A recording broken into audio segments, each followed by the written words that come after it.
exits. It's the heartbeat of the now and the then, where the story starts and never ends. Tune in, lean and feel the groove. Every moment, a vibe you can't lose. It's for the culture, by the culture. Braylon Lee's got the soul to show you. Breaking it down, lifting it higher. Feel the rhythm, spark the fire.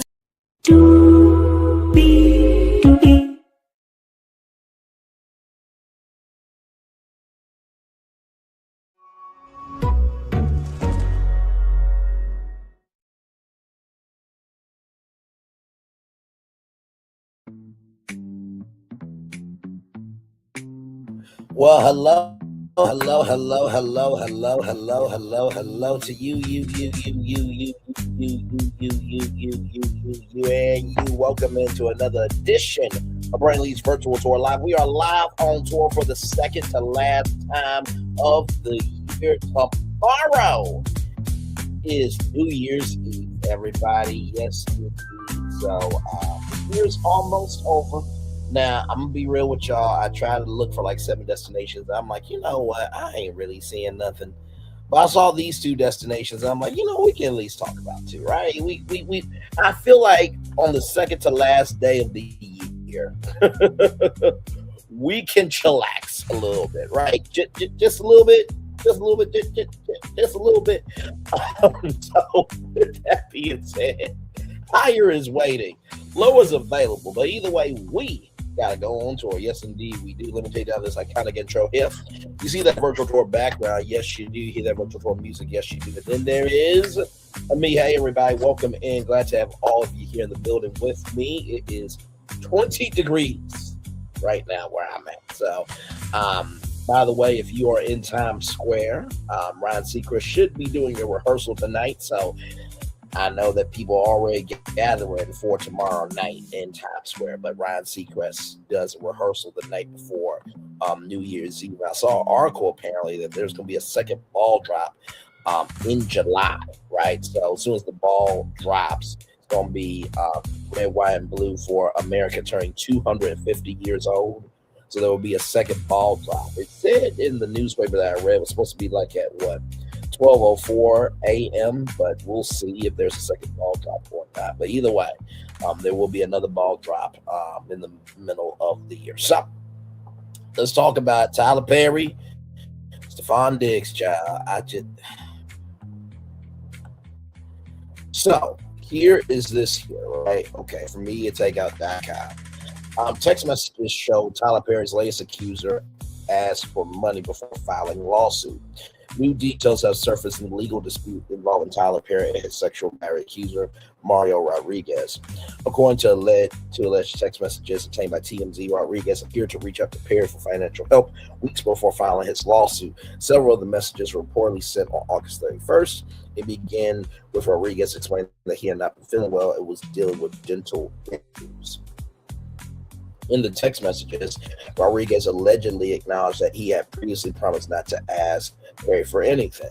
Then he claimed he did not have health insurance and expressed fear about possible infection, referencing concerns about sepsis and saying he did not want to die like my father. Now, like I said, usually when it comes to, actors and actresses, they usually can buy their own private insurance. But then again, if you are a actor or actress in SAG, let me look that up real quick. SAG health insurance. Okay, I just wanted to make sure here. So yes, do SAG actors get health insurance right here? The SAG Astra Health Plan, the SAG Producers Pension Plan provide health and retirement benefits to eligible participants and their dependents. So I don't know if he's a SAG actor or not, but that is available to him. But then again, we only know what we know. Let's keep going. From the neighborhood talk, shout to the neighborhood talk. Whoop. Alleged text messages show that Tyler Perry's sexual assault accuser was asking money before filing his lawsuit. This is to Mario Rodriguez, brother. I haven't been feeling okay. I I haven't been feeling okay, confused rather, and a little nauseous. I got my blood work. Um, thinks it's my teeth. I know it's none of your business. I don't care what I do. I don't care what I do. I know I promise you I would never ask you for anything. But if it is what it is, I don't think I could do on my own because I barely pay my bills, scared as fuck. Don't want to get sepsis like my dad passed away. I don't even want to mention it because I don't want to make it real. Feel sick most days. Never told anybody this, but my mom. Everybody started to know it's my broke ass. Don't have any insurance. I never lied to you, but I think that's what's wrong. My dentist is supposed to care of it in Beverly Hills, but he's in prison for fraud. What? What the?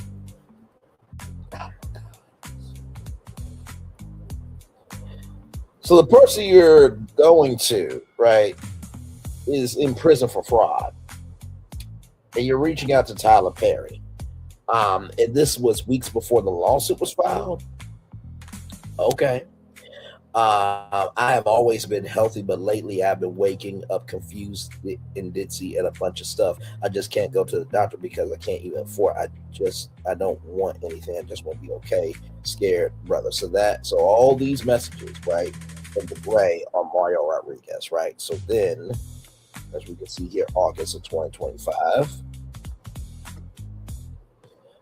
Right here, just know, laughing emoji there, just know that I love you. Thank you for everything. I appreciate you to the moon. You got my Mexican ass out live bad places. I just want to tell you thank you. I can't buy you anything, but I just want to tell you that your boy right here appreciate you more than anything. As you can see, TMZ here, as you can see there. So TMZ got the text messages originally and then it was reposted. Of course, the neighborhood talk. Straight from my heart, bro. Nothing I wouldn't do for you, man. Anyways, enjoy your time. I hope I see you again soon. And then happy Thanksgiving, my friend. Yep, you've been through it. I'm glad you're doing well. You don't have to give me anything or pay me anything. I'm just glad you're good. I'm still going through it, but you know me, man. I'm a survivor just like you are. I'm glad that you're my friend. I love you, bro. Respectfully. So I'm guessing the heart emoji here is from Mario Rodriguez. And then, of course, here, we heard about this, I think this past week or last week. And this is the guy right here. Now, this guy here, he was in Love Thy Neighbor. This guy, I think, is FouseyTube, I think, if I'm not mistaken. But, yeah.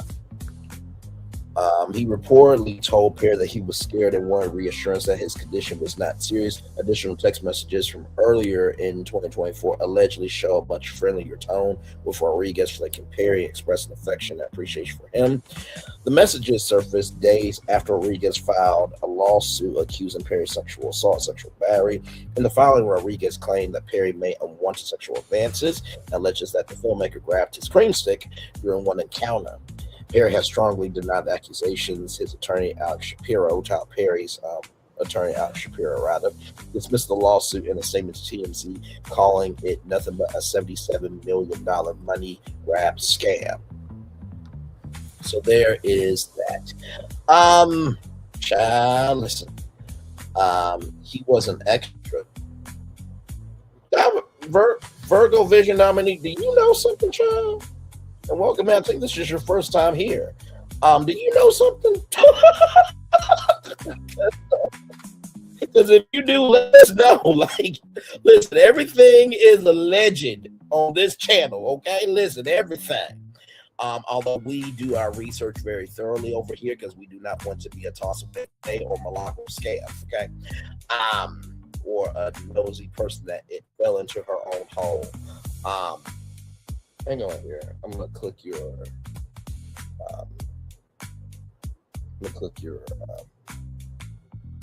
name so I can go to your channel here. Okay. But yeah, Dominic, if you know anything, I watched the movie. He didn't have any lines. Gotcha. Okay. Yeah, he was an extra in that. And welcome in. Glad to have you here. So we have tools. where we can click names and stuff. But I see that I'm subscribed to you to support you, so I think you've been here through. I think you've been here before, but welcome in. I'm glad to have you here. But yeah, like I said, Boom Medea Halloween. Hey Justine.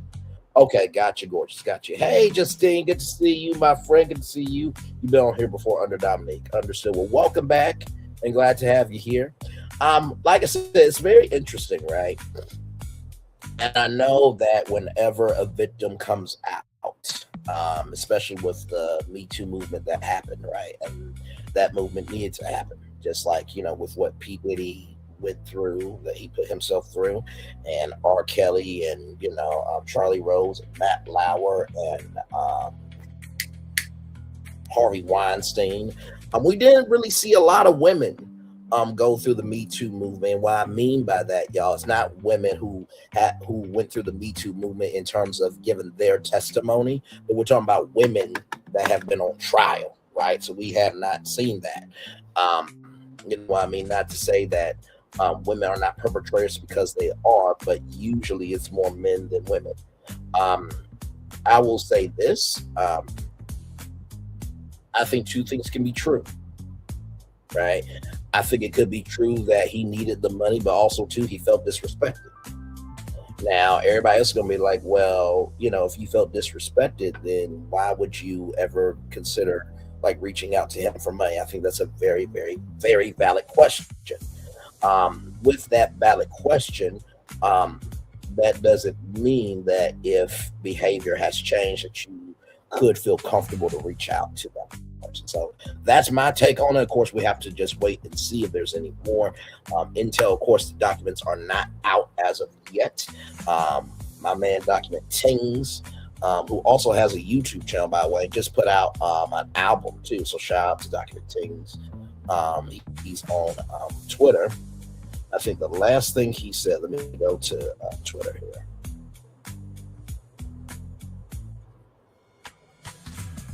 Let me go to the tab.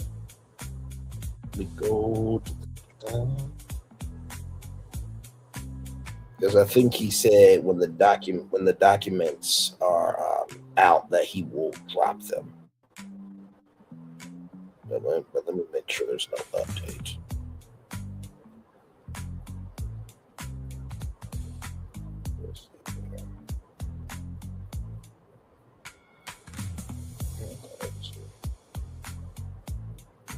Yep. He documenting said Tyler Perry sued again for alleged sexual assault. I'll post the documents once they're available. So he tweeted that on December 26th. So there is that there. So anything that y'all need to know, I will know it, and then I will relay that to you all. In the meantime, between time, Mario Rodriguez responds to leaked Tyler Perry text survivors off to stay cordial. Mario Rodriguez is speaking out after alleged text messages exchanged between him and Tyler Perry leaked online. In a statement obtained by PeopleMagazine.com, Rodriguez addressed public reaction to the messages.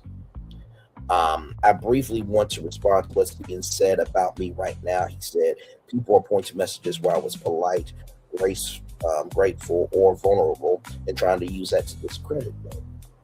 Rodriguez filed a lawsuit against Perry on Christmas Day, alleging sexual assault and sexual battery. When someone has influence over your career, your income, your future, you don't feel free. He said survivors often stay cordial. They often ask for help when they feel desperate. I will say this, right? I do believe, right, that survivors, they stay cordial of, don't rock the boat, don't, change the middle, you know what I mean? And they don't, cause any friction with emotion, right? But in the same token, most survivors, from what I've read, they usually are to themselves, of themselves, and by themselves. So unless I am wrong on that, and there's any survivors in the bushes, any survivors in the live chat that I'm off about that, please let me know, because here's the thing. Whenever it comes to going on tour with you all and finding these destinations, the first time I read a story to see what it's all about, right? Second time I read to see what I relate to. The third time I read the third time I read it is to see what you guys can relate to. And then whichever one is stronger, then I use that as my train of thought, right? But usually I'll think about, like I said, myself, you guys, or I'll ask family and friends. If not, I really will do my thorough research and just come out with the best commentary at that time. But that doesn't mean I'm always right. Like I said, I believe I'm probably 8 out of 10 times right in my commentary with the destinations. I say 8 out of 10 because I remember something that Stephen A. Smith said. He said he's never lost a debate. It's like, yes, you have.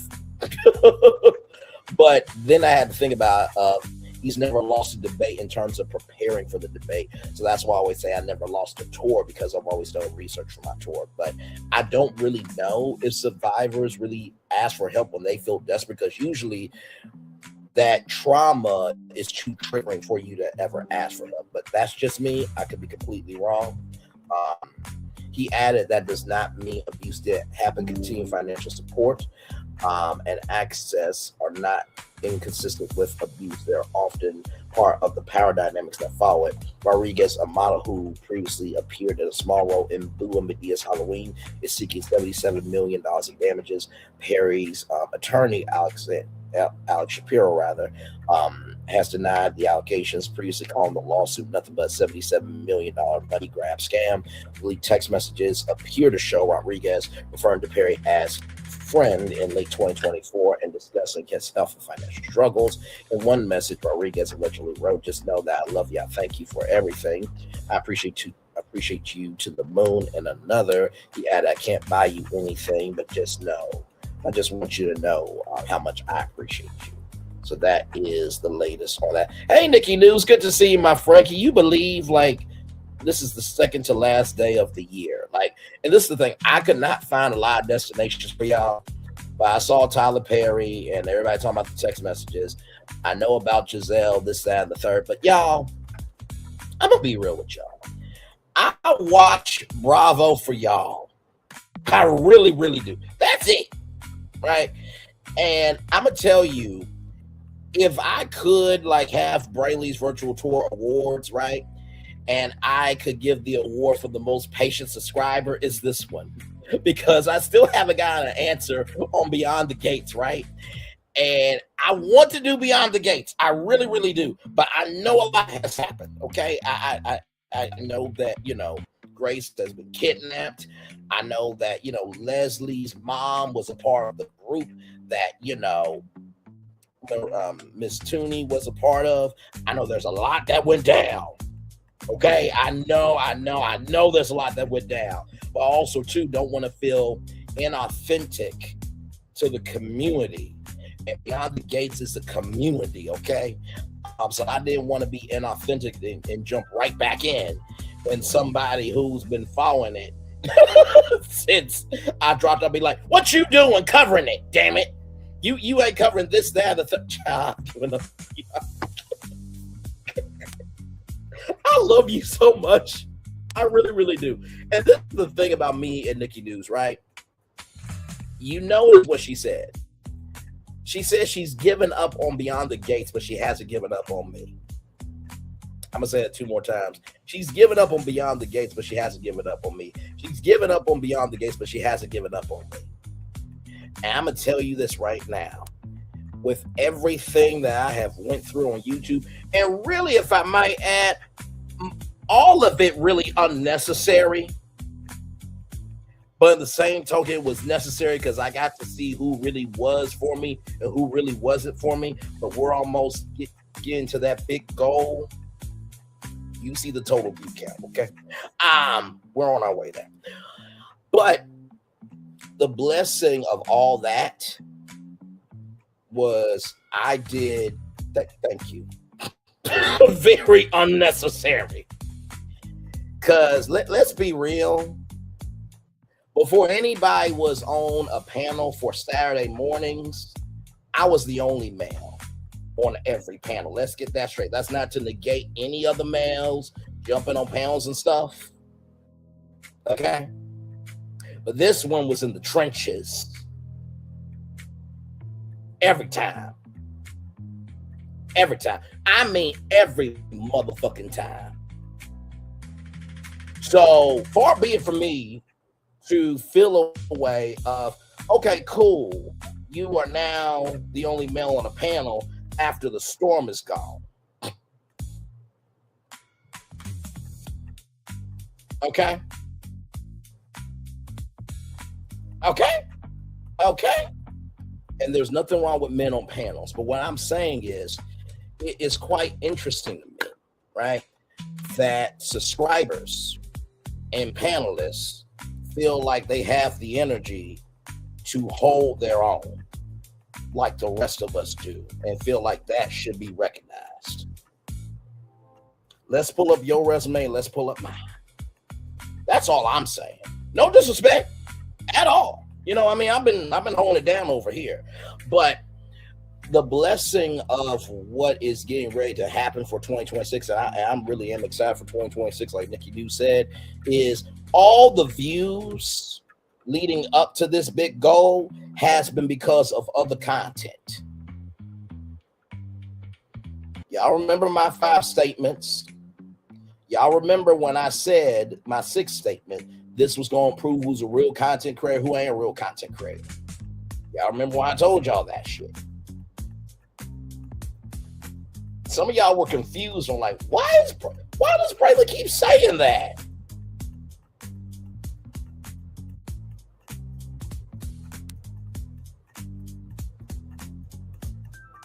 And see, here's the thing, right?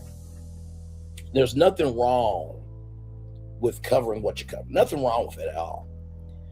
But you also want to make sure that your legacy is not a singular legacy. Because see, here, we could talk about entrepreneurship. We could talk about true crime. We could talk about law. We can talk about pop culture. We can talk about entertainment. We can do show reviews. We can do interviews. We can talk about technology. We can talk about opportunities. We can handle cultural experiences. Because that's what we do, right?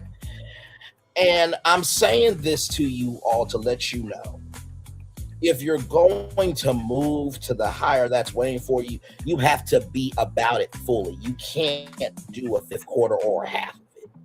You can't. There's no way in hell I could have gotten to where I'm at right now if I just half-stepped or 5th stepped or quarter stepped, right? And like Nikki New said, she's given up on Beyond the Gates, but she hasn't given up on me. And honestly, to tell you the truth, let me tell you something. I truly believe that there. My mom has always said this as a saying. There's more than one way to skin a cat. Just because I'm not reviewing Beyond the Gates doesn't mean that if there's not any good news about the show, that I will not promote it. Because and we're taking a little mental break here because I want to speak to y'all one-on-one. I mean, we'll recap the tour, the 2025 tour that was. You know what I mean?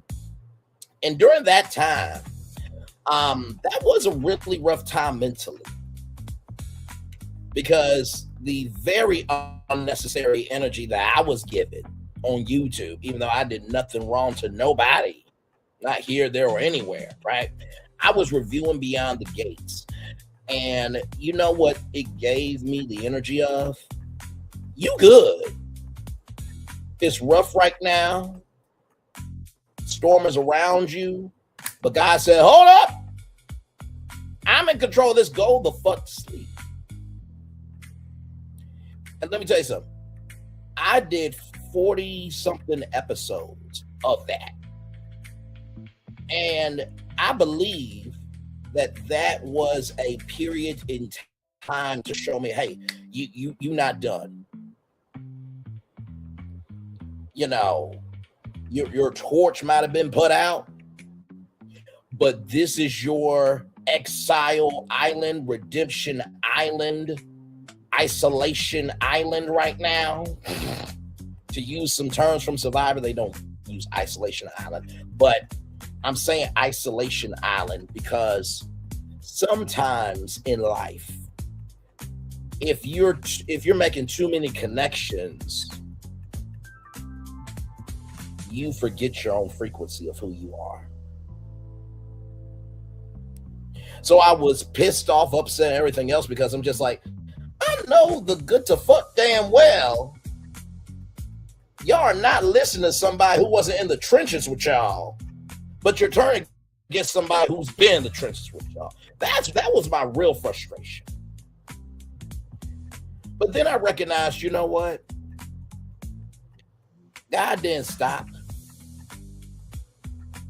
with one area, arena, highway, whatever the hell, avenue, whatever you want to say. He didn't stop with one way for you to make it. God is God. Alpha, Omega, the beginning and Jehovah Jireh, my provider, the Prince of Peace. And so what I would like to say is, isn't it a blessing that within this year, we have covered trials,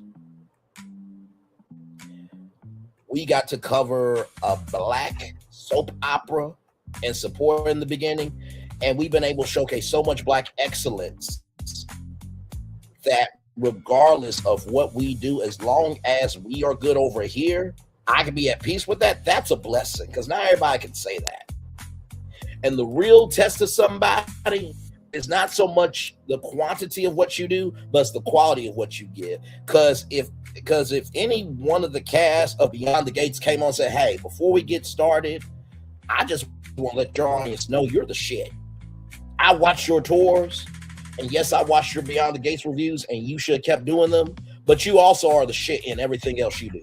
That's how you know you got quality. So do not let one thing determine everything about you when you determine everything about you. So I don't know who needed that message today, but listen. Okay?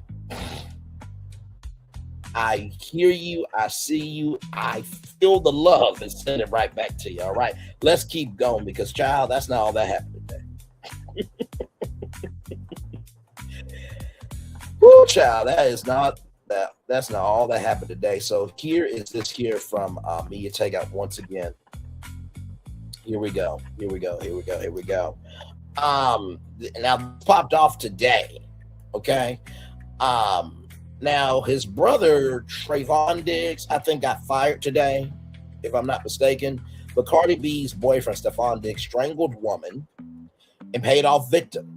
NFL started Stefon Diggs is facing serious legal trouble just weeks before the playoffs, and the timing could not be worse. According to court documents, Diggs has been charged with felony strangulation or suffocation, along with misdemeanor assault and battery stemming from an alleged incident that took place on Tuesday, December 2nd. The incident reportedly occurred just one day after the Monday Night Football matchup in which the New England Patriots dominated the New York Giants. The case is now moving through the Massachusetts court system. Attorney tries to seal police report. On Tuesday, Diggs' attorney Michael Stefano made a remote appearance in Dedham District Court where he requested that the police report be impounded. Stefano argued that the details of the alleged incident should remain sealed and should not be made public. The judge said she would take the request under advisement and issue a ruling shortly. But that was not the most eye-opening moment of the hearing. Settlement offer revealed in court. During the court appearance, Diggs' attorney disclosed that the NFL wide receiver has already made a financial offer to the alleged victim in an attempt to resolve the dispute. As we speak, they are working to come to an agreement on that. Stefano told the court that admission immediately raised eyebrows, especially given the severity of the charges. Arraignment set days before AFC Championship. Diggs is scheduled to formally be arraigned on Friday, January 23rd, just 2 days before the AFC Championship game.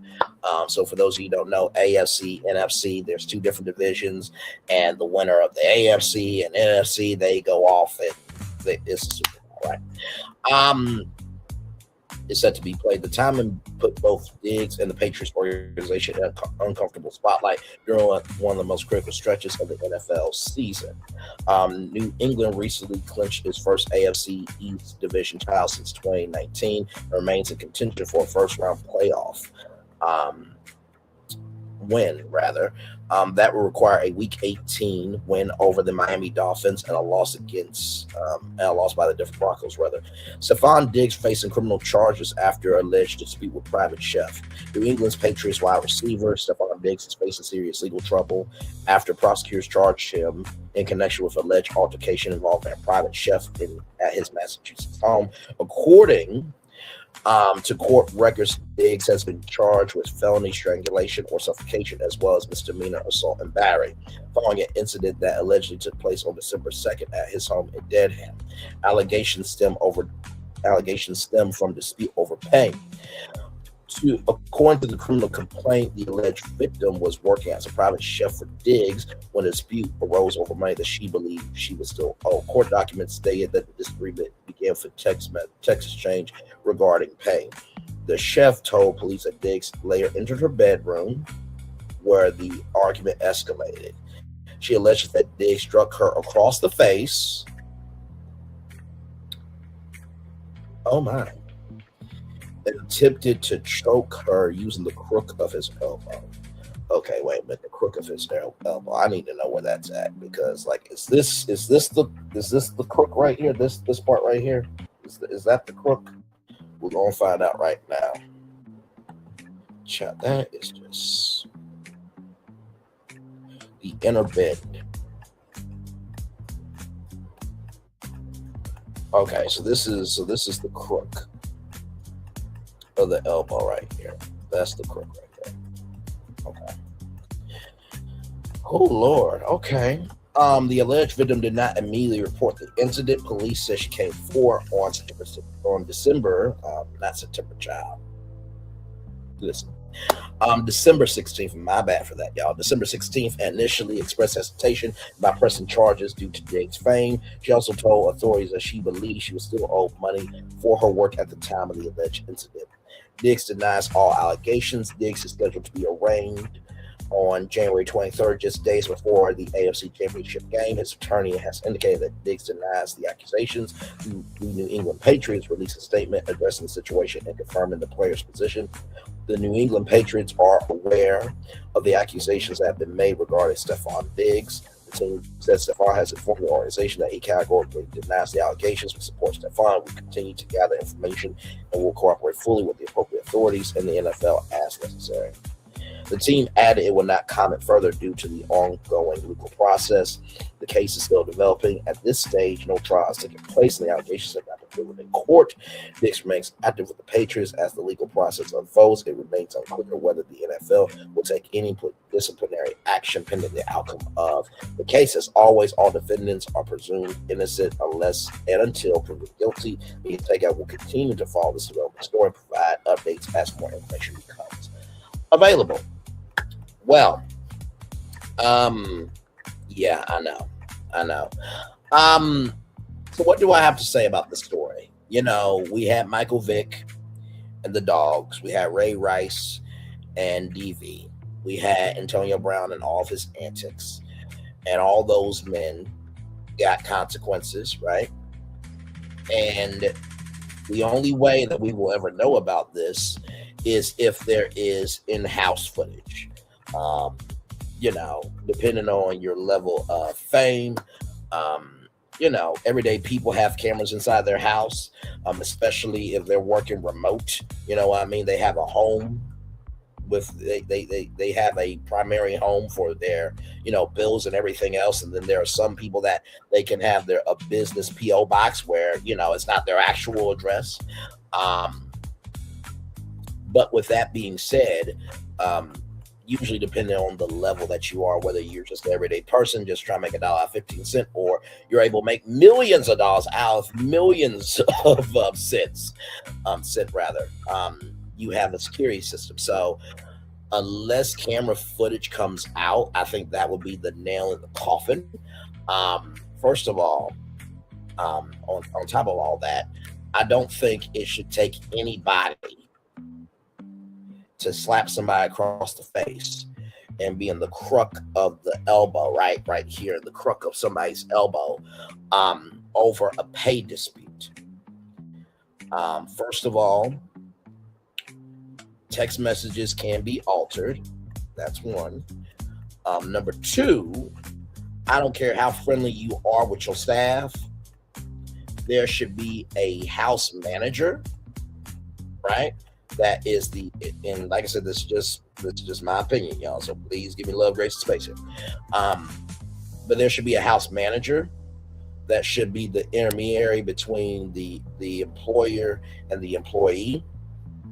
And what should have happened was, on an off day, the house manager and that private chef should have came together and said, okay, so what is your dispute? Okay, here are the messages, go Stephen, and then work out that way, right? But then again, that's just my opinion, okay? So, but either way, it should not have gotten to that point.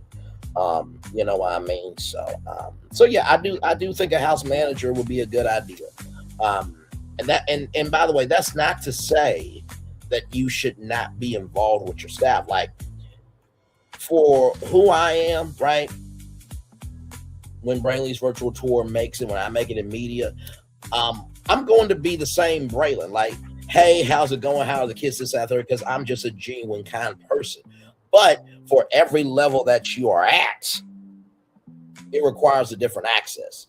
So like how, Nikki News said what she said to me about this here. Nikki News can say that to me because she's been here for Beyond the Gates, right? But she's also been here for everything else. So like I said before, she's given up on Beyond the Gates, but she hasn't given up on me because she's seen the totality of me. She also knows that if there's anything about this show that is good, or if it's a trying situation, that I'm going to give it the love, grace, and space that it deserves because she knows my character, right? And in the same token, the access that Nikki News will have will be different than what a fan will have, right? So if Nikki News is able to come up to Brainley's mansion when she wants to with her husband and her kids, that's because she saw me when I had nothing, right? But with somebody else, yeah, there's layers to me because I'm at a different level, if that makes sense, right? So I do think that house manager would be a good idea. I think that would have been a good idea for this. Hopefully the chef is okay. And like I said, I think at this point, whatever money she's owed, just pay her. Like, life is way too short for somebody. Listen, do you hear me? Okay, listen. For sure. And I think Nikki News also knows this too. Even though I will have a house manager, if there is anything that's uncomfortable personally, they not only will they have the house manager, but also too, I think Nikki News knows this, they can also come to me with any issue. Right? I'm not going to be so busy where if there is a situation where somebody's kid is sick, like, hey, listen, do we have anybody else that can fill that shift? Otherwise, listen, it's your kid, go ahead. I'm not going to be that focused on myself that I don't recognize the people around me that are helping my world be stable, right? But also too, that is just from home training, right? But that's my take on this. Now, there's more to this. Now, this is all alleged, okay? So right here, Cardi B contacts Stefon Diggs, DV victim, is no big deal. Now, I'm saying that this is alleged because with everything that Cardi B has been through with, gaslighting and this, that, and third, I really don't think Cardi B would call a DV victim and say it's no big deal. I really don't think that, but this is what's coming out for media takeout. So here we go. Stefon Diggs charged in alleged assault case. Cardi B's name unexpectedly surfaces. New England's Patriots wide receiver Stefon Diggs is now facing serious legal trouble after being formally charged in connection with an alleged assault involving a female private chef. And in a surprising twist, rather, Cardi B has been mentioned in court documents tied to the aftermath of the incident. According to criminal filings, Diggs has been charged with felony strangulation or suffocation, along with misdemeanor assault and battery. The alleged incident reportedly occurred on December 2nd at Diggs' home in Damon, Massachusetts. What the complaint alleges, the court records state that the woman was working as a private chef for Diggs and that a dispute arose over money she believed she was owed. After a series of text messages about payment, the complaint alleges Diggs entered her bedroom and an argument followed. The woman told police that she was struck in the face and Diggs attempted to choke her using the crook of his elbow. The alleged victim did not immediately report the incident and initially did not want to press charges, citing fear due to Diggs' fame and influence. She eventually came forward on December 16th. Attempted resolution after police were contacted, rather. According to the same filings, after law enforcement became involved, the woman reported receiving a voicemail and text messages from a female she believed now to be Diggs' girlfriend. Based on those messages, she believed Diggs knew the police had been contacted. The messages allegedly downplay the situation, saying something to the effect of, "You don't need to do all this, and it's not a big deal." Now, we don't know that for sure. Okay, we don't know if Cardi B has done that because the only phone I got is my phone. I don't know shit. The only shit I know is the shit that I'm reporting on right here. Okay, now this is all alleged for entertainment purposes only, this, that, and the third. Well, the documents do not formally accuse Cardi B of wrongdoing. Her name has surfaced because of speculation surrounding who may have reached out to the alleged victim on Diggs' behalf. At this time, there's no indication that Cardi B is facing any legal exposure in the case. Diggs and Patriots respond. Diggs is scheduled to be arraigned on January 23rd. Through the organization, he has strongly denied the allegations. In a statement, the Patriots said the New England Patriots are aware of the accusations that have been made regarding Stefon Diggs. Stefon has informed the organization that he categorically denies the allegations. We support Stefon. We will continue to gather information and will cooperate fully with the appropriate authorities in the NFL as necessary. The team added that it would have no further comment while the legal process is ongoing. What happens next? As of now, the case remains in its early stages. No trial date has been set, and all allegations remain unproven. Diggs continues to play for New England while the matter works its way through the court system. Still, the combination of criminal charges and alleged dispute over money, the unexpected mention of Cardi B has turned this case into one of the most talked about off-the-field stories in the NFL right now. As always, Media Tech will continue to follow the situation and report updates as more verified information becomes available. So, that is what's going on the second to last day of the year. Like I said, with Tyler Perry and these text messages, we got to need to see what the court documents say. You know what I mean? And by the way, to any subscribers, I'm not saying my subscribers in general, but there's subscribers that feel like they're big shit when really they're not really shit in real life. I want to bring up something real quick, because for people say that they get tired of people reading court documents and this, that, and the third. I just want to bring something up. This actually happened last night. Okay, right here. Let me do this.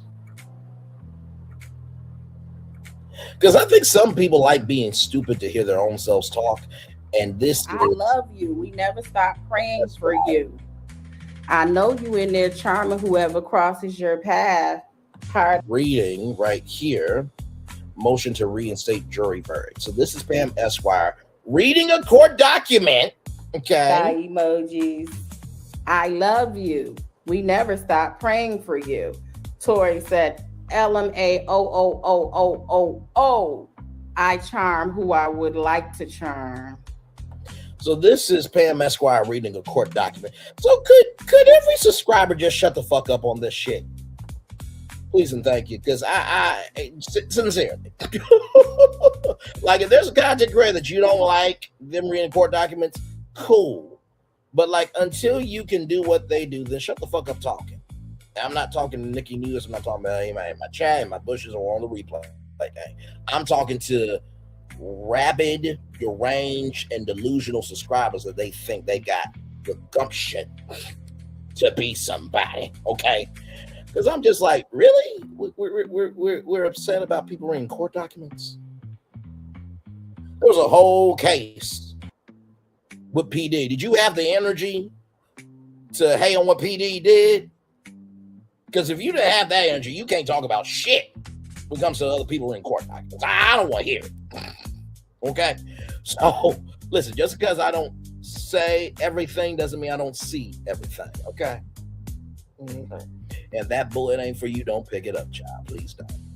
Please don't. Please don't. So, I'm here with y'all. Like I said, as long as y'all need me to be. By the way, we did something new. It was called Brainley's Virtual Tour Jumper Crawl. So basically what we did was we went to Earth Cam and we pulled up different locations around the world. We saw Bourbon Street. We saw Times Square. We saw some elephants live from Bali. It was a fun time. I'm going to do more of those. I'm definitely going to do more Brainley's Virtual Tour house tours in the new year as well, because I know Nikki News loves those. If you've never seen Brainley's Virtual Tour house tour, it's basically Brainley's Virtual Tour, but it's the black version of House Hunters on HGTV. And my commentary is blunt, just like on the regular show, you know. And I don't see the Homes Before show. So basically, whatever we do on Brainley's Virtual Tour house tour is you guys give me the destination. I type it in on Zillow. Normally we go to Zillow, but sometimes we do Redfin, we do Remax, and like I said, you never know what's gonna come out my mouth. Some homes we've seen, they've been lovely. Other homes, not so much. But with the Brainley's Virtual Tour Jumper Crawl, I think it was Divine Virtuous Woman Zero who asked me if we could travel to different places, you know, like go to Italy and, you know, watch Italy videos, talk about the culture, everything else, like we're actually going on tour. And then I think Erica70 also asked for that. I'm just like, how can we do this? Because the thing with creating content is it's a lot of work, right? And that's not to say I can't do that. But I think also, too, the energy of Brainley's Virtual Tour is we're game for anything. And so I'm like, you know, shout out to my mom because she found this stream from, I think it was Fox 10 in Phoenix, and they would just have different cities. I'm like, I wonder if we can do that. And if you're wondering where Jumper Crawl came from, there was a movie called Jumper where you can jump anywhere in the world. And so I'm like, well, what if we just did a Jumper Crawl where we just typed in a destination and just jump to that webcam live, and we just people watch and talk and this, that, and the third. I always want to do formats where not only do I feel like I want to do them, but I feel like there's a pathway for us to really enjoy the content together. Most content creators are going to do what they want to do for them, but I do believe that you should always have your audience in the front of your mind. I think that's why we've been able to do so well over here. We'll continue to do well as we get to our big goal, which I believe is going to happen probably within the first couple of weeks of January. I believe we'll get there. It may take the whole month of January, but in 2026 we will be at that big goal. And believe me, there's going to be a huge party. Okay, believe you me. But with Brainley's Virtual Tour Live, Brainley's Virtual Tour House Tour, Brainley's Jumper Crawl, anything that I do that's a brand extension, I always want to make sure that you guys enjoy it as much as I do, because if you guys ain't enjoying it, there ain't no point in me doing it. You know what I mean? And it's funny because with Brainley's Virtual Tour, when I first started the brand, right, one of the things that were on the description box was Brainley's Virtual Tour Cruise Control, where we're just on cruise control with one thing, right? And what ended up happening was Brainley's Virtual Tour Live became the big kahuna. And when I recognized that, I'm like, okay, we can let go of cruise control, because Brainley's Virtual Tour Live, we can plug in anything, right? We plugged in well, that was a show. That was a show extension of Three with the T, right? So Three with the T, Check It with the King, with oh my God, with Diego, that was fun. So those two shows I really did like doing. But when it comes to doing an interview, we can do that through Brainley's Virtual Tour Live. When it comes to reviewing a TV show or a movie, we can do that for Brainley's Virtual Tour Live. When it comes to the regular show, we can do that through Brainley's Virtual Tour Live.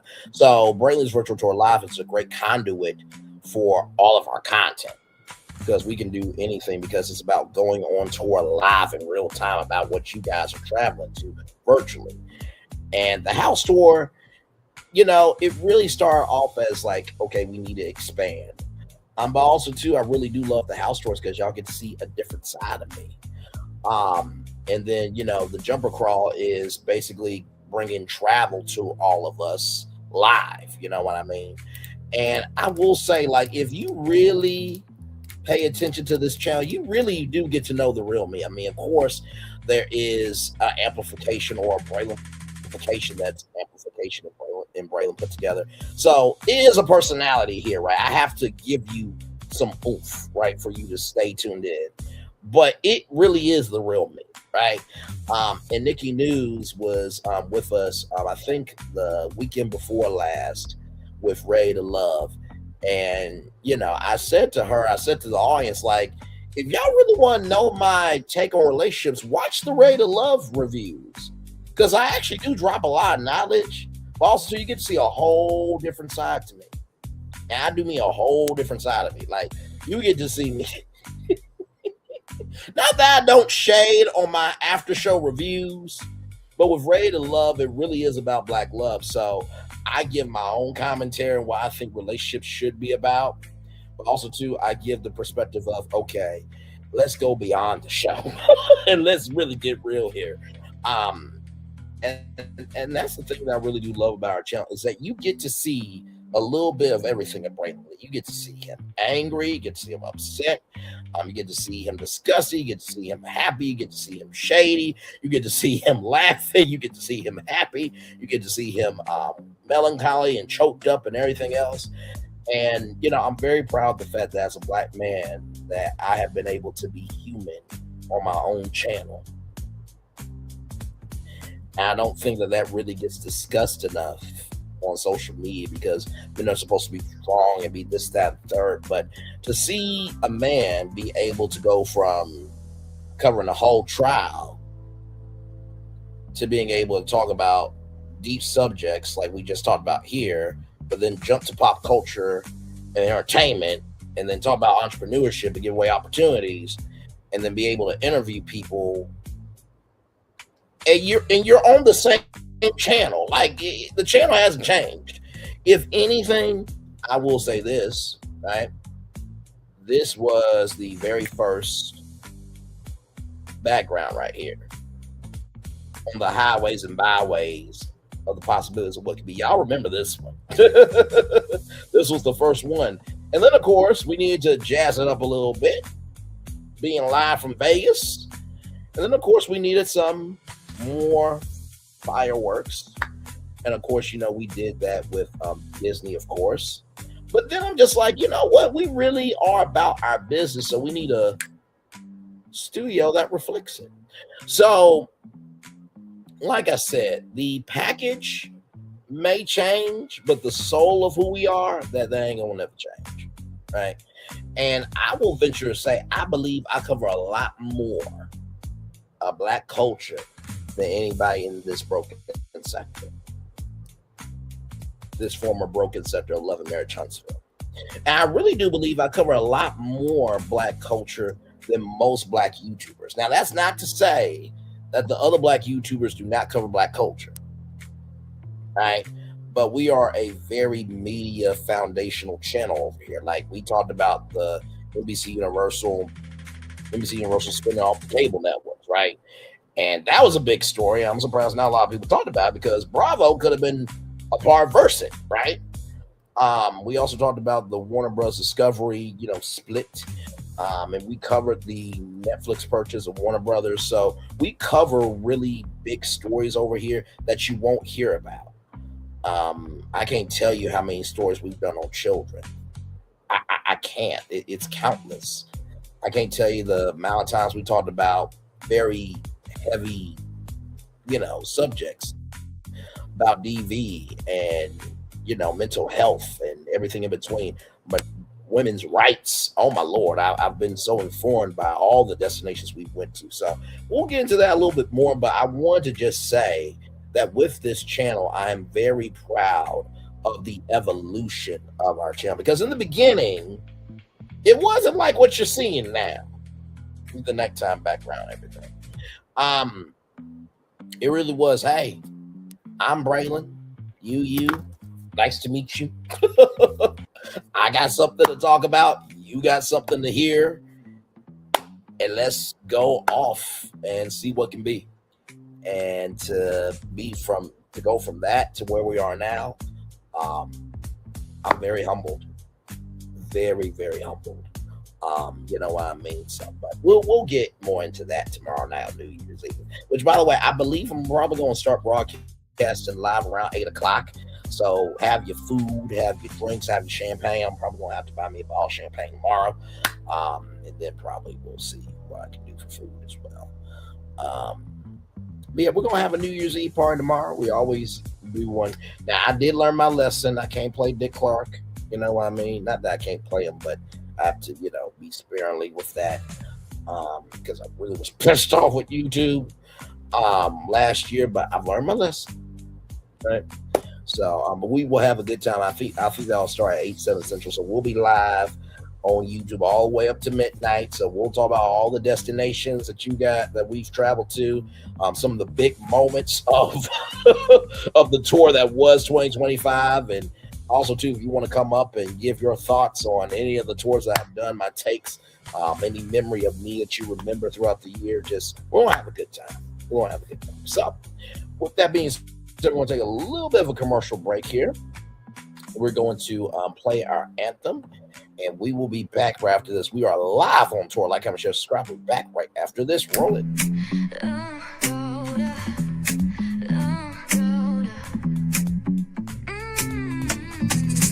Lights go low, the city goes high. Stories untold under moonlit skies. Braylon got the vibe, got the flow for the culture. Yeah, you already know. Turn it up, lean back, feel the breeze. Late night truths drifting through the trees. It's for the culture, by the culture. Braylon's got the soul to show ya. Breaking it down, lifting it higher. Feel the rhythm, spark the fire.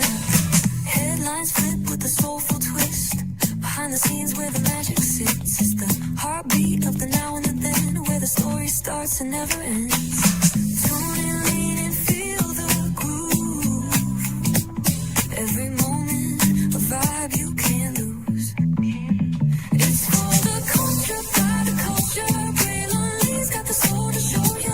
Breaking it down, lifting it higher. Feel the rhythm, spark the fire.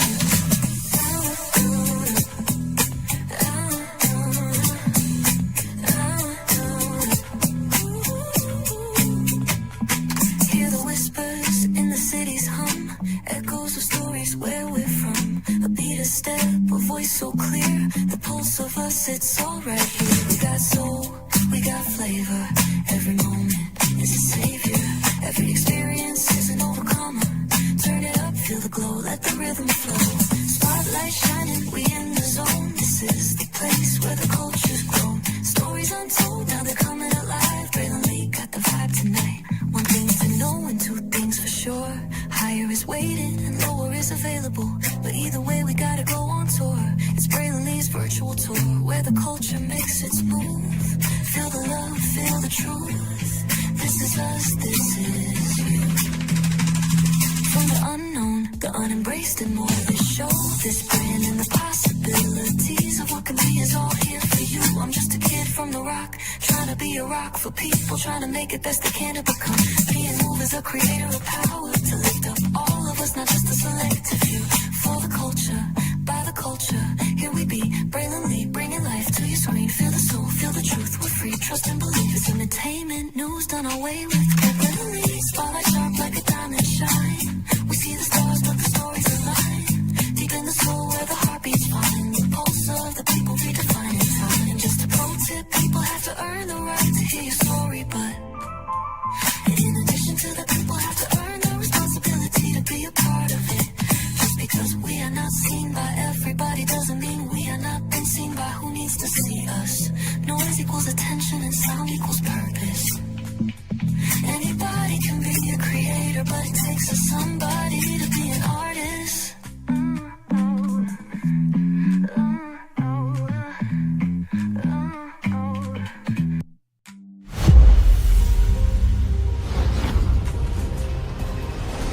Beyond this gate, find gardens green and epic worlds to fill your dreams.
There's really no secret about our approach.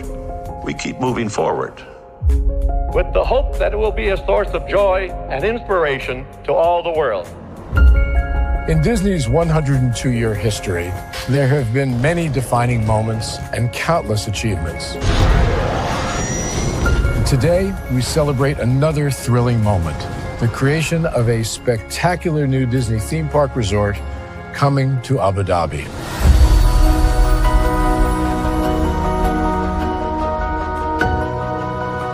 Abu Dhabi is a place where heritage meets innovation, a place where we preserve our past while designing the future. Bringing a Disney theme park resort to Yas Island, Abu Dhabi. marks a historic milestone in our journey as a global family destination. The 7th Disney theme park resort destination represents a new frontier in theme park ambitions. Our resort in Abu Dhabi will be the most advanced and interactive destination in our entire portfolio. The location of our park is incredibly unique. It's anchored by a beautiful waterfront, which will allow us to tell our stories in completely new ways. Ultimately, this project will be a celebration of what's possible when creativity and progress come together. What we are creating with Disney in Abu Dhabi is a whole new world of imagination, an experience that will inspire generations across the region and the world. This collaboration represents a powerful fusion of Disney's unmatched legacy in storytelling and Mira's commitment to bringing world-class entertainment to our guests. Abu Dhabi's vision for the future is to create a legacy for generations to come. Disneyland Abu Dhabi will be authentically Disney and distinctly Emirati. An oasis of extraordinary Disney entertainment at this crossroads of the world. It will bring to life our timeless characters and stories in many new ways, becoming a source of joy and inspiration for the people of this vast region to enjoy for generations to come.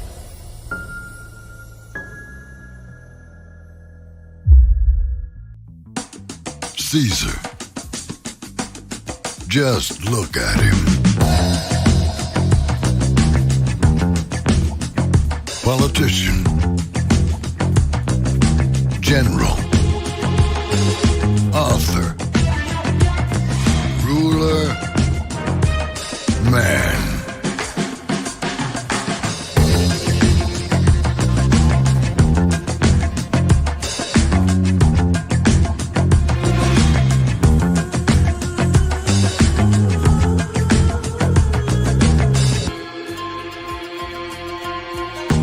Legend has it, he's not only stared into the belly of the beast, he's had it for dinner. Here he's free to relax, or party, or relax, or party, or relax, and party. His is a world of opulence, excess,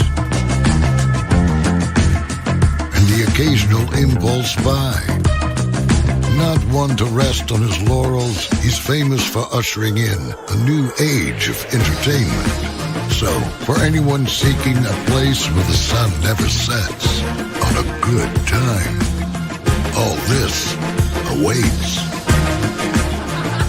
I am Caesar, and I approve this palace.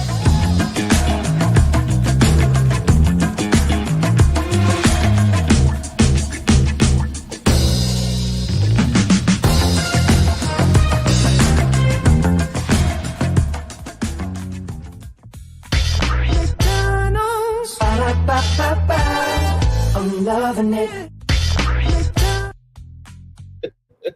I love it. Y'all right back. Welcome back into Brainley's Virtual Tour Live. We are live on tour. Just talking about a little bit of the year that was, and just was saying how grateful I am to each and every single one of you. And also, too, the fact that you get to see a black man with every range of emotion and that he is still a black man. How about that?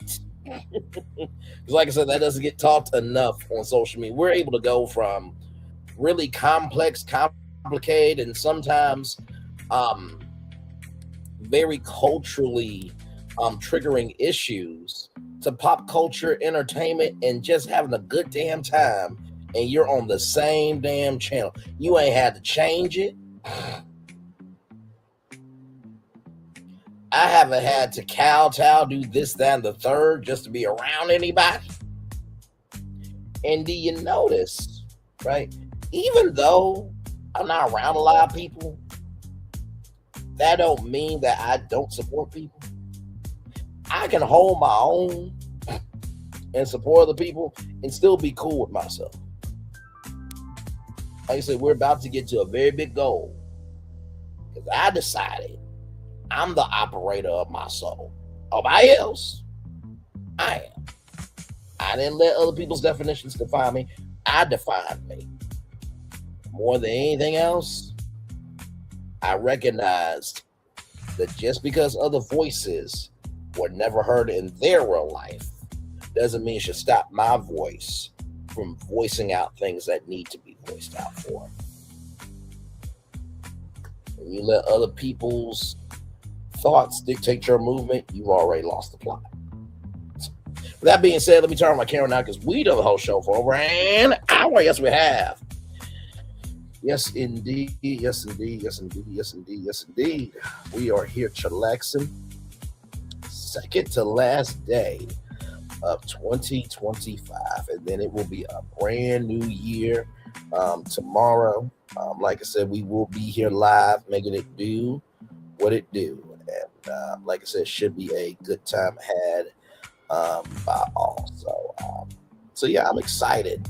And like I said, y'all, I would like to hope that for the first day of the year that nothing crazy happens.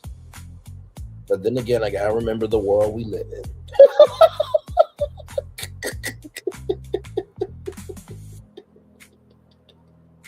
I gotta remember that.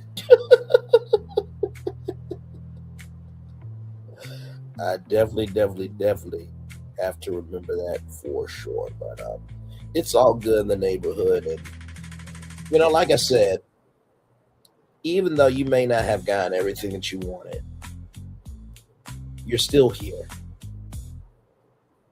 You're still here. You are still here. I know that sounds so small, so insignificant, this, that, and the third, because you're going to feel like, Bray, you don't know the year I've had. And you're right, I don't. But I do know this much. There's a lot of people that did not make it to this day. For real. And you know what? Perspective is everything, right? Like I said, we've interviewed some big people over here. We have. We've broken some stories over here. We have. We're about to get to a very big goal because of us, right? So like we have had a good year with this channel. And you know, it's funny with micro and nano influencers, you know, brands and companies are starting to recognize those a lot more as a great entry point for brand marketing, entertainment marketing, because Kempire is Kempire, right? But Kempire has a lot of options. But with somebody like me that's got 3,000 subscribers, if I really believe in your brand and my audience feels a connection to that brand, my 3,000 will be like 30,000. Okay? So the reason why I'm not worried about our channel is because I'm not running anybody else's race. If anything, I'm the first person to congratulate anybody on anything that's positive. I'm the first one. And also too, I think everybody's channel is supposed to be the way it is. Now, do I believe I should be at 5,000 subscribers by now? I believe so. I think I put enough work. But hey, listen, the same token, I'm grateful for the 3,000 I have. I think a lot of people don't recognize that the elevation that you seek requires a propensity that you may not have. You want 5,000 subscribers? Do you have the propensity to get to that? And I think that's why I'm so at peace, right? We're about to get to a big goal. Listen, right? I'm with you. 5,000 in 2026. I feel it in Jesus' name. Yes. Amen. And I'm gonna tell you the reason why we're gonna get to 5,000 is because, for one, we have established ourselves in such a lane that can't nobody duplicate it. That's one.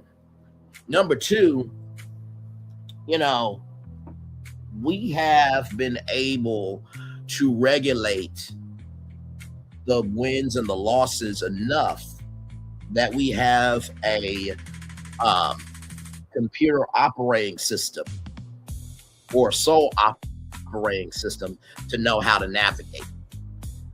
But bigger than that, it is a blessing to be by yourself and for people to find you for you.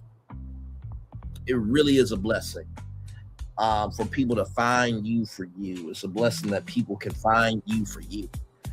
And I think I remember telling you guys this. I know Nikki News remember this. When everybody was covering that show, I remembered the one thing that this sector needed more than anything else. It needed a place to fall after it's all said and done. Okay, what next?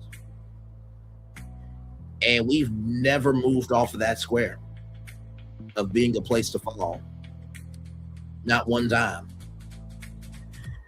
And I think the reason why we don't really have many detractors over here is because whether you have heard my name or you see me around, you know the energy that I carry. And so sometimes people will show up to act a fool in your space because you act a fool in your space. I'm going to say that 2 more times. The reason why some people show up and act a fool in your space because you act a fool in your space. Sometimes the reasons why people act a fool in your space because you act a fool in your space.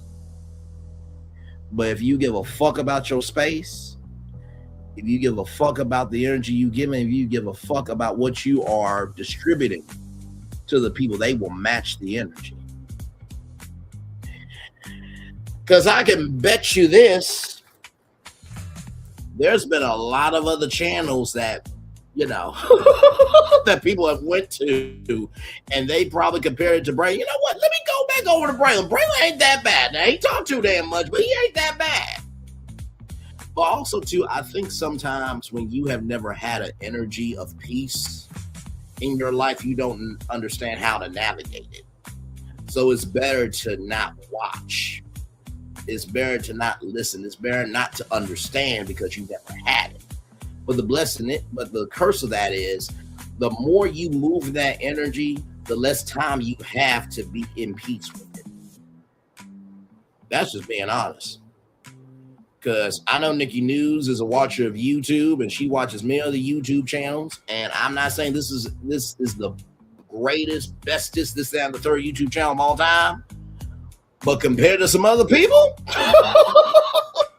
I believe we're one of the most understanding, open-minded, and we are one of the most progressive channels on YouTube and on social media, period.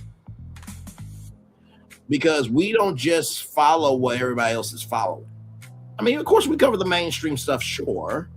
We cover the black stream stuff, sure. But we also don't mind taking a swing in content and for content and of content and just be about, hey, this is interesting to us. Let's go explore. I've actually stopped watching a lot of the channels. I need a variety of content, not just gossip. Right. And this is the thing, right? Even with the gossip that we do over here, it's with context, conjecture, and connection. You know what I mean? And I will never forget a destination that we went to, right? It was Kim Whitley and Monique and Gerald Levert. I think some of y'all remember this, right? And y'all remember Auntie Whitley, right? From Friday, you know, an Ice Cube and, you know, Auntie like an Ice Cube and all that stuff. I'm like, shit, you better be lucky I wasn't there because Kim Whitley would have been Auntie. I would have been the kid down the street all grown up. Listen, I'm a grown ass man now. Better be lucky I was in the room. This, that, third, did all that, right? And I talked to my mom about it. And she said, Bray, you know you were wrong for that. I'm like, wait a minute. First of all, I didn't say nothing really wrong about it. I think Kim Whitley's a fine, stunning, and attractive woman. You know what I mean? But it was the fact of, she is a mom, this, that, third. And by the way, I saw a picture of Kim Whitley and her son, who has autism, handsome young brother. And I say all that to say, I literally came on the next time on Brandon's Virtual Tour Live, and I, did what I needed to do, and Kim Whitley said that was not true. So see, with me, and I've always have done this. I mean, you can go back to the first one where Nikki News said I had to come back and watch the first one. Outstanding. And she said, and like I said, if I'm wrong or anything, correct me, Nikki News, but I believe she said outstanding because it's like, here's this black man covering a multitude of things, but is very relatable in how he's speaking to everybody. And he's making you feel like you're at home with him. Feels like a one-on-one conversation. And there is a mentality of we can explore, and if we get something wrong, I'm not going to be reamed out for it. I can feel safe over here. And so even with everything that, listen, I am a hunty. I still enjoy the content, that part, right? So when it comes to every destination that we've went to, I've always told y'all the source. I've read it. Now, sometimes I'll give my commentary in the middle of it if I really feel heated, but most of the time I read it thoroughly so you can understand the destination that we're at. And then I give commentary. See, when you're giving actual commentary off of something that's actually available, you're good. Because they should understand that, hey, listen, this came from rollingout.com. I'm just giving commentary on it. This came from blacknews.com. I'm giving commentary. This came from Jasmine Brand, Neighborhood Talk, On Site, The Shade Room, many other publications and platforms. But like I said, it's never changed, right? I've always been about the fact that this is my commentary. But I've also never been of the energy just to go after somebody, right? Like, for example, some of y'all have seen the Milagro-grams, right? We just did a live where we talked about the defamation motion, right? And some people may be like, okay, Bray, we get you. We believe, we know that you think she's not new media, this, that, and the third. But with that being said, Nikki News knows this. Any destination that we go to, it is not just to go after somebody, just to go after somebody. Just know that. Usually when it's a destination on the tour, it is because people are traveling to that destination. Virtually, that means everybody's talking about it. And because everybody's talking about it, we need to go to it. Or it might be a destination that I'm curious about. But also, too, in the same token, before I make it a destination, I always do my research and I allow the culture to breathe. So, with Milagro-grams, that motion to reinstate defamation, that was a story.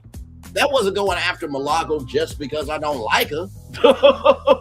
Now, if I made every single stream about Milagro, then you can say, okay, bro, you're doing a little too much. But when you think about the PD trial and me covering that every day at 6 o'clock on the dot, that was Monday through Friday. Let me say it again, Monday through Friday. Let me say it again, Monday through Friday at 6 o'clock every damn day. And then the verdict, I was up from 10 a.m.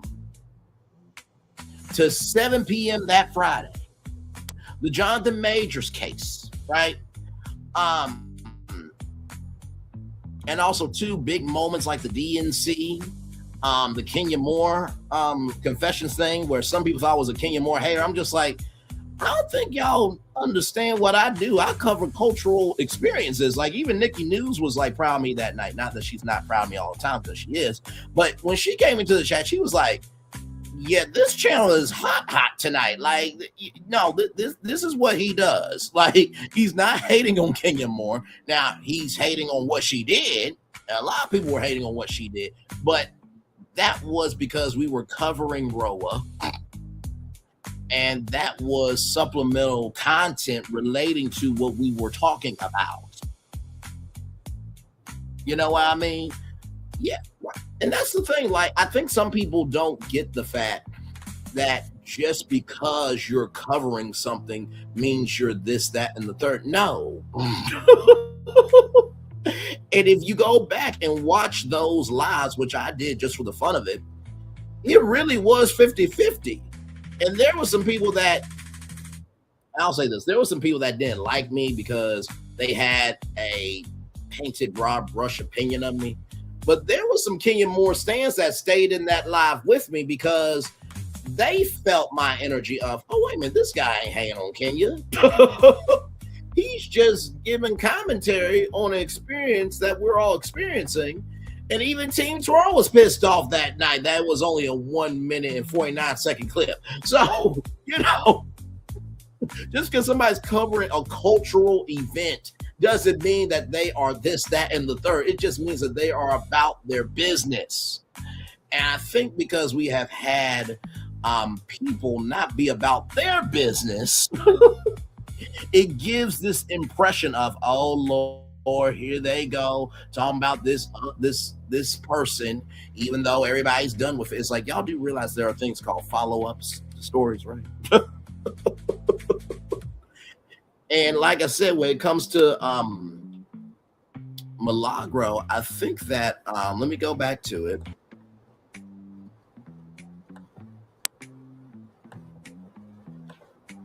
Because there's a deadline that Milagro has to respond to.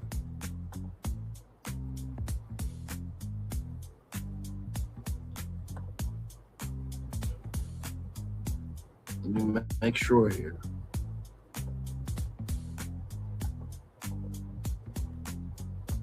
Hang on, I need to see it on the horizontal here. Give me a moment now.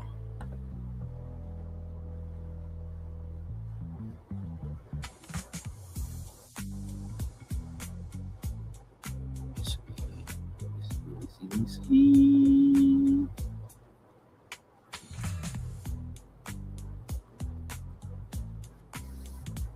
Because there is a response that she has to give.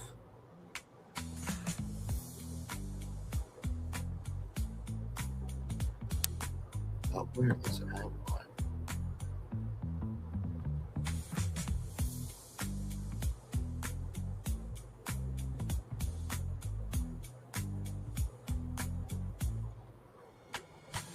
Because there's a particular day. I think it's in January.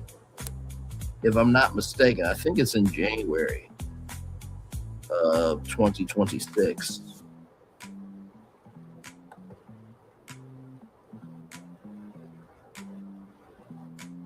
Hey, let me see something. Document CO document 257.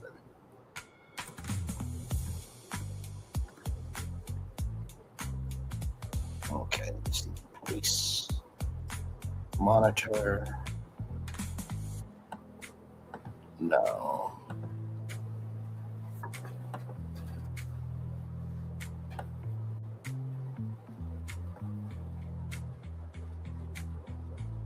Okay, give me a moment now. It's a court listener. Let me see what court listener. Okay, let me go. Yep, let me go to it. I found it. See, it takes me a minute, y'all, but no, am I rambling? Am I wondering? Comes greatness. Just give me time. So let me go to that 257, right? So that 257, she's got to respond. Milagro has to respond by January 6th of 2026, right? So that's a huge story. And me being the media nerd of social media, it would be quite disrespectful, right? It will be quite disrespectful for me not to follow that. And Nikki News knows that when there's a media story, Braylon's going to cover it upside down, inside out, and everything in between. Because I'm about the truth of all of it, not just for what I want to talk about. So I think that's really important for people to understand that whenever you see, me covering a media story, it's never personal. Sincerely, it's never personal. But when listen, thank you very much. Because how many times did I tell you about the Oprah Winfrey Network being up for sale, but nobody else covered it? So now if there's a media story about the Oprah Winfrey Network being up for sale, and then you see everybody else starting to talk about it, you know who people should come to first? They should come to me. You know what I mean? There's been times that, Tea Talk with Your Girl, for example, she has called me and asked, Bray, do you know about this? Because she knows that, her nephew is a media nerd. And it's a blessing to have a media nerd, because everything in life, every industry is connected to media in some shape, form, or fashion. So if OWN is up for sale, and I remember saying this in that particular live, when OWN is up for sale, don't come crying to me about it. That don't mean I'm not going to talk about for Nikki News. That don't mean I'm not going to talk about for Erica 70. That don't mean I'm not going to talk about for my people. That's for the rest of you. Not for the rest of you, but for the rest of you. Not for the rest of you, but for the rest of you. Don't come crying to me. Bray, did you know the Oprah Winfrey Network could be up for sale? What about this and what about that? Child. Why do you think I played the song A Lot Happens Early over here for the morning editions? Why do you think I play that? Because a lot happens early over here. We broke down the Netflix Bros story and told y'all what could be a part of, we told y'all how Netflix could utilize Warner Brothers, right? Talked about that. We also talked about BET, being up for sale, right? And how that could change everything. I mean, hell, y'all don't remember this damn live right here. Let me bring it up. This live right here where we talked about the state of black media. I'm going to take down the news comment just for a second so you guys can see everything. But this was a huge live here. A huge live, because we talked about where black media is right now. And, I did that live with the two sharks for a good damn reason. Now, thankfully, Paramount did not get their hands on Warner Brothers Discovery, and thank God we still have the Oprah Winfrey Network and BET. But that really was an important warning shot to let people know that, hey, we need to be more concerned about bigger things than the peach that Portia Williams is eating down her throat. Okay. Or the peach cream stick that she's putting down her throat. So, we do cover real things over here. But also, too, I'm at the point now with where we are with our channel is, if you want to give a fuck about it, cool. But I'm not going to give a fuck about something that I've already given a fuck about. When it loops back around. If anything, I'll do a follow-up because it's the right thing to do. But after that, I'm done. Because every tour that we've been on has not been the same, and that's been on purpose. Now, do we revisit destinations? Sure we do. If Ray J does something stupid, yeah, guess what? We're revisiting it. If King and Moore does something, if anybody does anything, yes, we'll revisit that destination because it is a purposeful revisit. But every tour has been different. That is by creation, right? And if you notice, the truest test of anybody creating content is, can you still play the same old show, but it still feel fresh? That's the question. Because you notice the commercials are pretty much the same,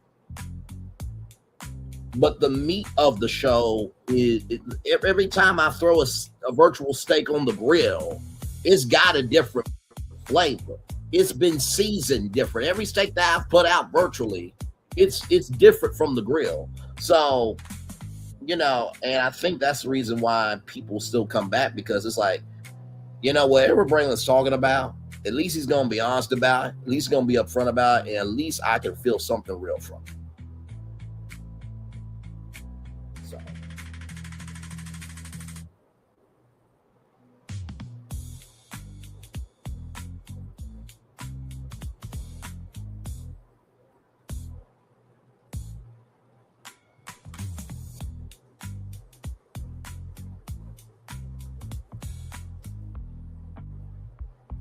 But yes, indeed. We're just chillaxing here.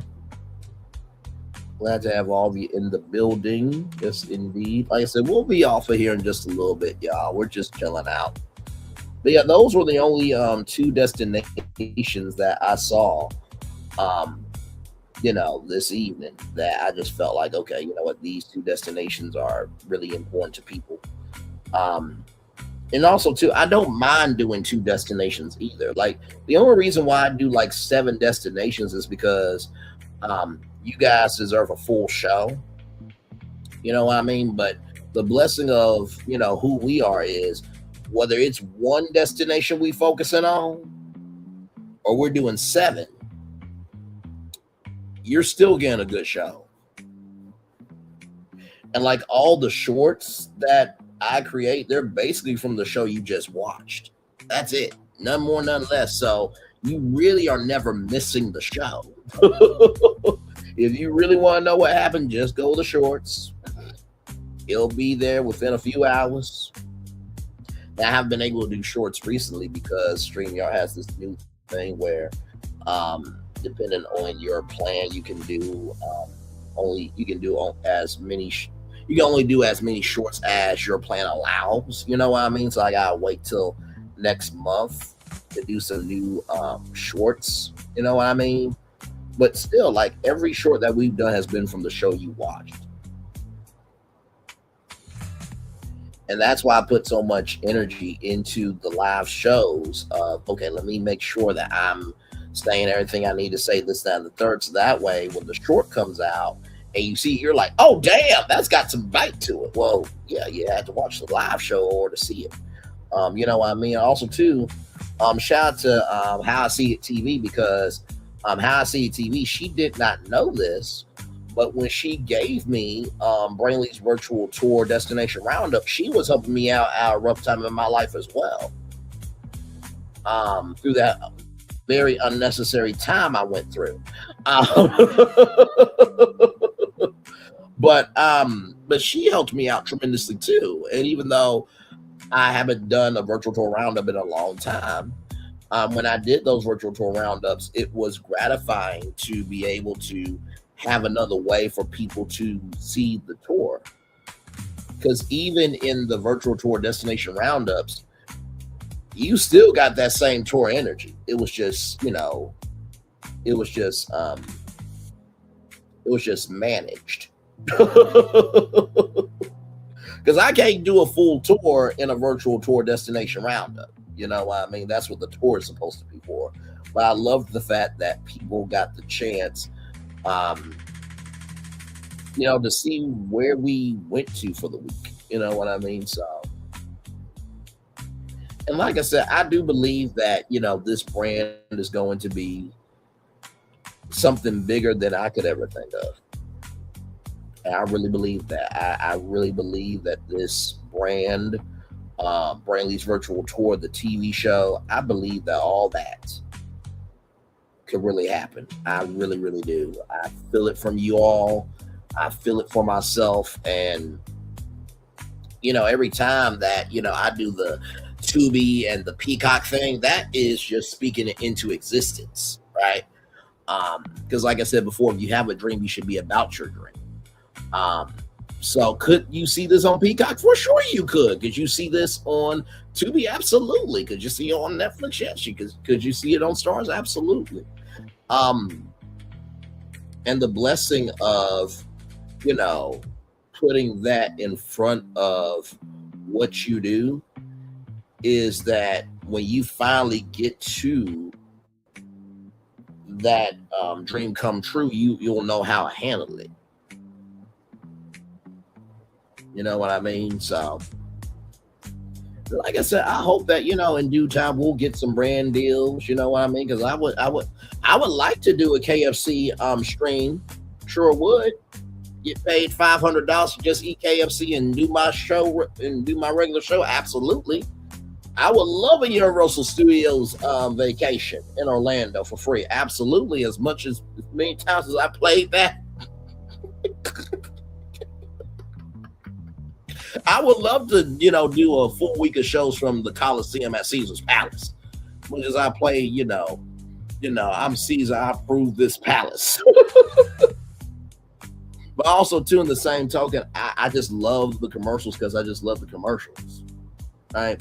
So when you're doing what you're supposed to do, because you genuinely love what you do, you'll get everything in due time.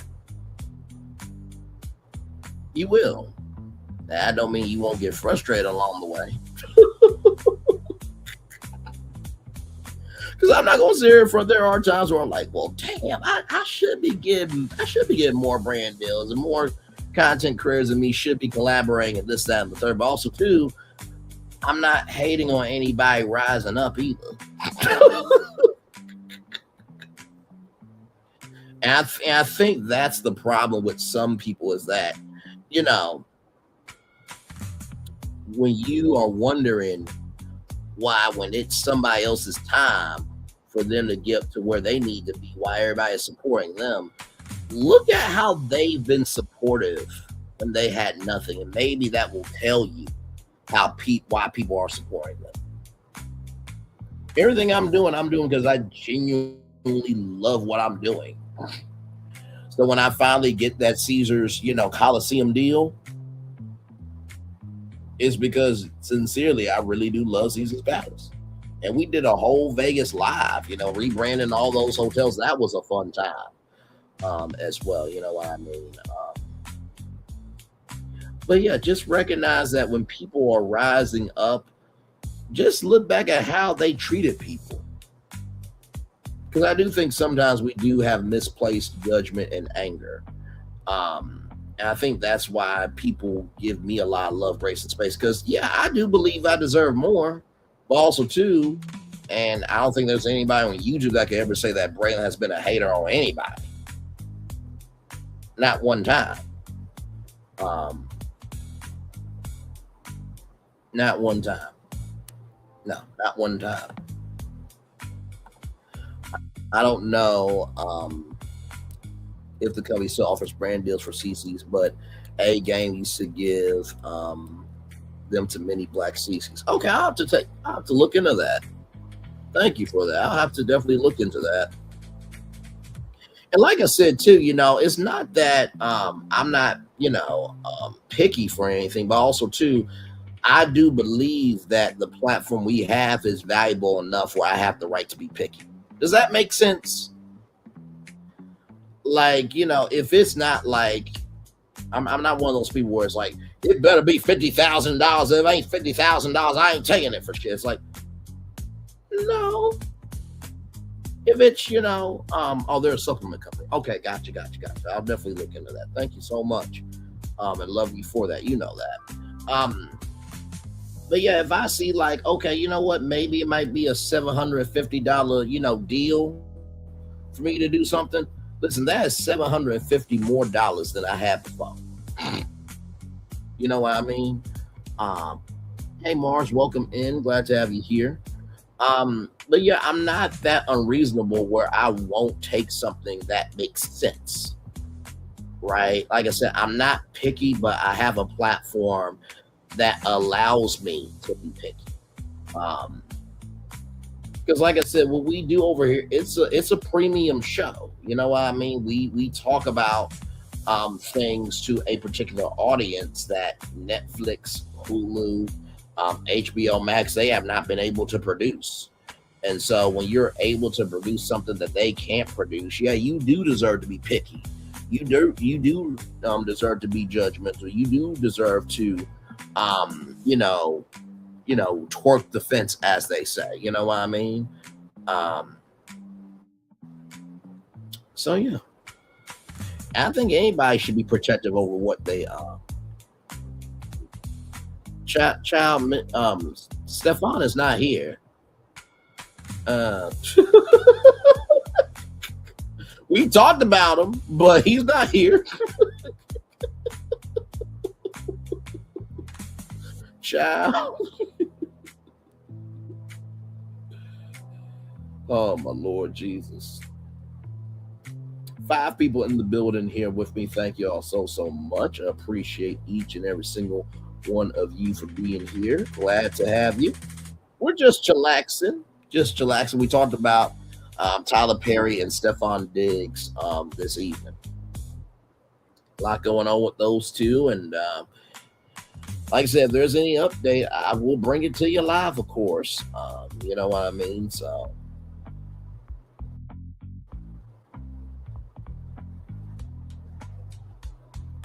that's crazy work, though. Give me $1 million, Mr. Diggs. He's not here.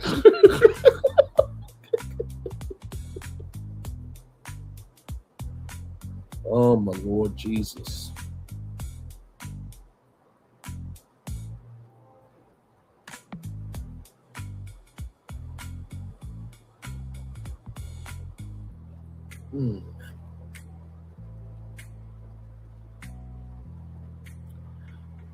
Bashir Gray, we haven't talked about him at all.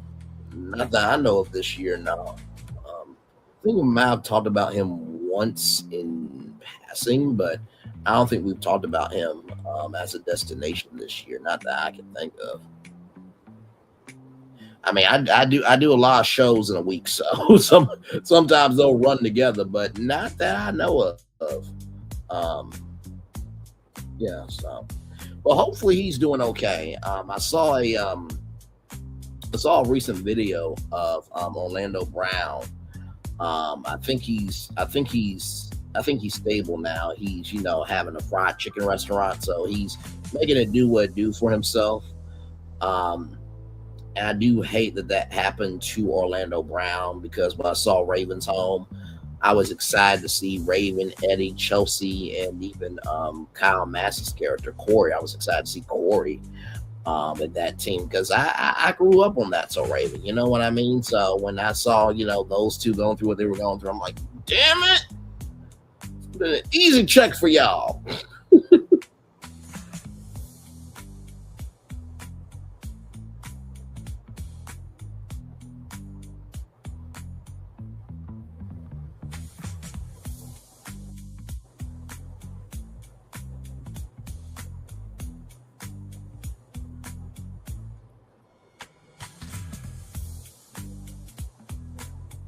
Yes, indeed.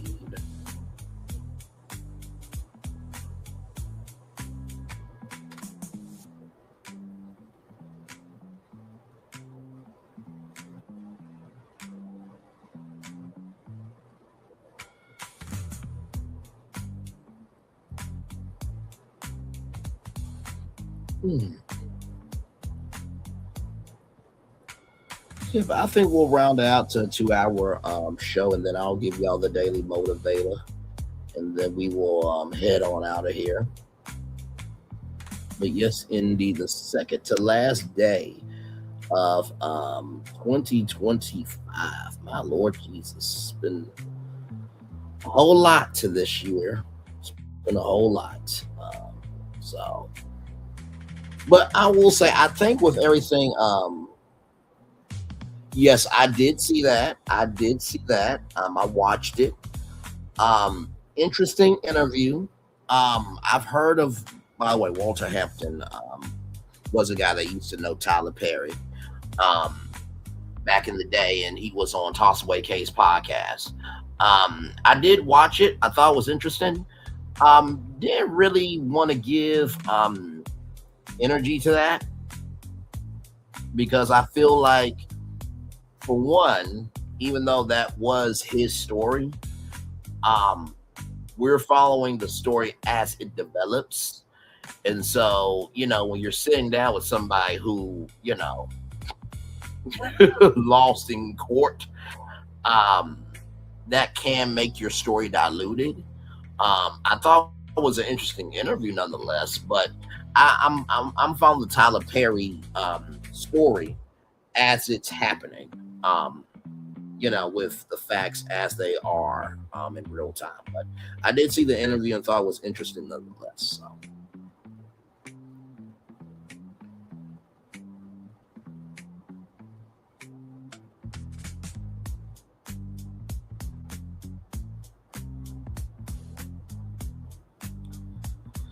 You feel that Tyler is rich and they are jealous of him. I'll say this. I don't think anybody's jealous of Tyler. I mean, I'm not jealous of Tyler myself.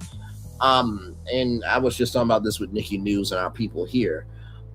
Just because somebody is covering somebody doesn't mean that they're jealous. It's just the story is the story. You know what I mean? So, like I said, we talked about the text messages that leaked out today. And we talked about Marlo Rodriguez's response to it.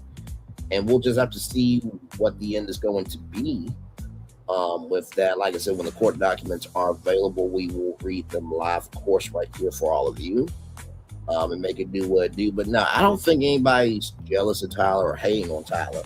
I think people are just following it for what it is.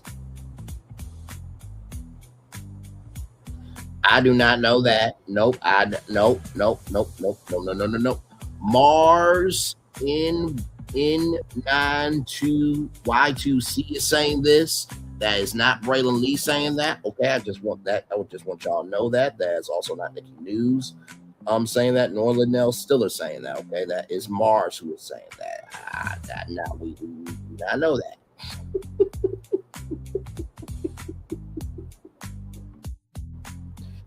Do not know that at all. Okay, listen.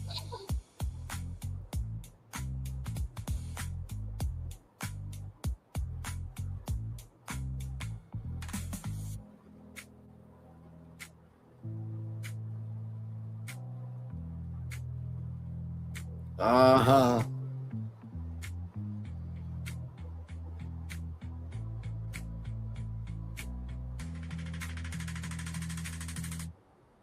Yep, we're almost to a 2-hour show, everybody. This has been a good one. This is the last show of 2025. For virtual tour live, that's like all the destinations that we covered are the ones that we covered. So this is the last one for the year. However, of course, we will start a brand new season coming up here in the new year, and more destinations and everything else, and hopefully just more blessings to come. I'm hoping that in the new year that I will find the right job where I can do more of this full time, and hopefully I can find the right company that will allow me to utilize my YouTube channel as an outlet for them. Of course, it's just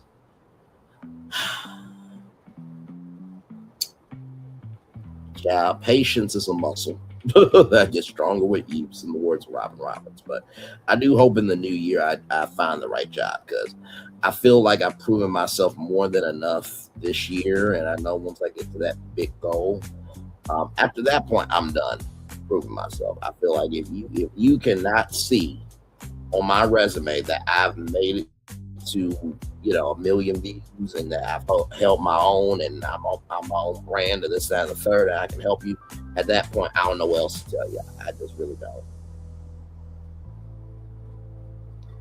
And it's not that people don't mind proving themselves, but I think it gets to a point where what else do I need to do, right? So I think that's what it is. So.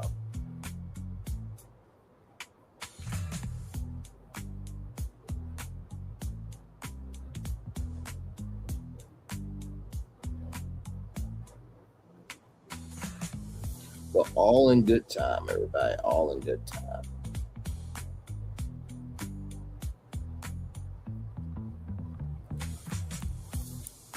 Thank you, my friend. Listen, from your mouth to God's ears, I truly believe it. You know what I mean? I really do believe that for sure. I definitely want to do more interviews. Definitely want to be outside more. You know what I mean? Like I said, the show is not changing too much because I feel like we have a good flow to what we do over here. But I would like to, go to more live events and bring virtual tour, in real life and stuff like that. Of course, that takes time and money. You know what I mean? But in due time, you know what I mean? I feel like you can have a goal and work towards it, but also doesn't have to be pressing. You know what I mean? It's just like when Nikki News said that, you should go BravoCon. I'm like, that could be a possibility. You know what I mean? But also on the same token too, I'm not pressed about it. You know what I mean? Where, oh my God, if I don't go, I'm not a content creator. It's like, oh, that's the case. You shouldn't be creating content if you believe that you not being able to go to an event determines the makeup of who you are as a content creator. You know how many people have not went to not one con, not one event, not this, that, and the third, and they about their business. Don't let other people's thoughts dictate your movement.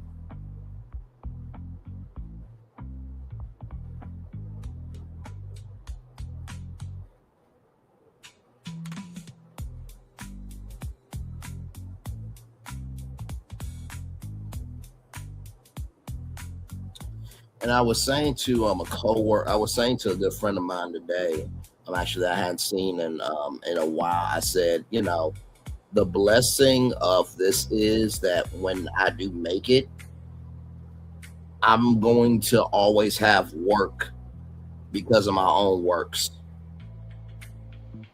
I'm going to have work because of my so BravoCon. Now, I think Andy Cohen said that might be not this coming up 2026, but it might be 2027 because he said to like plan all that, this, that, and the third. It takes about a year. So I think 2027 might be the next BravoCon. I do know about the media pass as much as I talk about it. But of course, it's finding the right hotel and then, getting out there and setting up and this, that, and the third. And then, of course, figuring out what you can and cannot film and all that stuff. And then, do you get the VIP pass? Do you get the basic pass?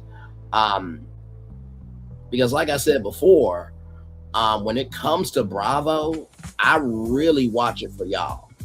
That's it. Sincerely, I watch it for y'all. And once the episode is done, I am done. You know what I mean? But I also understand too that for my audience, you go where your audience is, right? So I do understand the totality of that, right? So I'm not so blind to that I won't, make the investment. You know what I mean?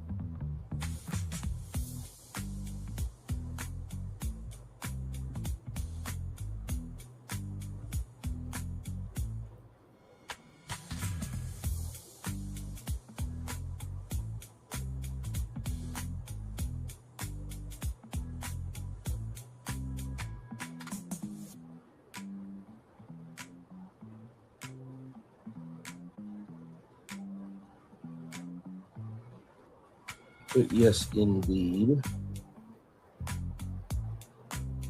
See, I think he said maybe 2027 might be the next BravoCon. I do want to go to the Essence Festival of Culture. I think that would be cool. I know that there was a lot of issues, with this past year's festival, but I think it would be cool to go just for the one time. To see it in person, of course, Comic-Con as well. A few other creators crowdfunded. Hey, just Jonda, good to see you, my friend. And Chow, just Jonda is a great content creator as well. Me and Jonda have covered many trials and different things of law this year together. She's been a great colleague and good friend in that journey. Also, too, I think Comic-Con would be cool as well. So, believe me, I definitely want to go to these conventions. You know what I mean? But yeah, it's making sure that crowdfunding it because you really want to go and not just crowdfunding it because you feel like you have to go. You know what I mean? So, oh, well, I mean, we talked about them. You know, we're just kind of chilling out now. So if you want to come up here for a minute and talk about them, we good. I didn't read the court documents though. So if you want me to drop the link, we can. We're just up here chilling at this point. I don't think Nikki News will mind or the subscribers will mind because those were the two biggest destinations that I saw. The Tyler Perry destination, the Stefon Diggs destination as well. So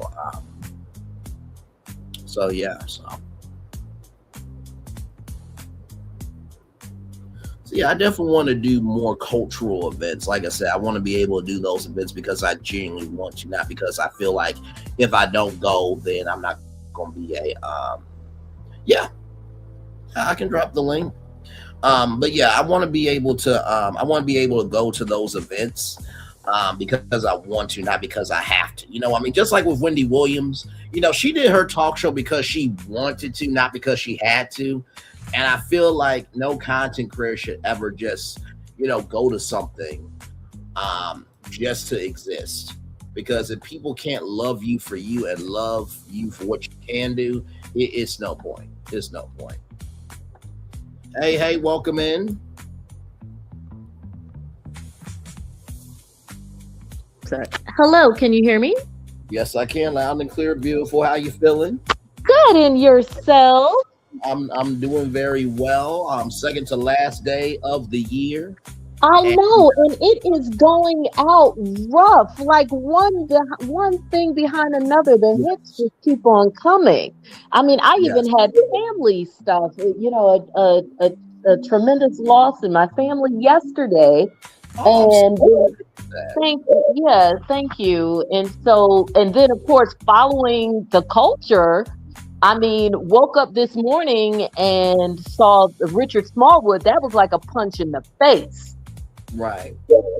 You know, especially, you know, for us like church singers and dancers and whatever, like Richard Smallwood, you know, it's kind of like on the church side, you know, how on the secular side, say Brandy is the you know, it's the vocal Bible, Whitney Houston, whatever. Well, on the church side, it's Richard Smallwood. You know, Richard Smallwood, Andre Crouch, whatever, you know, they call him the maestro. And then the dance world had a tremendous loss today. It was just like, damn, 2025 just be over. Yeah, but you know, when that ball drops, we don't know what we got 3 more years of the Orange Demon. So I mean, I don't know why what you know, 2025 ending isn't necessarily going to change much in terms of a whole other level of foolishness. Exactly right. So now, with Stefon Diggs, and I'm sorry, I'm a little late. I didn't realize you were on, and I had company. You are good. So I'm not sure because I wasn't here what you guys went over. So please tell me, if at any point I'm being repetitive. So like I said, it's always good to see you. So you're fine. Like I said, I was trying to find 7 destinations to bring to y'all as a main show, but also too, I've come to realize with how we are, if there's one destination or 7, y'all are still gonna get the show. Y'all still gonna come because y'all want to hang out with me. So I was like, child, these are the 2 that y'all are talking about the most. And it's the second to last day, and I actually want to rest today. So, you know, I still fulfill the assignment. You know what I mean? But no, with Stefon Diggs, we talked about the fact that this was over a dispute about money. Was a text exchange, and allegedly, this is all alleged, that he slapped her in the face and got her in the crook of his elbow. Yes. So according to her, Of course, subsequent to the text exchange, so apparently this, as it said, the text exchange actually came after the fact. So she was there. It seemed like the situation started to go downhill potentially in November. Okay. She, in the extended, version, the full version of the police report, she says that the money stuff. It sounds like the money stuff and how he handles his business is all kind of shaky, and this is why. There are certain things that, and I'm not saying anything you don't know or anybody else listening. There are certain things and certain language you would use if business was properly in order. For instance, if we had a contract, then everything would be per our contract. And sisters, that's how we talk when we know we got some paperwork in order. Per our contract, you owe me this. It wouldn't be, well, it's standard in the industry to do that. No, it's not about what's standard in the industry. It's about what we decided in our contract. So from day one, it looks like, at least, I won't even say necessarily her, but if you have a contract worth $63 million and you have business managers and people who pay your bills and whatever, I'm going to need you to do better business. And it also doesn't speak well of the people who you have handling your business. So let's start there.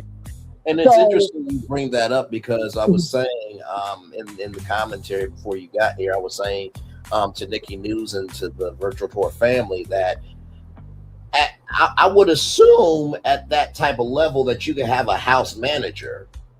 Exactly. Intermediary or a middle person to be able to handle these things.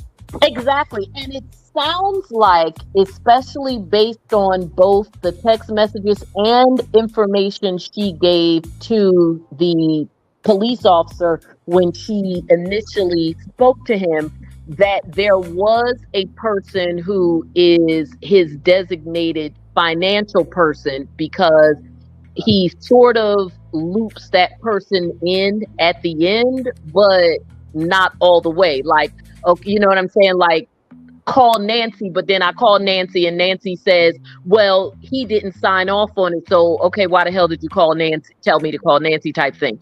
And it sounds like whether you have a Nancy or not, y'all still aren't doing, running your business properly, because a lot of this stuff would have been very easily cut and dry if it was just in the contract. And I'll start with one that sort of demonstrates this. So apparently back in November, she said, okay, so I don't know if you know this, but at any rate, he hired her allegedly for the entire season back in July. So arguably she would be working for him, I guess, through the playoffs and what have you. So from at least July to what, January, February, something like that. Okay. Right up to the Super Bowl. And for those of you who don't know, of course, there's the fast food chefs, there's the sit down chefs. Let's just say the pay for a chef being at a restaurant in Ohio is different than Vegas, but then you get into private chef, right? So yeah, and she is a private chef who was to be in residence at his home. That's another reason why you could tell that this report was leaked, because it's not redacted. Like, it has her name, it's got his full address, etc. So at any rate, he hired her in July to be there until the end of the season, and to stay in his home. And that makes sense, right? Because unless he has an away game, arguably he should be at home and going to work out at the practice field and all those things. And then, of course, meal prep as well, because usually when it comes to that's right, they have particular way that they need their meals prepped. And when you're talking about a private chef, it's not just preparing the meal to eat for that day, but it is planning out a whole plan for the season, and also freeze dry meals and stuff for practices. But just to add some color there, but go ahead. Yeah, so this is full time, more or less, whether he's there or not. if she's doing it to that degree. Okay. So at any rate, she says that it was always supposed to be weekly payments, but that never happened. It would be they started paying her monthly. So again, that tells you about what kind of business they were running. Okay. So at any rate, after it sounds like he needs to go get Jalen Hurts people. So yeah, exactly. So at any rate, he in early November, from the 11th through the 14th, or the 7th through the 14th, which sounds about probably close to the time when Cardi B had her baby, but I can't, if anybody wants to look that up, I'm not really sure. But at any rate, he told her, I need you gone from the 7th through the 14th. I'm having house guests. I don't want anybody here. So that sounds like that was their first conflict over money, because she was like, if you want me to leave, then you going to pay a sister? I mean, I'm assuming it's a sister. I don't know. But you're going to pay me, whatever. So, okay, fine. Whatever that situation was, it wasn't enough to make her quit then, because obviously she came back after that time frame and stayed until this fateful day on December 2nd. So apparently sometime it sounds like she must have mentioned that incident, because things must have started falling apart after that November date, because December 2nd was only 3 weeks later. You got Thanksgiving in between, etc. So something's going on with them with money. It's going back and forth. She was still in the house, and like you mentioned, there's text messages, there's drama, and so she alleges he comes home and comes into her bedroom, because bedroom was in his house. He comes into her bedroom, and they go back and forth. Let me look again at it to see if she's, because I want to be accurate. No, absolutely. And by the way, everybody, this is just Jonda. We met through Remixing Politics and Culture with Pam. We're on with another panelist, and she is an actual lawyer, ladies and gentlemen. Okay, so new season of Let's Be Honest with Just Jonda, starting after episodes, is starting on New Year's Eve. I'm going to bring in the new year. Oh, congratulations on that! Like I said, give me the link, and I will definitely do a watch party for it and do whatever I can. So absolutely. So, and it's connected to this, so you have it. Okay. So, all right. So at any rate, let's go to 11/7. That's when he told her. Okay. So on 12/2 is when he came in. Because this was kind of bizarre, because she went to the police, but then told the police not to do anything. Okay, here she goes. On 12/2, she said she was still working there. She said on that date, the male, because she didn't tell the police officer at first who it was, entered her unlocked bedroom. They've been having ongoing text exchanges over the money. She said, so I guess he must have owed her for November. She said that they began to discuss it, which angered him. Said, sounds like it was already nasty. She alleges that he then smacked her across the face, and that she tried to push him away, and that he CO'd her, because I don't know about YouTube, using the crook of his elbow around her neck. She said he was behind her with his arm wrapped around her, which would kind of lend itself, if you're trying to visualize it, to maybe, okay, you hit me, so I'm trying to get away, and then you sort of try to hook me back. It's giving sort of a bizarre headlock sound to it.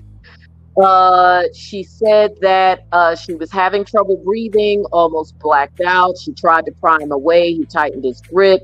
She said at that point, he threw her on the bed and said something to the effect of "thought so." And then she told him she still hadn't been paid, which I must admit, that still gave me a little chuckle, because that's something I would do. Like, okay, you could hit me and try to choke me out, but you still owe me money. So she said, so that for anybody who's listening, not laughing about the assault, just like the smart assery of it, because you still owe me my money. She said at that point, he said lies, walked out of the room. She explained that he needs to sign off in payments in order for her to be paid, which is why she confronted him directly. So she was allegedly dealing with this other person. She did not document any injuries, which of course, now I'm looking at it from 20 plus years as a defense attorney, certainly helps him. So she left the house that day, and allegedly, I think she went back the 9th to get her stuff, in which case they're still having the drama back and forth about, give me my money, no, I don't owe you money, blah, blah, blah. So I'm looking at that, yeah, because I know she went back another time. Yeah, she said on the 9th, she returned to the house to get her property. At that point, he wasn't there. She texted him, who told her to take up the monetary issue with his assistant. She spoke to Melissa from finance, that I assume is the assistant, who explained that Diggs had requested a signed non-disclosure agreement from her before she could be paid. So I'm going to come back to that in a second, because that goes back to the bad business and some legal stuff. Yeah, because you would think that would have been signed up. So, you're right. Let's deal with that now. That goes back to my initial preface to this entire discussion. What kind of business are you running that you're the $63 million man? And there are people who barely make $1 million and have enough sense to get a signed NDA. Yep, from the jump, because from the jump. Now, and that's just because you don't need somebody talking about what goes on in your house. In his case, you've got multiple maybe baby mamas situation going on, because you got a bunch of kids juggling babies the same age. That means you're juggling women. You don't need nobody talking about what's going on in your house. And then you are sleeping and doing whatever with a global superstar who's an even bigger star than you are several times over. You don't need people talking about what's going on in your house. Your people should be getting an NDA signed just because of who you're sleeping with. Yep. Okay. So again, poor business. And then for those, I know NDAs have come up a lot, right? Especially with the Diddy case. NDA, everybody thinks they know everything about NDA. Well, if you have learned anything from the Diddy case, you should know that NDA still does not protect you from somebody talking about criminal behavior. So had she signed an NDA, yes, she still would be beholden to not talk about the non-criminal behavior, i.e. the merry-go-round of women and whatever else is going on there. But she could say, this mofo allegedly beat me up because he owed me money. That, of course, wouldn't be covered by the NDA. Again, just bad business, because clearly if this is true, because this is all alleged, even that part is predicated on, I need you to sign this NDA and then we'll give you the money, because now that this situation has gotten nasty, I need you not to talk. And then that brings up other questions that the prosecution is going to raise, of course, and I'm sure you're already thinking it, which is, why did you want that NDA because you thought that would shut her up about the assault, or did you just want the NDA to just shut her up in general? Yes. Because as we know, bad actors depend on people not knowing their rights, like not knowing that an NDA does not shut you up if illegal things have happened. Because a lot of people really don't know that. So at any rate, that happened on the 9th. And of course, she still didn't get her money because she did not sign said NDA. She goes to the police on the 16th. She speaks to the officer, the one who wrote this report. She also provides the officer with the text messages, etc. She's still communicating with the officer, but this is again where things get a little weird, which will support the defense, because lifelong defense attorney, it's hard for me to turn that hat off, even though at one point I did train prosecutors as well. So there is, as a defense attorney, my hackles go up because she went and she files the report But at the end, when he said, okay, so what do you want us to do? And she goes, I don't want you to move forward. Did you know that part? No, I did not. Yeah. Isn't that little? That's very interesting. Very interesting. That is very So, suspicious. yes. So between the 16th, now he was again more bad business. The officer doing his due diligence, give the officer some props here too, and I don't do that often. The officer attempted to contact Diggs at the number that she provided for Diggs, and he left messages. So I'm assuming he had a reason to believe that that was his actual number. The officer says that he attempted to contact Diggs, and he even gave exact times. He tried to contact him and left.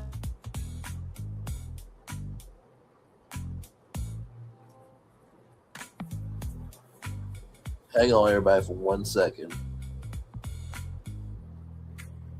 Jonda, you're still here with us, but we can't hear you, beautiful.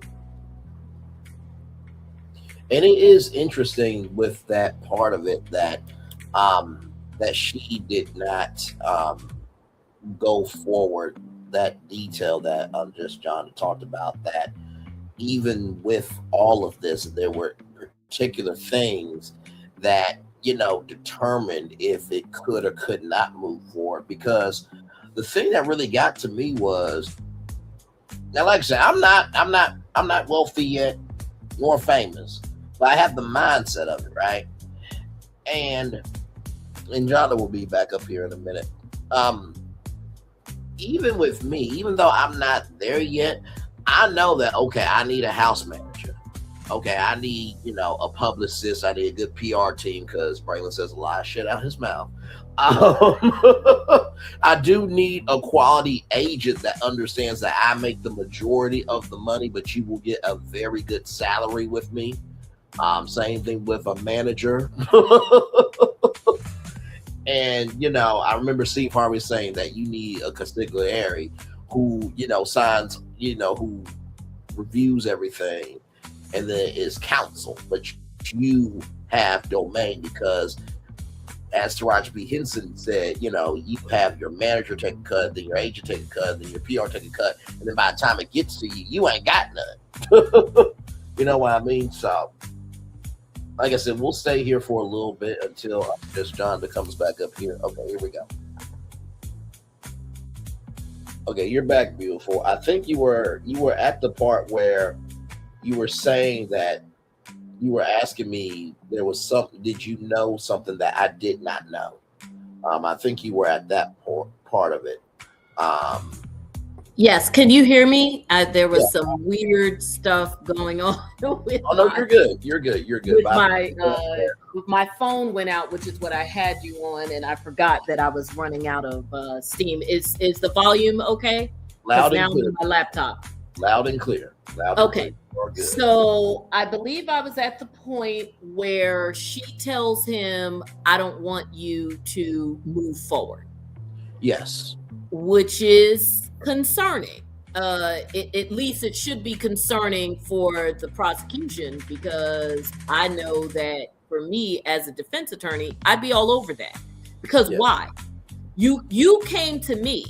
It would be one thing if there was an incident, and we got to call it domestic because they're in the home and she was technically living there. It doesn't matter if they are not a couple, and I'm sure there's going to be speculation about that, because this situation does seem a little personal, although messing with my money is personal, so that part. So anyway, she but my point is, it would be one thing if the police were called because a maid or whatever heard this going on upstairs. He or she didn't know what was going on, called the police, and the police came and they took a report that you don't have a choice in, because the police were called and now they got to address it. Correct. And then you say, because we see this happen all the time in domestic violence incidents, and again, having done this for many years, I've dealt with that countless times, where then they'll be like, no, I didn't call the police. I don't want this going further. We just got out of hand. I love her. She loves me. Blah blah blah blah blah. That's not what happened here.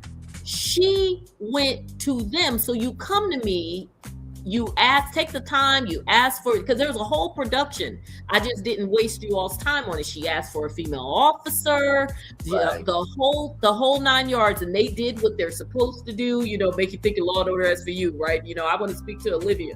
They give her a female officer because you want the person to feel comfortable, the whole thing. And turns out at the end of you telling the officer all this, you leave them in suspense about who it is, and you have your moment, and then you go, no, I don't want you. Yeah, that was very off-putting. Yes. Now, again, doesn't mean that it didn't happen. I'm just saying, from the perspective of a defense attorney, thank you for the gift of giving me something else to try to undermine you with. No, correct. Because and to relate that, and I was speaking on what you were speaking of as you were coming back up. I was saying to the audience it's interesting that she at this point, and maybe I wasn't as clear before you got back up, but now I am, that it's interesting that she did not want to get to a certain point. She didn't want to pursue further, even though she called them. That would be like, no, she didn't call them. She went to them. Yeah, exactly right. That would be like me calling one of my media friends and saying to them, "Hey, bring these virtual tours. Finally get on the E network. This, that, and the third." And they're like, "Oh, okay, great. I'll get supervising producer. I'll get this, that, and the third." But then I'm like, you know what? I'm good. It's like, well, wait a minute. I got my supervising producer on it. We got the graphics that are coming up. We got the footage from E coming in. Like, I've already promoted it. Like, now you don't want to do the interview. So it's just like, what the hell? Exactly. And the officer, you come in, I've got to take this information. I've got to write up this report, and I have to now at least investigate it to make sure there is not some ongoing danger, because as an officer, I'm going to, if I believe you, and it seems like the officer did believe her from the gate, because the officer made it a point to say that she was emotional and initially appeared hesitant to give a statement. Those are the types of traits that an officer or an investigator is looking for in a true, for one of a better way of putting it, in a true victim, in someone who is actually telling the truth.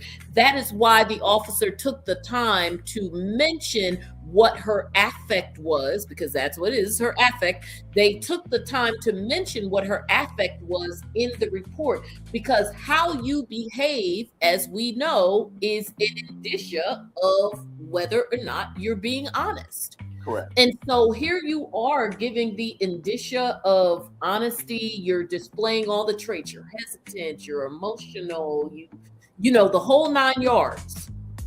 And then we get to the end, and that I got to write up and investigate no matter what, because now I got to do work.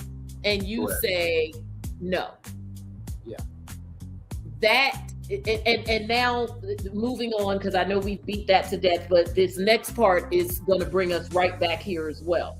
So she did follow up. She did everything that the officer said to do, and everything she said she would do, which is great. If you promise you're going to do some things, you do it. So she told the officer, the officer told her. The officer told her that he would proceed. I got to keep her name is in here. I'm trying not to use it. The officer told her he would proceed with the allegation and file charges, but she said she did not want to file a charge at the time. So the officer absolutely believed her, because the officer says right here that they were prepared to proceed with filing charges right then and there when she came to see them. So they felt that she was credible. I told her that as a victim, an officer would be following up regardless. So now that you've created work. I also let her know that if her mind changed, we would certainly go ahead with further investigation and charges, explain the process. They even offered to help her with the process of getting restraining orders. She said she didn't wish to seek one. She said she just wanted to go home and had no intentions of returning. So it was like, I just wanted to get this out. Now I'm leaving. Whatever. Right. She said that she was going to email them any screenshots related to the incident at her convenience. He sent her the DV form, the whole thing. And he said that she returned, or she, because she did ask for a female officer, she returned those to her without incident. So they had follow-up. Screenshots were sent to her. They added it to the report. So those, I'm assuming, are the screenshots that we've been seeing floating around online. When they so they came, and they came from a different number. The officer was very diligent, inquired about the number. She said that's the number that they had been used to communicate. I don't know if he gave her a phone to use. I don't know. Right. So on December 20th, they spoke to her over the phone, discussed how they like to proceed, and she was still saying hold off on any charges. So this is 4 days after she met with them, because again, she met with them on the 16th. He told her, she asked the officer to reach out to Diggs and to ask him not to contact her anymore, because she claimed that earlier in the week, she received a voicemail from a female voice that she believed to be his girlfriend, although she didn't say a name. So that's interesting.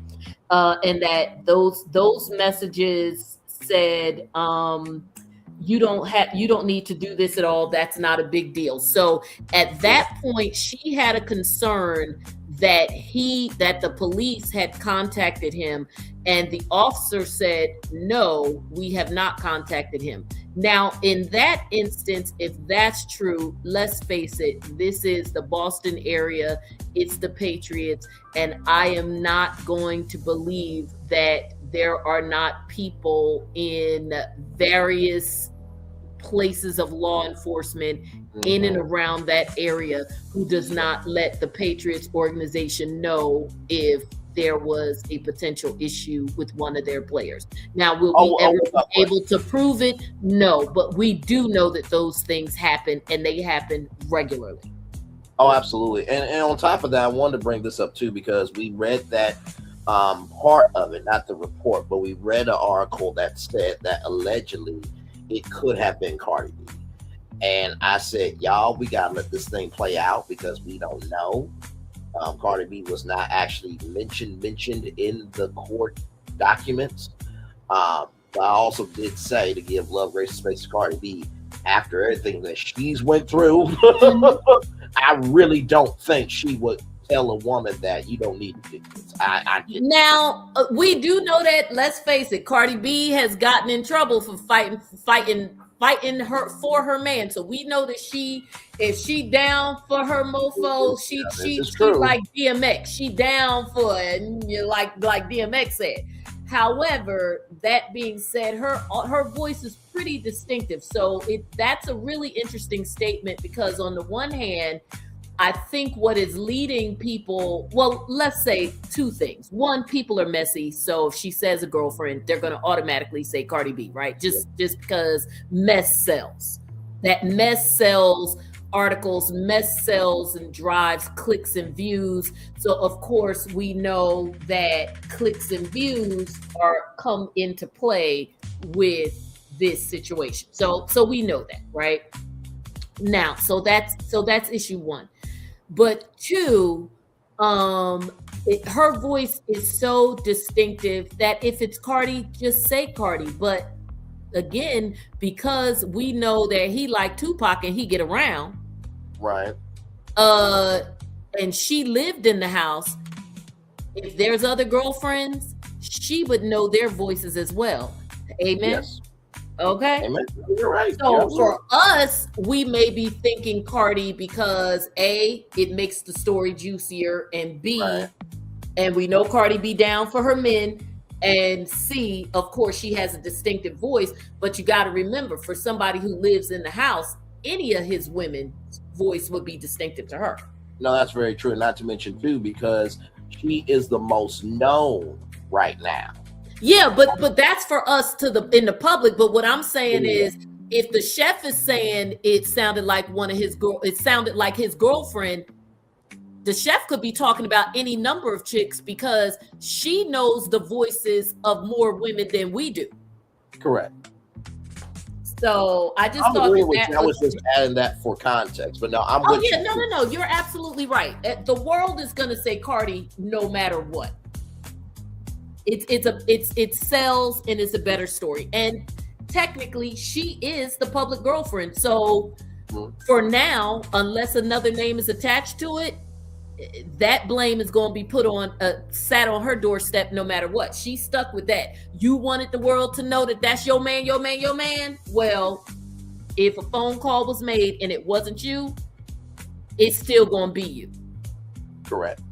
So at any rate, they did follow up, and he said, or she said, the officer said, at 1:20, so really, at 10:10, so pretty much immediately after they got phoned with the alleged victim, because the alleged victim called him at 9:45, called the officer at 9:45. At 10:10, the officer contacted Diggs at the number provided. Call went straight to voicemail. Never received a call back. On 12:22, 1:30 p.m., called Diggs again, went straight to voicemail, did not get a call back. Notified the victim, and she sent an email for the woman that handles his business interests, maybe the Melissa chick that was supposed to pay her the money. So the officer contacted that person and basically said, if I don't receive a call back by 12:23, the officer said, if I don't receive a call back from Diggs by 12:23, I will call that chick. I guess, again, trying to keep it from it being like we're calling the whole world about this. Right. But something must have happened, because the officer said they received an email and voicemail. So literally within 4 hours, on the same day, on 12:22, at 2:12 and at 2:24, she contacted them and said, file the charges. And then the officer tried to reach out to her on 12:23, didn't reach her, but then just said, okay, screw it. I wanted to file the charges anyway. You said file the charges. I'm filing the charges. So, so on 12:23, officer did speak to her first thing in the morning. She said that she had changed her mind a few days ago and wanted them to go ahead with the criminal charges. And so then the officer said, okay, I'm filing a complaint based on the statement you made at 12:16. So what does that tell me? And again, back with not only my just regular, social media, social commentary, pop culture person, as well as my attorney hat. My defense hat. Anyway, that tells me that there were conversations going on back and forth, maybe not with homie himself, but obviously some communication with the financial person, I guess Melissa, if that's her name. Sure. And that broke down, and she said, F it. I got an alleged call from some chick, and you're not paying me the money. I'm gonna get you. Now, does that mean it didn't happen? No. But again, I would still, from a defense perspective, because we already know what the prosecution's case is. So, the prosecution's case is fairly fairly straightforward. Just to be fair, prosecution case, fairly straightforward. This is a person who you all begin to have a conflict that started probably in November when you first asked her to leave.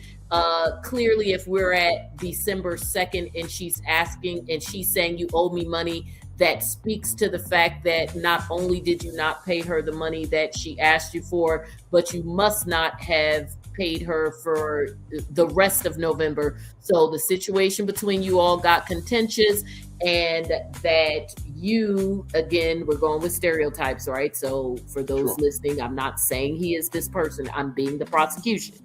You, this big, brawny, aggressive person who plays this aggressive sport, typical of the many others who find themselves in this situation, decided that this person wasn't going to keep talking back to you in your own house, and you decided that you were going to be intimidating and threatening, and she didn't back down, and you lost your temper and you smacked her. And when she tried to get away from you, you pulled her back, and of course, in the manner that you pulled her back, that also, you did it in a manner that also ended up choking her. That and so those are intentional unwanted touchings, the definition of assault. So we've got the misdemeanor assault, and if we prove and if the jury believes, or I'm sorry, the trier of fact, because probably won't be in front of the jury, but if the judge believes her more than you, that you also grabbed her around the neck, then that would be choking as well. That is our case. It's no more sexy than that. And of course, from the defense side of it, the defense is going to say exactly what his attorney has already said. This was a financial dispute and with a disgruntled employee, and she decided to use reputational harm because of who he is and the broader impact on him to try to strong arm him into a monetary settlement. Because if you read in this and that in the text, people say, oh, that makes him look bad. Well, it does, because he was talking some cash shit, but it also doesn't make her look great either, because from the defense standpoint, it is you tried to use reputational harm to strong arm him into a monetary settlement. And why am I saying monetary settlement? Because she didn't just ask for what she was owed. She also said money to start my business. Yeah, and it's interesting that you bring this up, because I mean, you've been an attorney and a lawyer for a very long time, and I've been, a human being upon the earth for 31 years. I don't think I've ever seen a year where pop culture and law have collided as much as 2025 has, and I think that the realm of celebrity is being redefined in these cases, because I said in one of my description boxes, if there is not a pop law YouTube channel, then we're all failing the asylum. Well, I think social media plays a big role in that. Yes. Because the world has always had a fascination with two things, law and medicine. And why do we know that? Because look at our television. From and I'm talking about things that happen in real life. Of course, there's love stories and there's fantasy and all of that. But when it comes to professions, there are certain professions that have been staples in popular culture and people's fascination with them. And I definitely speak from a historical perspective, because I've always been a pop culture observer. Like, even as a little girl, I watched all the shows. I even would watch black and white, all of it. So everything going back, we're talking 80s and 70s, there's always medical shows, there's legal shows, there's court shows.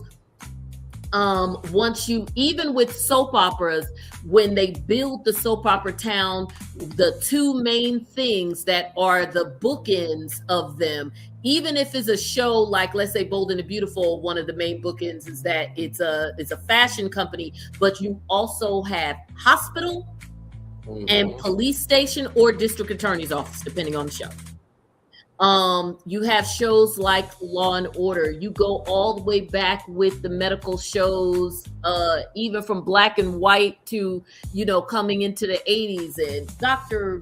Marcus Welby and St. Elsewhere. And then you've got, of course, all of the legal shows that are immeasurable. How to Get Away with Murder, NCIS. Yeah, and that's just current. One of my favorite shows, which Morris Chestnut, you got power at Fox. I need you to bring Rosewood back. But that's and that again, that's just within the past 15, 20 years. You got Law and Order that, started when I was in like grade school or middle school, and shows even before that you're going to be like, I won't even, because I'll be telling too much about myself, going back to Matlock and all this stuff. And even the crime shows, Columbo and all so all of these things.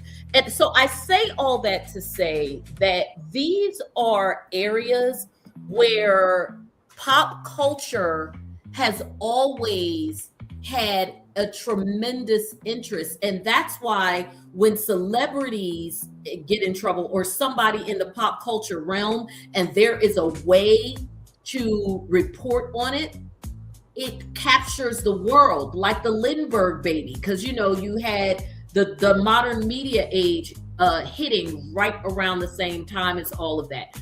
So this is just the next iteration of that. And once you add social media and people's ability to connect and talk about these things on a regular basis, not to mention true crime being second only to sex when it comes to when it comes to podcasts and all of those. And in fact, I'm not even sure if true crime is number 2 anymore. It might be number 2, but true crime, sex, and sports are like always in a race. And I think sex and true crime are ahead of sports.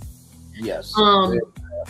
And so it's so like you said, it is 2025, but I think that even if you go back further than that, when you really talk about the modern era, because I was literally, talk about a bit of history. I'm in history. I was literally in law school. So talk about a time to be alive. I was in law school during the OJ trial. Ooh, Lord, I bet classes were interesting. Oh my gosh. And I was not in an HBCU. I was at the whitest of the white.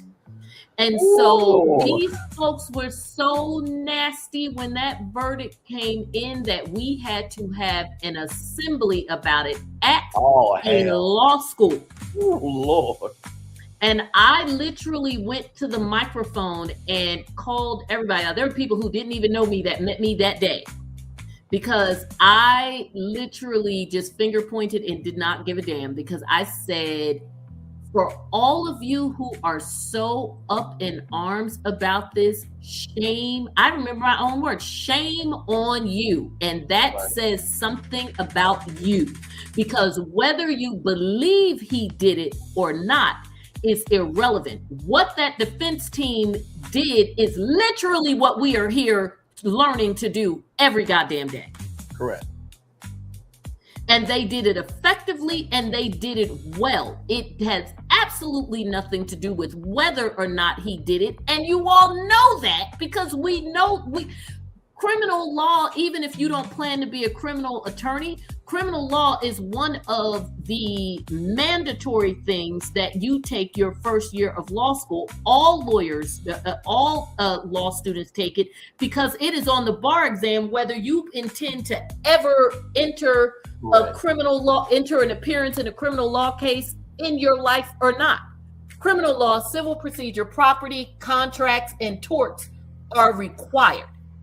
Because and I think you're saying this because it's almost like, for example, when you're to relate to me with media, radio for me is the platform that allowed me to figure out TV, everything else. So even if you never enter into that, everything else branches off of that. And sometimes that was the birthplace.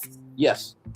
It was literally the birthplace. There are shows that I don't think any are left now, but up until I guess the early 2000s, there were literally only about 2 shows left that were in radio that then transcended to that then ended up going through black and white and then being in color and then being on, which was The Guiding Light and either As the World Turns or Search for Tomorrow. But at any rate, I told you, when it comes to this TV stuff.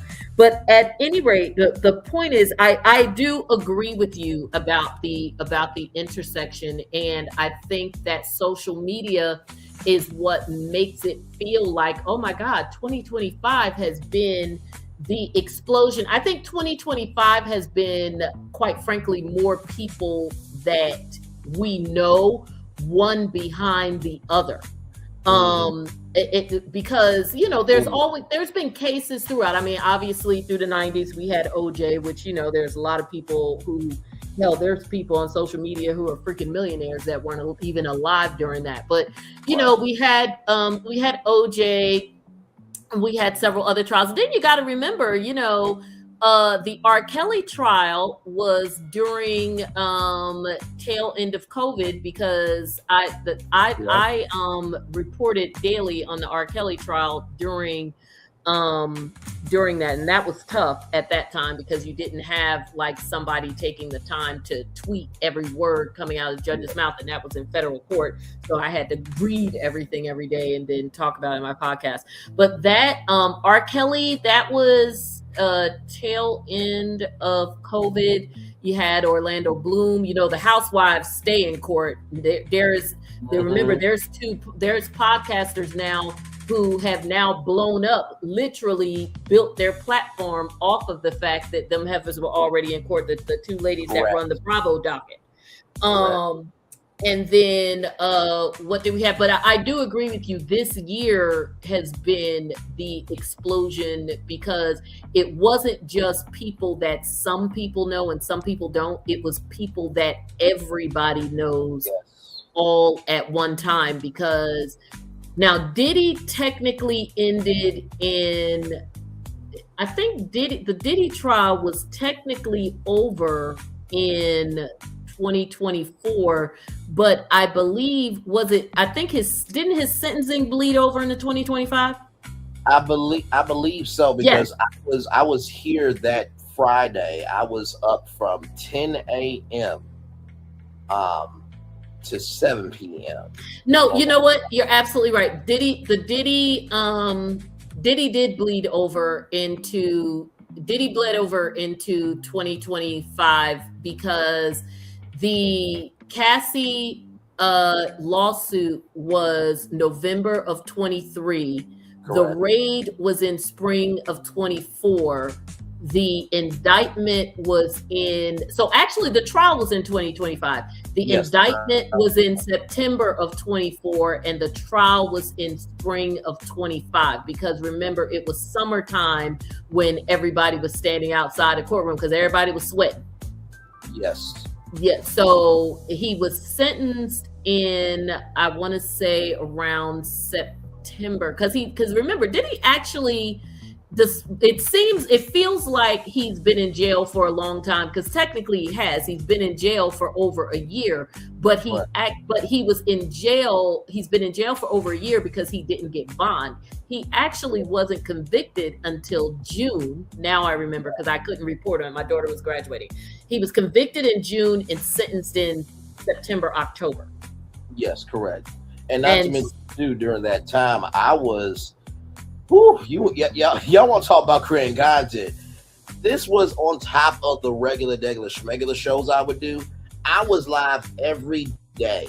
And let's not forget, because I think you talk about the Young Thug thing, because Young Thug bled into Diddy. Yes, absolutely. Yes. Because Young Thug went on for over a year. That trial started because there were so many indictments and whatever. That started in May of 2024. The Young Thug and everybody else trial started before that. Just to put that into perspective of how long that shit went on. Right. That trial began before Diddy was even indicted. Right. That is how long and crazy that ish was. Right. And when it comes to Young Thug, and this is the thing too. That was hard to follow. I just watched the highlights because the shit was funny. Right. When it came to those tours, right? The way I formatted was, okay, the creators who were in New York, y'all did y'all thing. but I also recognize from my audience is they are here for the tour, but they want the tour to make sense. Yes. So I did NBC News because they had from beginning to end. Then I added the articles and the videos, and then in addition to that, there were other lawsuits mentioning Diddy. So even though I may not have talked about Young Thug, it was just the mention of it, and I think hopefully moving forward with the career economy, people will give love, grace, and space, because normally in an average week I would do about 7 shows. So you add those Diddy shows that were on every day at 6 o'clock, I was about doing like 10 shows a week. And honestly, I mean, even though at that point I was just in podcast format and not YouTube, although as you'll see in looking at my page, I'm slowly adding, even though they're older episodes, people may be interested in them, adding all of the podcast episodes to YouTube, so that people, if they find me on YouTube, they can go back and look at old episodes. And if you go back and look at them, what I would do is, of course, and I would, at that time I was doing once a week because I started podcasting in 2021. What I would do is, have a general theme of, topics from that week, or sometimes twice a week if it was a particularly news heavy week. And then do what I would call a deep dive on one of those topics. And there was a period of time, as you'll see it, and I see in looking at those episodes, because in adding them to the content, that those episodes did become a lot of cases, because there was, oh my gosh, not Orlando Bloom. Oh my gosh, tell me the crazy, goofy, oh, thank you so much. Oh, I love you. No problem. We support our own here. It's all good. Oh, I love this. Thank you so much. The goofy white guy, oh my gosh. Johnny Depp and okay, there was Johnny Depp and Amber Heard. Yes, so that case, and believe it or not, interesting footnote with Johnny Depp and Amber Heard. Johnny Depp and Amber Heard, I think people just assume is all Hollywood in terms of where the case is. Just a fun Forrest Gump type moment. You know how Forrest Gump would end up in places where history was going down. Well, as we know, the first, because there were 2 Johnny Depp and Amber Heard cases. The first, the same content, but the first piece of the Johnny Depp and Amber Heard case occurred in Europe, because that's actually where she won, or the case was more favorable to her. And the issues were slightly different anyway. So that was the first case. And then the second case, and I don't know if people really followed that as much, but I did report on that one. So that was the first case. Then, and that's where a lot of the stuff about the poop in the bed and all that came out initially in the Europe case. But then there was the American case, which, as we know, is the one where he won.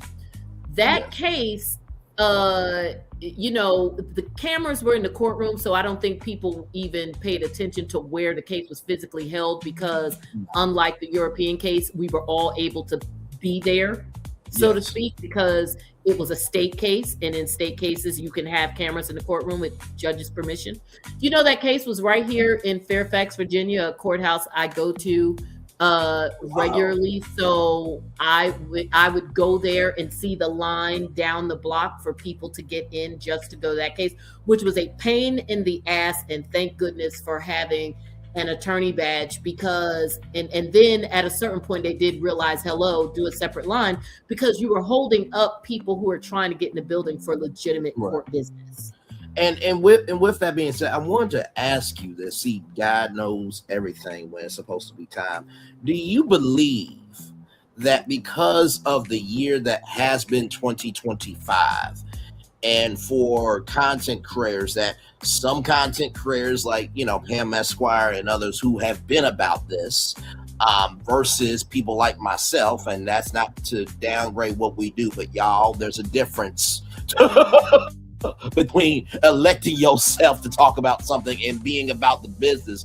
of the totality of something that is beyond yourself. But with that being said, because you brought up the attorney's badge, do you believe that courts will be more open-minded to add content creator badges to No, and they shouldn't. No. Because number one, there's but so many seats to get in. They are open to the public, so if you want a seat, you get in. And technically, if you're there as a content creator to report, then you are, yes, it's called content creation from the standpoint of where we are in history. But if you're there to report, then you are media. So what you do is, as far as I'm concerned, is get whatever you need to get to have a badge and be to be a part of the press. Now, I will tell you from that standpoint, as far as the press is concerned, the mainstream press does not have a special thing either. Now, when it comes to cameras in the courtroom, yes, there are, you know, they may apply for certain things for that, but the cameras, the courtroom, if there's going to be cameras in a courtroom for a trial, they'll just equip the court with cameras so that there's not space taken up, because the most important thing is the administration of justice, not that the world be entertained. Okay, understandable. You know, and that's no shade, because, you know, I do this work too. Yes. So but from the most important thing is not you or I. The most important thing is that justice be done. So as long as the courtroom is open to the public, then that should be good enough. And if you want to be there for content, then you get there early. I mean, that's really what it boils down to. And like I said, of course, there are going to be instances, as we've seen, where if the courtroom is big enough, like for instance in Los Angeles, you know, like we certainly saw that we have certainly seen in the past that there are certain trials where there will be some what is obviously news media cameras, not, you know, just closed circuit, like there's ABC News cameras in the courtrooms. I think that's a matter of space, is also at the judge's discretion, because it's up to the chief judge, etc. So that's where that comes in. But the actual people, the other thing when it comes to the media in the courtroom and having special badges and stuff and phones and all of that, is, again, the most important thing is the administration of justice. It can be downright dangerous when people willy-nilly are in there, you're taking pictures, you are, you know, wielding cameras that could be disruptive, that can intimidate jury members.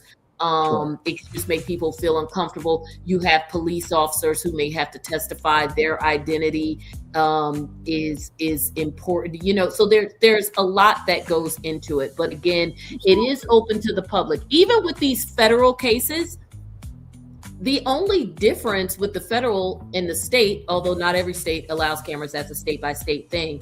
The only difference, and really is a locality thing, because again, there are some courthouses that are in like Doohickville who are like, we just don't have the capability for all of that and it's too disruptive. So our chief justice is like, no, sir. I mean, I've been in some courtrooms where I'd be concerned, you know, especially and I'm in Virginia, and I'm in Northern Virginia. So I'm like in the, you know, around the cities outside of DC. But there are certainly instances where I've been hired for cases where I am in the boonies, and I'd be concerned that if you plug up a high power camera, you might burn the courthouse down. I mean, there are still places like that. Oh, wow. Good thing. There's still places like that in the country. Like, there are still places that where I have gone to a courthouse and all the pictures on the wall everybody looks like George Washington or Abraham Lincoln, and I'm concerned about whether or not I should be there. And then I see like one black deputy and be like, I hope he's like us. Because I don't know if I'm okay. And then I have to look at my client if that client just happens to be black and be like, what the hell convinced you to drive through here? Yes. Just a quick aside, I represented this young man once who he and his friends decided they were going to just have their own little spree of stealing cars and just, I don't know, driving them to the gas run. I don't know what the end game was. Is a video game, y'all. It's a crime in real life. I don't know what the end game was. But the problem with doing shit and you end up in places that they don't have nothing to do, you know that phrase, we got time today? Yes. So there are many, many places, more places than not in this country, because not every place is a New York City, Philly, Chicago, DC, whatever. And we can pull those places in every state, right? Even including New York and Jersey and PA. There are many places all over this country, more than less. You look at the map and see the red versus the blue, and you can drive yourself in a county where they got time for your ass. So see, you might be able to steal a car in one county and drive through another county where they be like, you know what, our docket is too crowded. Let the next county he drive through deal with it. And you end up in one of those counties because they know that next county got time for your ass. Because what is their sheriff Roscoe Pico train doing all day? Nothing but waiting on you. And so homeboy had charges in 6 different counties. Oh my God, child. And 2 of those, absolutely, because some of those counties he was eluding the police and then went into the next county, they charged him too. So then I had to coordinate with district attorneys with very different politics from one another, from different counties, to try to formulate one deal. Because I mean, he did do this. But anyway, and there was one county where we went through and I looked at his mother and saw the tears in her eyes, and I had to catch myself from, having tears in my eyes because I have. Oh, sure. And this county, and I won't say what county it was, but this county, they still wear black and white stripes in their jail, in the county jail. Oh my God. That was in one county. Because when I went to visit him, I was like, is it Halloween? The fuck? Not Halloween. Go, Card. I'm not doing this with you. Not Halloween. I mean, for real. I was like, they was in his dress like life. I said, what on earth? I was like, okay. I said to his mom, I said, oh, you got to bring some clothes to the courthouse for me to take in the back and hopefully, and get permission for him to change clothes. Because I don't want you to see him like this. And then I did not realize that I dealt with that problem of her not seeing him in the black and white, but I didn't realize in another one of those counties, they bring them to court with the shackles on their ankles. Oh my. So you can imagine his mother's face. Oh yeah. Seeing her baby shuffle into the courtroom. Because when you have those chains on, there is literally nothing you could do but shuffle. Yeah. Because just like you see on TV where them chains ain't that long. And part of the reason they're short is because what you don't often see on TV is that because they chain you together. Right. So, I mean, they're chaining you together at the wrist, like, your wrist, and then the next person and the next person. But of course, if you can move too much in the ankles, you'll be yanking the line all over the place.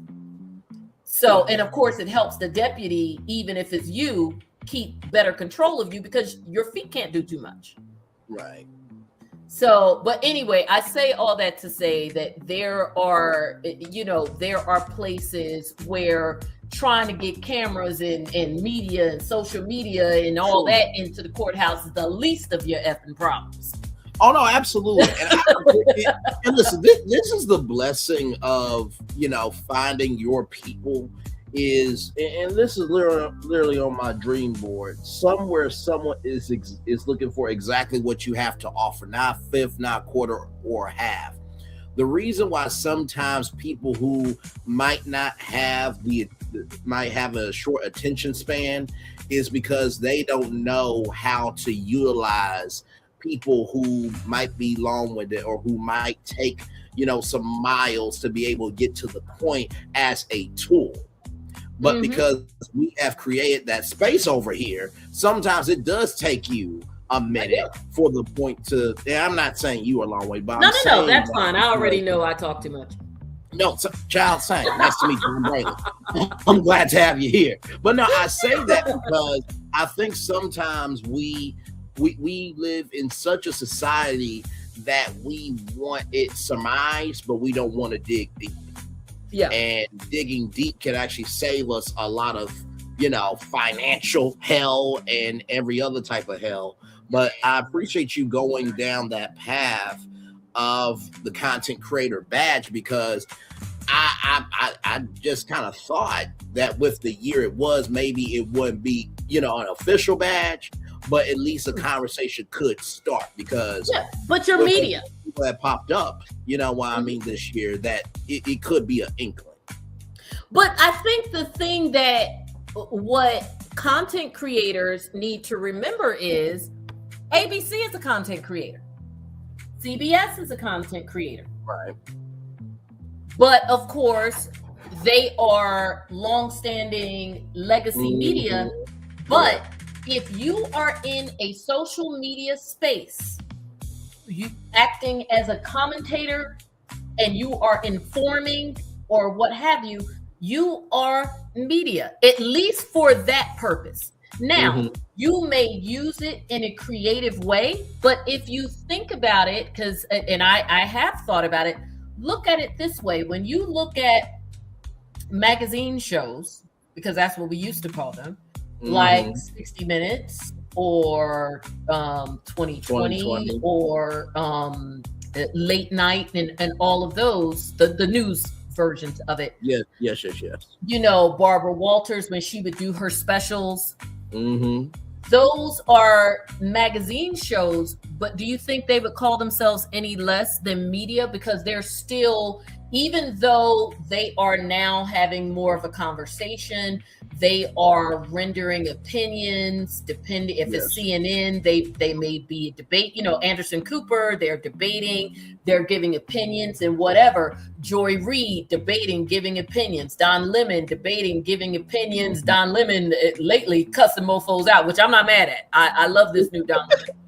No, I mean, because when he cussed out Donald Trump a couple days ago, I was like, yeah. Oh. But I feel like with Don Lemon, these people who have went away from legacy media, I bet you at the end I bet shackles off, and I feel like they probably at the end of their life is like, this is the motherfucker that I couldn't be on TV.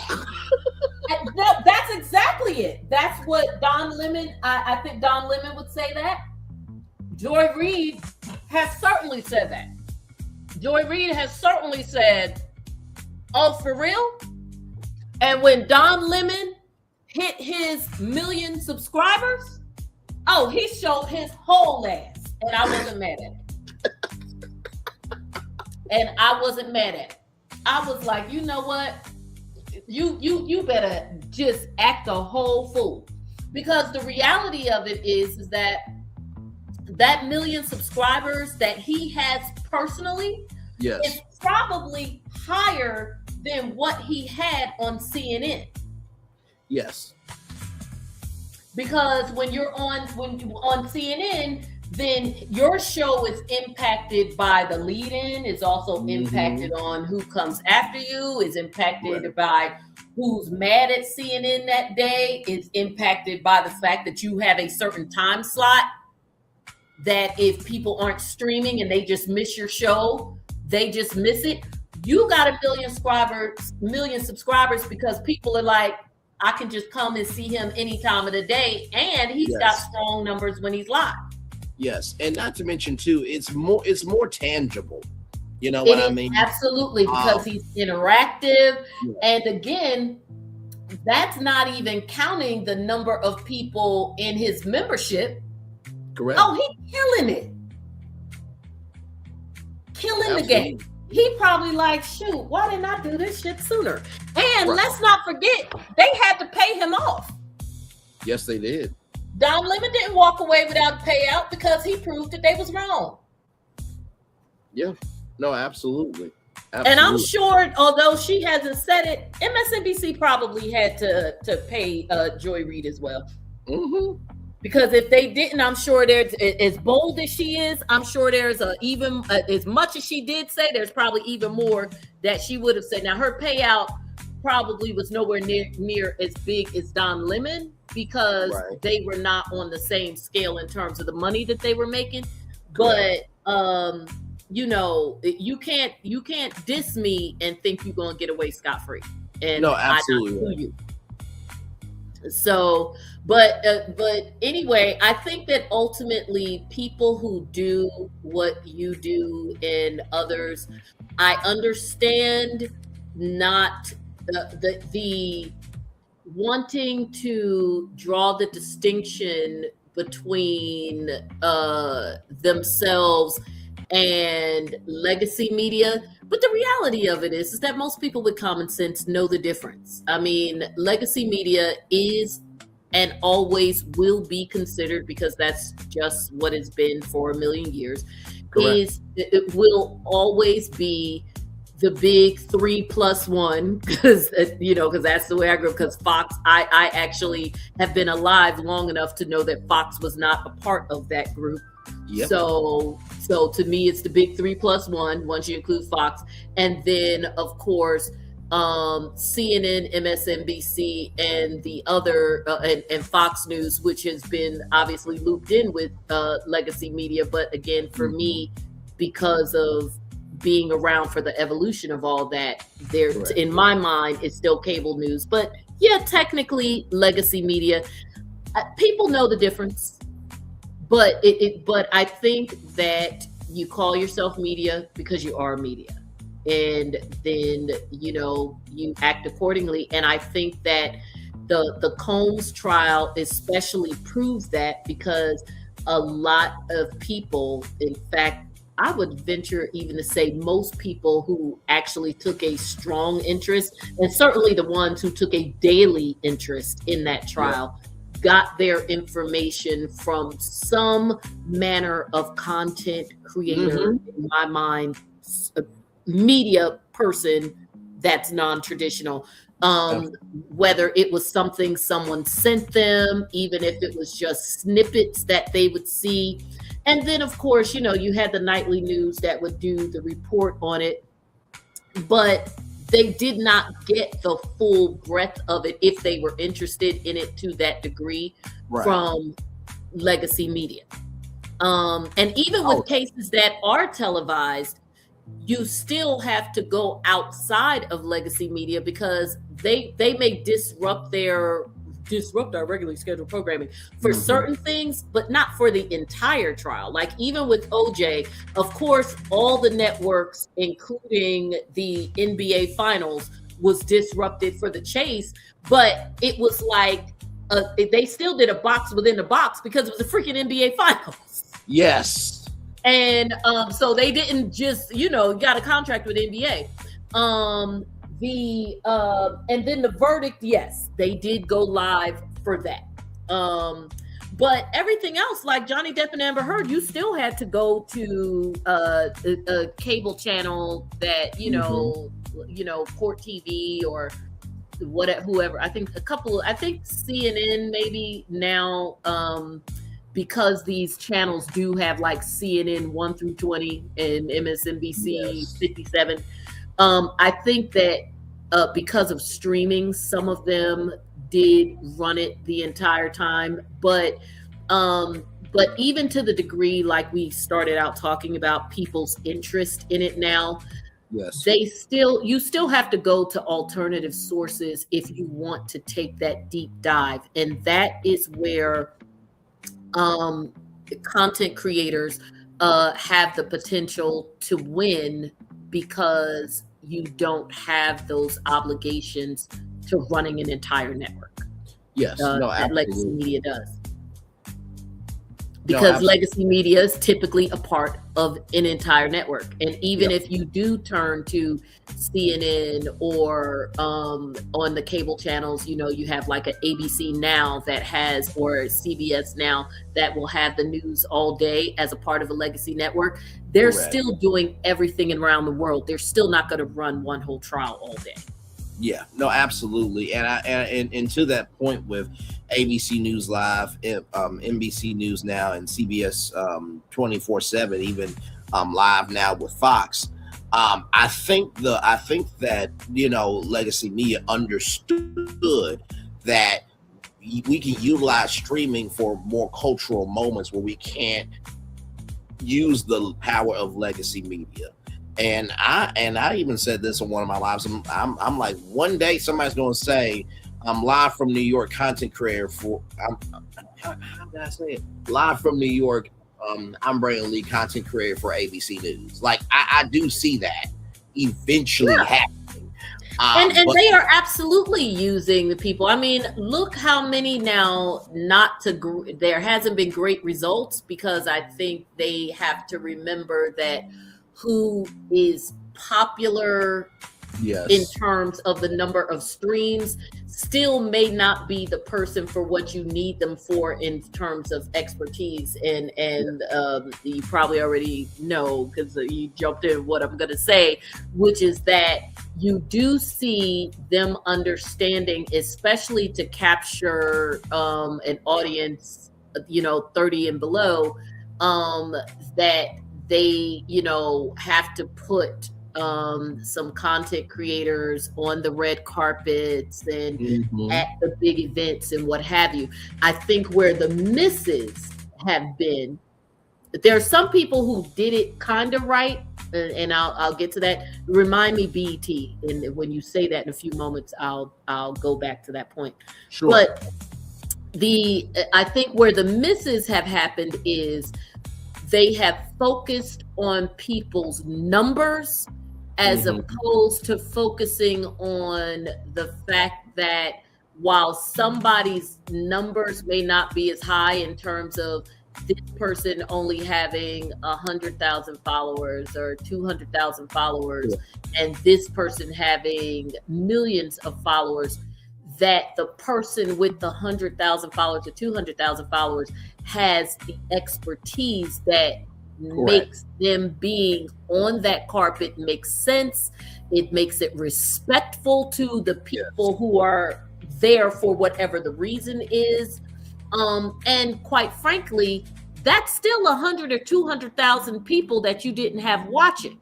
Because at the end of the day, with the decline in the numbers for a lot of these, and I don't mean it in terms of legacy media, I'm going to say legacy events. And I'm using that term only in terms of the fact that there are events that are 50 years old, 60 years old, 70 years old. You know, like these big red carpet events. Because of the decline in numbers, you getting another 100,000 people to watch is still nothing to sneeze at. Because just because you get somebody who has 1 million views, that doesn't mean you're going to get 1 million new viewers on your carpet. If you hire Kai Cenat to be on the Oscars red carpet, in my opinion, all you're doing is potentially setting up not only Kai Cenat to look like an asshole, but you're also setting up the people on the red carpet to feel disrespected by having some goofball interview them because it's funny for their viewers. Correct. Somebody that they don't know, whose work they don't know, whose work they don't have any respect for, and essentially you're just going to make me feel made fun of just because my kid knows you, so what? Right. And guess what? Once that red carpet is over, those kids are not going to stick around to watch the damn show. So it didn't help No, your you're viewers. absolutely right. And you potentially cause somebody on the red carpet to feel disrespected. We have seen incident after incident where they have put these people on the red carpet, and we know they have because of their viewers, only for them not to know who the person is, not to whatever. And I don't want to hear anybody telling me, because remember the infamous Babyface incident with that content creator, and people are like, well, Babyface. Oh, yes, with Busta Rhymes and yeah. Yeah, but there was one with Babyface, and they were like, well, how is that person supposed to know Babyface? If Babyface is here because he has a lifetime of hits, then this person, if you had a content creator whose forte is music, they would know who he is. So that's the content creator who needs to be there. And then the people who follow them over here because they are fans of that person, you will still get those viewers. Oh, You wait a get minute. somebody I think over here who, No, I was just gonna say I think that was at the Grammys or some type of event. I was thinking Busta Rhymes and Tracy Morgan. But to that point, and in our anthem, I always say anybody can be a creator, it takes somebody to be an artist. To that point, that I'll give it back to you. I think Nikki News can vouch for this too. One thing to know and two things for sure, as we about to get to 1 million total views, I have not just the expertise, but I also have the stamina, because it is easy for you to cover the Oscars from your place. It is a difference where you got to be up at 5 o'clock in the damn morning to get to the Dolby Theater, to see the setup, to do mic check, to do audio check, to have to a take the time to know who's going to be there, what they did, and all of those things. I have a page on Facebook. It's called the Fashion and Drama Diaries. Have over 2,500 followers on that page. And I started it, it's 10th anniversary this year, as a matter of fact, in 2015, because I would always, because I love fashion as well. And so I would, and I love award shows and just TV period, but I love award shows, it's a specialty of mine. So on my regular Facebook page, I would talk about the fashion, I do all the stuff. And it got to a point where if an award show was coming on and I wasn't home, people would text me and be like, Jonda, you know the such award show's on, you're not home. So when I was having surgery in early 2015, and Empire was about to come on the air, and Love and Hip Hop, it kind of just started then too. And so I said, you know what, I'm just going to start a page and I'm going to talk about these shows and whatever. And so I kicked it off with that year's Grammy Awards, the 2015, and then Empire started maybe about 2 weeks later. So anyway, I say all that. So my point in saying that is, when I do an award show, and this is what I had to explain to people, and they were like, "Oh my goodness, it's you're giving us your fashion reviews." I said, me doing the fashion reviews for the show for you, and watching the show if I choose to, if it's a year that I'm interested in. This year, I think I'm interested. I said, for you all, let's take the Oscars in particular. I said the Oscars and the Grammys, but both, and Oscars especially, is especially long. It always goes overtime. It's usually about 8 p.m. Eastern to damn near midnight. Yes. I said, for you all, it is that time to when you turn it off. I said, for me, it is many more hours before that, because I start watching the red carpet so I could get the fashion. While I am doing that, I said, when the show starts, I have one eye on the show, but my other eye, because I like the stuff to be timely. And mind you, this is just for Facebook. Yes. I said, my other eye is still on my computer, because I am taking the time. If E or whoever I'm watching does not tell me what that person is wearing, I am taking the time to look up on Vogue and whatever to figure out what the person's wearing. And if I don't know who the person is, because it just may be somebody I don't know, I take the time to find out who it is and what they're wearing, and then give you my opinion about what they're wearing. So just the pre-fashion show, I am still doing that 2 hours into the actual telecast. Luckily, the good awards really don't start until much later. I said, so it is a much longer process for me. Now, how does that tie in? It ties into exactly what you're saying about what you really do and the people that you really want in those scenarios, because you are not only having someone do your show, but you're having someone do it who actually cares about what's going on, who is into what's going on. And certainly I don't have the numbers of some of these other people, right? My 2,500 people, whatever, it's not that big of a deal, but there are people who care about it just as much or even more, because they actually got the money out there wearing the clothes and putting it all on Instagram and whatever, who have hundreds of thousands of viewers. But because you want to go to the low-hanging fruit, because to me, going to like a Kai Cenat or one of them, that's low-hanging fruit, because he's got 10 million viewers and Kevin Hart comes to his house. So you go and get him and throw him on a red carpet and expects him to interview people and be serious about it, know who they are, have watched their movies. And if we're talking about fashion, actually do their fashion.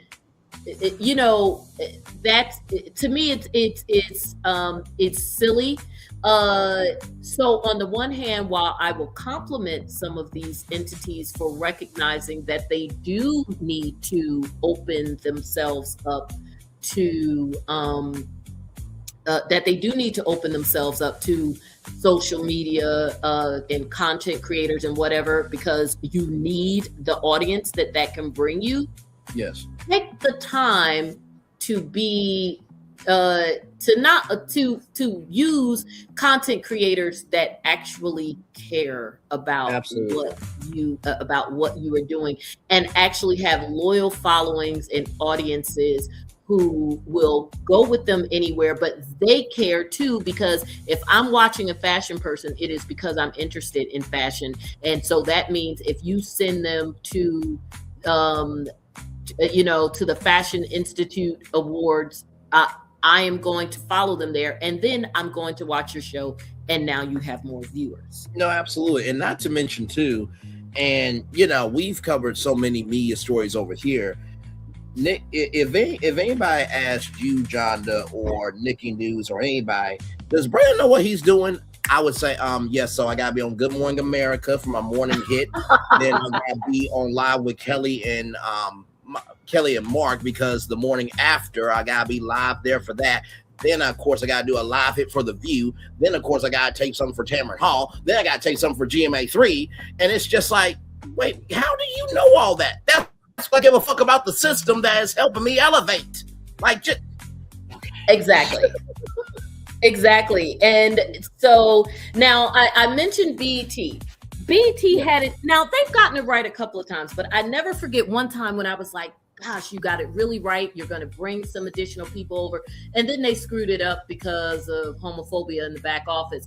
But when they reached out to have B. Scott, you remember that whole yes, that was that whole drama. And he was perfect for it. Hi, thank you, Nikki News. That's so sweet. And I'm definitely going to follow you. Is this your YouTube channel? Is that her YouTube channel, or is that Instagram? Because the screen is tiny the way it has it set up. That is Nikki News's YouTube channel. I'll put I'm gonna use my phone now that it is charged up, and I'm gonna follow her right now so I don't forget. So, but and like I said, this is what we mean by, I always say anybody can be a creator, but it takes somebody to be an artist. That's in our anthem. And I say that not to diminish creators, but knowing instinctively of like knowing when your hits are, this, that, and the third is so important. Like, for example, with Dick Clark's New Year's Rockin' Eve, Dick Clark would start his morning at Good Morning America, and then he would do all the local stations leading up to the ball drop. do the show, and then he would stay up until 3 a.m. But that's because he understands the system. And to your point, and I will say what Casanat has done is huge, but it's amazing. But when you compare a Casanat to a Braylon Lee, and y'all please don't take this the wrong way, I have the time, energy, and commitment to be that nerd and understand the system, because I understand that the system is a tool that will allow me to understand the room I'm in. But that's because that's the room you want to be in. There's space for everyone. So I use that example, and it may sound like I'm, being, the old get off my lawn lady. I don't mean that at all. I only use that as an example to say that there is a lane for everybody, and there is not only is there a lane for everybody, but there's enough lanes for everybody to eat. Because Absolutely. At the end of the day, him not being in a space that not only doesn't serve the individuals that are encountering him, but doesn't necessarily change his numbers one way or the other, or help the broader context of the show. In fact, for people who are watchers of the show without the stunts, it's actually a turnoff for us.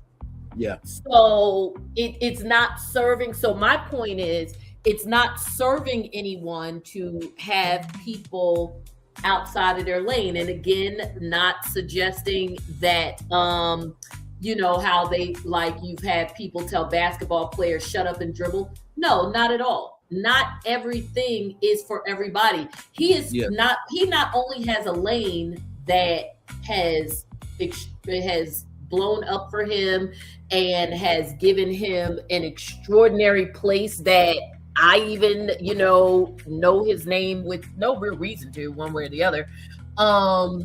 Because it's not like I'm going to sit through his content other than like when my kids are like, look at Kevin Hart, whatever. But he, has created an incredible lane, and other people have been inspired by him and have grown things. So that's amazing. And the fact that he's a young brother, I'm definitely, him, Drewski, all of them. Fantastic, because when you look at some of these other folks, and you and I know some of them who shall remain nameless, who have built up huge platforms and spaces and have done it in ways that have been abusive. They've stolen other people's ideas and all kinds of other stuff. And to see these young people doing it on the strength of just their personalities, really, like sitting up, chilling and connecting with one another and blowing up from there. So God bless them. I am just suggesting that if that is your lane, and you are not going to step outside of the box that you have created for yourself when you are in other spaces, then just do things that work within your box. Yeah. So and that's not really a him issue at all. Because at the end of the day, if you get a call and somebody is backing up the Brinks truck to you, because I know they pay him a good check when he does these things, because again, he makes enough money and has enough viewers to be able to tell him no. So he's not going to them. They're coming to him. Correct. So if they're coming to you and they're backing up the Brinks truck and saying, we're going to bring the stalls, we're going to do this and do that, and we just want you to stand there with a microphone or whatever, because as he knows, because he's not stupid, we're hoping to capitalize off of you and your viewers, because we know that you're going to be on Twitch saying, guess where I'm going to be tomorrow, and then all of your people are going to follow you, then he's going to take the gig. The onus is on the people who are recognizing that there is value in having the content creators in these spaces and then not being lazy or discriminatory about the content creators they use. Because let's be clear, in a lot of these spaces, they wouldn't even be considering somebody Black, and certainly a young Black man, if his numbers were not so astronomical. That part. They would do what they typically do and go to the next in a long line of mediocre white girls trying to be a Kardashian or a Sweeney. No, you're absolutely right. You're absolutely right. And this is the thing too. You know, there's a scripture in the Bible that says your gift will make room for you. Yes. And I say that because I believe that there should be a distinction, a difference, and an understanding that that even though you don't do this, that doesn't mean that you can't, but you have to be and I hope, I'm so glad you said that, because I don't want anybody to walk away from this with that idea, which is why I said it before and I'll say it again, that idea that I am suggesting just shut up and dribble. Absolutely not. But if you don't have anything, but even in that context, while I do not agree with that in it generally, because we know, again, there's some racial undertones to that and notions that Black people are not intelligent and athletes are dumb and that whole thing. But if we put that part to the side and are just viewing it without the negative undertones from a purely academic standpoint, I do agree that if you don't have anything to add to the conversation, that if there is a conversation going on about, the conflict between Russia and Ukraine, and you haven't taken the time to educate yourself about the conflict in Russia and Ukraine, and you decide to interject yourself into that discussion, talking all out the crack your ass about what's going on, in your living room, then yes, you do need to just shut up and dribble. Yeah. No, absolutely. And so that's the same thing here. If you are going into that space, even if and that's where I am going to beat up on some of these people. I'm going to stop saying his name because he's not the only one. I'm also going to say it about that little, mediocre white girl with the situation with Babyface. Yes. If you are going into that space, there is a onus. I'm not going to, yes, it is. The people need to stop being lazy and go for the low-hanging fruit, which is just who has the biggest numbers. But at the same time, you should have a certain level, and, there's a whole other conversation about why it doesn't exist, a certain level of integrity that when you take that gig and that you are going to the Grammys, that you should show up and know something or someone other than who was on the pop charts in the last 12 months. Absolutely. Without question. You need to go, and no different than I need to go, because I am a music lover and I do love fashion. I love all those things. That would be a dream job for me.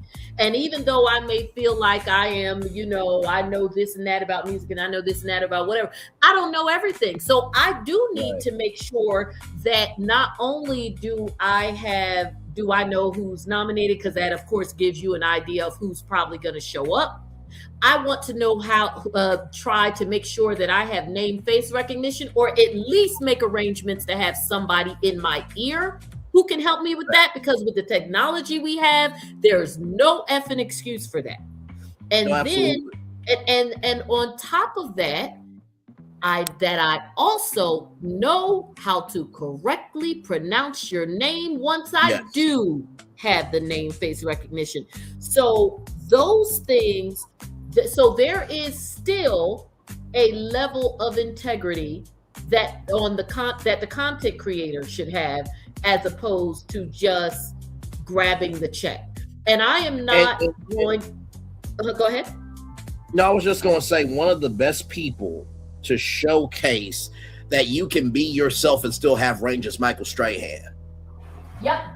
That brother and what he has done in his career. If y'all hear that there is an overall deal with Braylon Lee and Smack Entertainment and Michael Strahan, Constance Schwartz, y'all ain't gotta worry about shit. We gonna be just fine.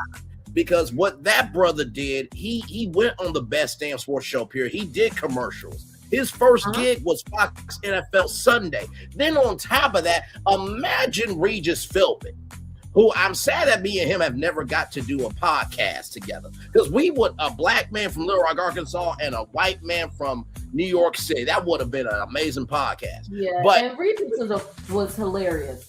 Oh, absolutely. So imagine, you don't know if you can do this. Had not been for Michael Strahan, I really believe it would have been a struggle for Kelly Ripa to still have a career, that show to be on TV. I said what the fuck I said. So for him to come into an institution like that and then go to GMA, he really didn't want to go to GMA, but ABC saw something that you're saying, Jonda, of we don't need you to be Robin Roberts and George Stephanopoulos. They gonna do what they do. We need you to be that relatable person. So with me being Braylon Lee, if they say, hey, Bray, can you cover the ABC News election on ABC News Live? Okay, well, let's sit down and talk about this, because I'm not Robin and I'm not George. But there is a social pinning to elections. So do you want the election coverage to be from a social construct? Because if you want that, then cool, I got my lane, sit down, shut the fuck up, move out my way. But I'm not going to sit here and break down. I'm saying if I were you, and let's say I'm helping to negotiate that for you. Yes. My client is not, here to break down the specifics of every single thing on the candidate's platform. But what my client will discuss is, because my client is educated and he has read the platform, my client will discuss how, what the impact of that platform could be. Correct. Socially, from a and from a cultural standpoint. Yes. Because that is where his lane is. And there is a lane for that, because people do, when people discuss these things, rarely do people outside of a news context, an academic context, or a politically driven context where, they're trying to debate the issues at the local town hall. For the most part, and even at the local town hall, because if you're at the local town hall, it's usually because whatever the issue is impact the people who show up are showing up because whatever that issue is impacting them personally. Yes. Because other than that, they got a family to feed and dinner to cook.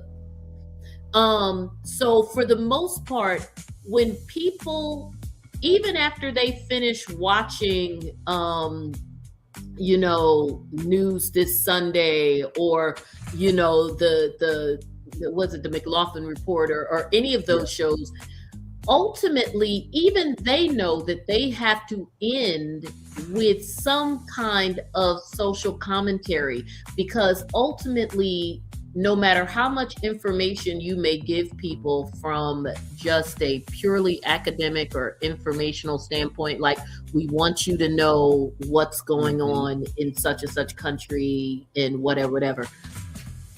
Ultimately, when people discuss it among themselves, which I think is why social media is what it is, and why content creators have been able to do, like yourself, there is a space and continues to be a space for us, is because even after you talk about those things, after you give the information on those things, people want to have that conversation about its relation in real life. Absolutely. And their opinions, even if it doesn't have anything to do with them, ultimately it's their opinions. Yes. I am going to read, if when I get the information regarding a case, just like the information we had today. If I were doing this on my own channel, which I'll probably at this point do tomorrow, when I am doing this on my own channel, I am going to, just from an informational standpoint, because not everybody has it in their hands, and because I am a good reader and I'm expressive and not boring, I am going to read it to them word for word, but I'm also going to give you commentary in between, because at the end of the day, people still want to have the conversations that they would be having with their mom. When you are having a conversation with your mom about what's going on in the news, you're not just spitting facts at one another. No, absolutely. And there's this old school saying of everybody should mind their own business. I have flipped that term of, it's not that you don't have any business to get. How do I always say? Everybody says mind your own business. It's not that you don't have any business. You just got to get your mind on what your business is. Mm-hmm. So there's many lanes on the highway. You just have to find your lane. So if I'm hosting Oscars coverage, listen, and honestly, tell you the truth, when it comes to awards coverage, I honestly believe that fan engagement is not there. So not anymore. Right, exactly. So with me, I understand it is difficult to find a person like this. That's why we all love Joan Rivers on the red carpet. Yes. And the difference was people said, oh, well, she would be nasty. No, she said the shit that we were saying in our living rooms. Absolutely, without question. You could call it nasty if you want to, but Joan was saying the same stuff we were saying. Joan would say, who are you wearing? You tell her, and she'd be like, I don't know why he made that, because that is ugly. And you know what? We were thinking the same thing. Yes. And we may not have always agreed with the person. There are things that she said were cute that I didn't think were cute. There are things she said were cute that I did think she was cute. And the same thing on the other end. There are things that she said were ugly. And I'm like, no, actually, I think that's interesting. And that's fine too. That's why it was great that she had a panel, because then they didn't always agree. But the point is that whether you agreed or disagreed with her or the people on their panel, that is the discussions we were having in our own houses. So when you're saying that she's not mean. What you don't like, so let's make the distinction. What you don't like is the fact that she is saying it, and the people that she is saying it about are going to know that she said it because she's saying it publicly. But we all said it. We just didn't say it to your face. And with Joan Rivers, when anybody asks me what's the best way to be a host, she could get away with it because she was a comedian as well. Yes, absolutely. And if anybody ever asks me what's the best way to host, I always say hosting is recognizing that you're in the room, but the room is not about you, but you are the conductor to guide people through an experience. That's the best way I can say hosting is. So and to Nikki, have somebody that she had the personality for the gig. Yes, absolutely. To have somebody, yes. Oh, go ahead. No. I was just going to say, to have somebody understand the magnitude of the room they're in, but understand the intimacy that's need to be given, that you can't teach that. Either you have it or you fucking don't. You don't. And the other piece with her, to piggyback on what Nikki said, when she had the personality for the gig, remember, she also had a personality that did not have an issue with making fun of herself. Joan had been making fun of herself long before we saw her on a red carpet. Joan admitted, and I think that's what was the cool dichotomy of Joan, is why I loved her to the end, that there were two pieces of her which kind of made for me icon status, even in her womanness, because I don't know if she would necessarily classify herself as a feminist, so I'm not gonna label her one way or the other, but she was definitely a womanist in the sense that she recognized, although after the fact, after she had already done many things to herself, that her male counterparts had made her feel such a way about her looks that she internalized that, and of course began the process of, you know, plastic surgeries and changing her look. Once, obviously, she realized that, but she had already done it. But the cool thing was when those same effing people made fun of her about that, she was not gonna let them have it a second time, and then went full throttle like, yeah, this is my 17th nose, and what? Yep. And I love that, because even though they may not have understood that's what she was doing, because they were too busy making fun, but what she was really doing was taking that shit back from you. You got me once, you're not going to get me a second time. Because now I'm going to use that to take my star even higher by talking shit about myself before you can. And in fact, now that I done did all this stuff, I got to keep doing it to keep it up. So I'm going to get some more, and then I'm going to talk about that too. Right.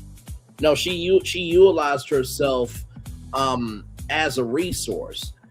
And I think people don't really understand why some people, I always say heroes are temporary, legends are permanent. Legends do what needs to be done regardless of the outcome, even when there is the possibility of people not liking it. Heroes just even when she had, even if you have to pivot, however many times, pivot, pick yourself up, whatever the case may be, because sometimes you get knocked down, so it may not be a pivot, it may be picking yourself up completely off the floor. Yes. All of those times that she did it. But going back to the gig that many people who did not know her for actually the groundbreaking thing she did, because remember, first woman on nighttime television, all of those things. Yes. You know, there are many people, obviously, because she was on the red carpet for so long. There's some people that grew up with seeing her on the red carpet and only knowing her in that context, never realizing she had a standing gig at still in the comedy clubs in New York, if not every Wednesday, I think one Wednesday a month. And so because either Joy Behar or Whoopi, either one of them, both of them still do it. But at any rate, she it made her even more perfect for that, because she loved fashion, because Joan knew fashion. Like, don't get it twisted. Joan could be breaking down some designers because Joan had money. Yes. Joan had money. Yes. And so Joan had money for the designers. She wasn't like a lot of these heifers, especially like these housewives and stuff, that, you know, are sitting there like faking money. Joan had money. I remember Melissa's wedding, her first wedding. Joan had, was it the Plaza? It was either the Plaza or the Waldorf Astoria just turned into, for Melissa's wedding, and you could look this up, I am not lying, turned it into Petersburg in the winter. As in Petersburg, Russia in the winter. Oh, wow. Yeah, because that was the motif that she wanted. Right. And their friends had money. Because, you know, Joan had old Hollywood money. So Melissa's registry had shit on it like Wolf Ranges. that was her wedding registry. And I remember that because Joan and Melissa were good friends with Howard Stern. And I was a listener at that time, and he was invited to Melissa's wedding, obviously, because he was friends with Joan. You know, they're all New Yorkers. And he literally him and Robin read Melissa's registry. I'll never forget. They read it on the air because they was like, this bitch got a lot of nerve. Mm-hmm. I was like, and you could just not buy it. Right. But also, too, something. Oh, yep. See, Nikki remembers. Okay, Nikki knew. Preston Bailey. Yes, ma'am. But also, too, I think a lot of people don't recognize. I'm loving Nikki. We already vibing, girl. Yeah. Yes, Nikki News is fantastic people. Yeah, but something else that I think people she knows Preston Bailey turned that joint into a Russian St. Petersburg winter. I said, I'll be damned. And a lot of people don't really recognize that the reason why some people I remember Carl Farrell on the Steve Harvey Morning Show said, man gets awards and God gives rewards is because sometimes how you carry yourself can make you have a long-lasting career where your accolades can't. Mm-hmm. And Joan, I mean, you talk about, like, there's a documentary called Johnny Carson, the King of Late Night. If y'all have not seen that, Yes. please go watch it. It is so good. And one of those things was they said when Johnny Carson was good, he was good. Yes, Nikki, we all love Melissa's wedding. The marriage didn't last 10 minutes, but the wedding was fabulous. Right.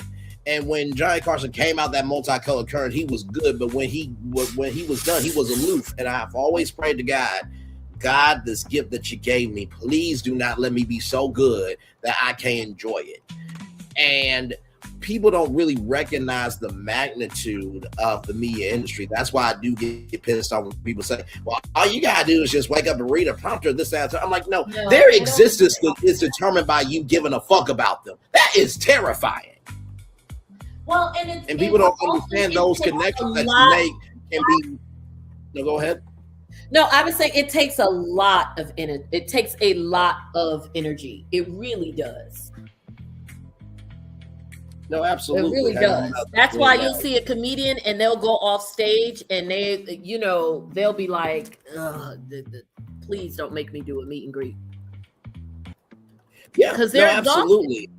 Especially a person who performs solo. I mean, like a singer or dancer, you already know. I mean, that because that's physical energy, but people don't understand the mental gymnastics and the engagement of an audience, because you've also got the build up, the psyching yourself up and the build up before you even perform. Without question. Yeah, and then you have the actual performance itself. Yep. I know for me, I have given, now if it's a short speech, you know, if someone calls me, yeah, we need a hot 5 from you. Okay, fine. Especially if they, give me a defined topic, I can come up with it, I'll do what I need to do, research, whatever. I mean, it obviously depends on what it is, or if it's a topic that I've spoken about before, I keep notes of everything I do. I'll refer back to some stuff, put it together. Okay, fine. But if I am doing something where somebody says to me, we need it's not a hot 5. I'm like, because I always ask, how much time. And if I have somebody that tells me it's pretty much for me, probably 20 or more minutes, that is a lot of energy. Even if it's online, you still have to keep people engaged. So it's a lot. Like, even if I'm, I do for a different company on top, because I have 57 jobs. So in addition to being an attorney, I also, my after hours, I also do bedroom candy sales. And even if I do a seminar or do a demonstration at someone's, at someone's event or home or whatever, I am on, because I don't believe in anything being boring. And some people, don't care. So that's one thing, but that's just not my personality. So if I am giving you full me and it's more than 30, 40 minutes, and let alone me doing an entire demonstration or whatever, I am freaking exhausted. Someone invited me to do to speak to a group, and it was 25 minutes. And then at the end of the 25 minutes, some of the women raised their hand, and I looked at the host, because I didn't mind. I looked at the host, and she was like, okay, we could give you another 15 minutes, which I didn't mind, because if they're engaged, I took that as a compliment. Yes. But that 30 minutes of engaging them, and I walk and pace when I'm talking, so that 30 minutes of engaging them and moving and pacing and whatever, and then I am exhausted. And in a trial, forget about it. I'm not going to sleep the night before, because my mind is racing. with prep. And then, of course, you know, you're on for however many hours or entire days that the trial is going on. And if it's more than one day, that also means I'm not going to sleep the next night and the next night until it's over. But when I get home, I'm like, I'm like somebody hit me by a bus.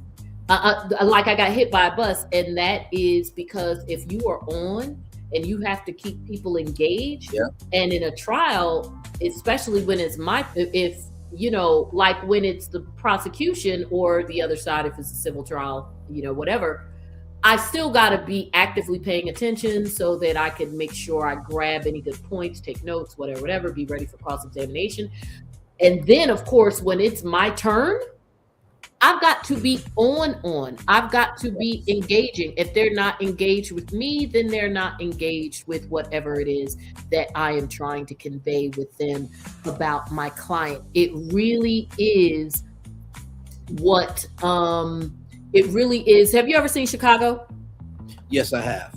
Okay, you've seen. Well, I'll go based on the movie. So you saw the movie, right? Richard Gere played the lawyer, and he did that big routine about the razzle dazzle. But that's what you're doing. Yes. That whole song he's giving, yes, is like fun. Like he's making it seem like he's doing a sleight of hand with it. But the truth behind that is you are engaging these, you do have to engage the people. If you bore them or they don't like you or whatever, that impacts your client. No, absolutely. And if you have a client that they are predisposed not to like because of whatever they're accused of, you have to engage them because you've got to change their mind to whatever it is that they have already been predisposed to hate about your client. Because the more problematic the issue is, the more they are predisposed not to like the client, no matter what bullshit they've said on voir dire about their ability to look at the facts. Right.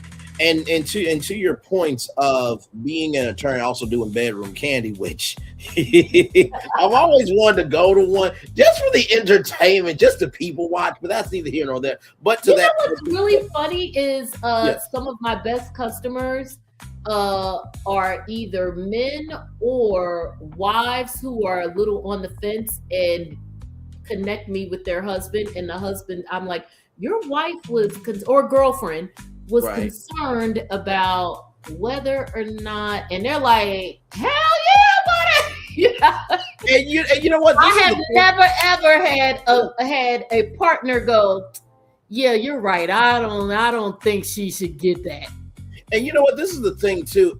My I had one mofo hand me a credit card and be like, whatever she wants. Oh my God.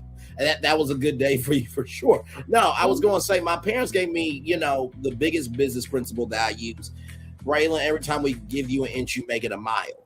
And doing, whether it's bedroom candy, being an attorney, hosting, it is what are the inches that are happening in the experience in real time that no one else is paying attention to.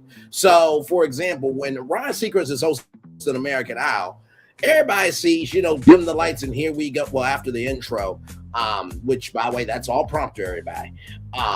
But and remember, they started with the two Ryan. See, again, I'm old, so I'm not old. I'm seasoned and gorgeous, but I was there for OG American Idol. Yes, Brian Dunkelman and Ryan Seacrest. So after all that, it's, you know, dim the lights and here we go. And this is American Idol. As the intro is playing, Ryan Seacrest is watching a monitor, waiting for the announcer. Here's your host, Ryan Seacrest. Ryan says where, you know, the competition is. Then he's got to bring out the judges. As he is, as the show is going on, he's backstage watching the contestant, waiting for them to be done. Then got to get to the judges. Then do 866-01. What you're not seeing in his ear is an IFB. Robin, George, Michael, most broadcasters have that. That IFB is a direct link to the control room. Sometimes the intros are taped because it's live. So when people say, "Oh, all he's got to do is just read the prompter," I'm like, "Child, he's got to do pre-rehearsal. He's got to record promos. Like it's more than you think." Go ahead, John. No. I agree with you. It's a whole thing. Yeah. That's all I was saying. It's the whole thing. Yeah. And when you and I think to your point of content creators need to understand that their individuality is their power, but them recognizing how the system can help them, can benefit and help them, is just as important as their individuality. Oh, absolutely. Because if I'm in Hollywood, no, go ahead. No, we want you to be who you are, because that is what you bring to the table. Yes. But that doesn't mean that, and I think that that's where sometimes things get lost. And this is not a content creator thing. This is the push and pull of people all the time. I know for my generation and beyond, it's that, and especially being African American, you know, we talk about code switching and all of those things, you know, so you get into that whole, because I think that this kind of plays into what you're saying, that whole, well, I'm just keeping it real and whatever. You can keep it real, but that doesn't mean you have to keep it real dumb. Nobody is saying don't be you, but you can also be you. Walk in a room being totally who you are, and still being aware and educated about the room you're in. And to me, it's also about a respect thing, and that's why I said integrity comes into play, because it's about mutual respect. You are going onto this red carpet or into this situation with individuals who, let's take, because we were talking about red carpet, so let's just continue then I train. Going onto this thing, this platform, these individuals are coming, this is what they do, this is their space. Okay, even if it's the Met Gala and it's, you know, it's still all about fashion. So yes, the designer is there with his muse, you know, or the stylist is there with their muse, you know, if you're gonna go like with like for instance Law Roach and Zendaya, obviously even he's not a designer, but his connection to her is so integral that he walks with her most of the time, as opposed to the designer, whereas a lot of the people walk with their designer. But whatever.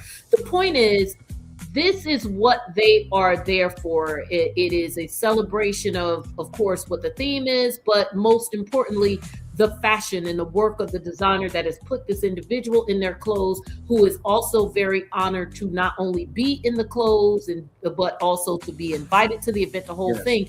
So when you are there, yes, you are bringing something to the table, i.e. whatever your potential audience is, and they invited you as well. So no shade to you, because hell, you're here and I'm here. So are you better than me? No, I'm not saying that Zendaya and Law are better than you. What I'm saying is that it should be a mutual respect for the place. Absolutely. If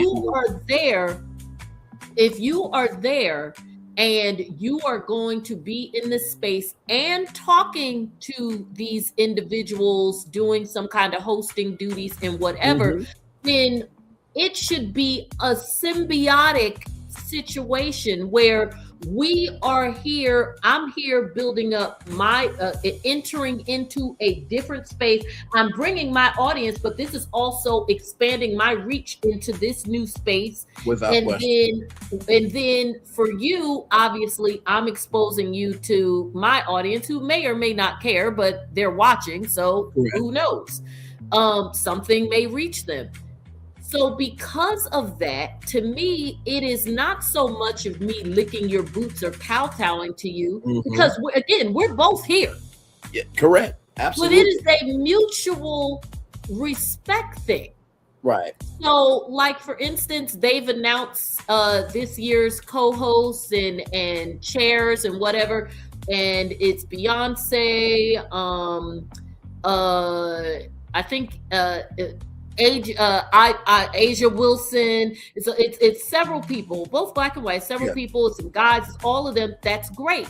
So no, it's not. So yes, Beyonce, the Beehive is going to be in full effect, I'm sure, right? Especially because she hasn't been in a couple of years.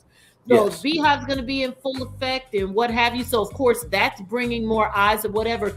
But that is not for her to walk up and be like, I don't have to care about who else is going to be here and the other designers that are going to be in play because I'm Beyonce and I'm bringing the Beehive. No, we are actually all here because if I got the invitation and you got the invitation and we're all walking the same damn stairs, you're no better than me and I'm no better than you, even if I'm Beyonce. And, you know, deep down, I'm like, I still got $1 billion and you don't. But it's a mutual, it's a symbiotic relationship where we're all here to know what's going on and celebrate one another. Absolutely. And not to mention, too, to keep with the Met Gala theme, right? And we talked about, you know, it's not that you can't do what you do. You just have to find a way to do it with integrity. For example, let's just say Ryan Seacrest, you know, because he doesn't do the red carpets anymore. But let's just say I was on the red carpet. I'm like, hey, Ryan, you have hosted American Idol for 23 years. When we look at the music industry and Idol, do you ever have a moment of like Idol has influenced the Met Gala? Now, I'm sure he probably hasn't been asked that question because it's like, oh, wait a minute, that is a good question. I have hosted this show for 23 years and our contestants come on with their own style. And then he thinks about all the other award shows that he has covered. See how I didn't have to pretend to know fashion. I just had to find a relatable touch point to Ryan about fashion and then be in my integrity about that.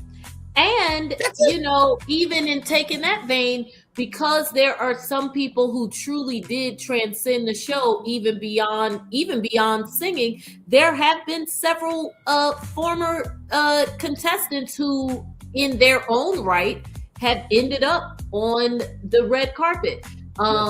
I'm not sure if Jennifer Hudson has done it. I'm sure she probably did back when she got the Oscar. Not in recent years, but I can't imagine she didn't do it back when she got the Oscar. And given the popularity of her show, especially because of that hallway thing, I wouldn't be surprised, especially with so many Black hosts, several of whom have gone on her show multiple times, Asia Wilson in particular, that she probably wouldn't be at this one specifically. The one, oh my gosh, I can't remember her name. There's Catherine Carrie McPhee. Underwood. Catherine McPhee has definitely been on there because she's married to David Foster. Yes. Carrie Underwood, because I watch the Met Gala every year. I don't recall if she had, but again, I wouldn't be surprised, especially in the era where she was like, you know, huge because of what was that song? She had the God song that everybody was singing. I can't remember it right. But we both are thinking about the same song. Yes, absolutely. I believe she was in Smash as well on NBC. No, Catherine McPhee was Smash. Okay, gotcha. Okay. Yeah, that's Catherine McPhee. That's the one that's married to 900-year-old David Foster. And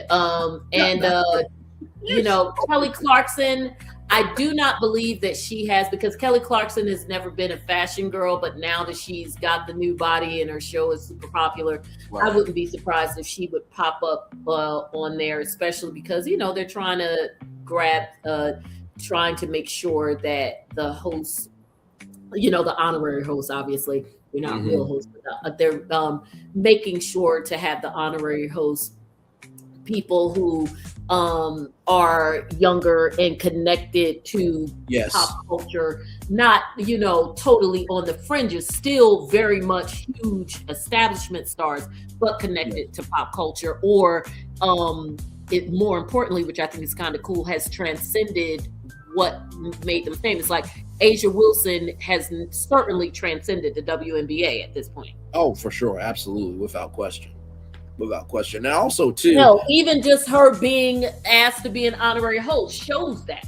Yes. No, absolutely. And the same thing last year with Angel Reese. Yeah, absolutely. With the Victoria's Secret show. Yeah, that was Angel Reese.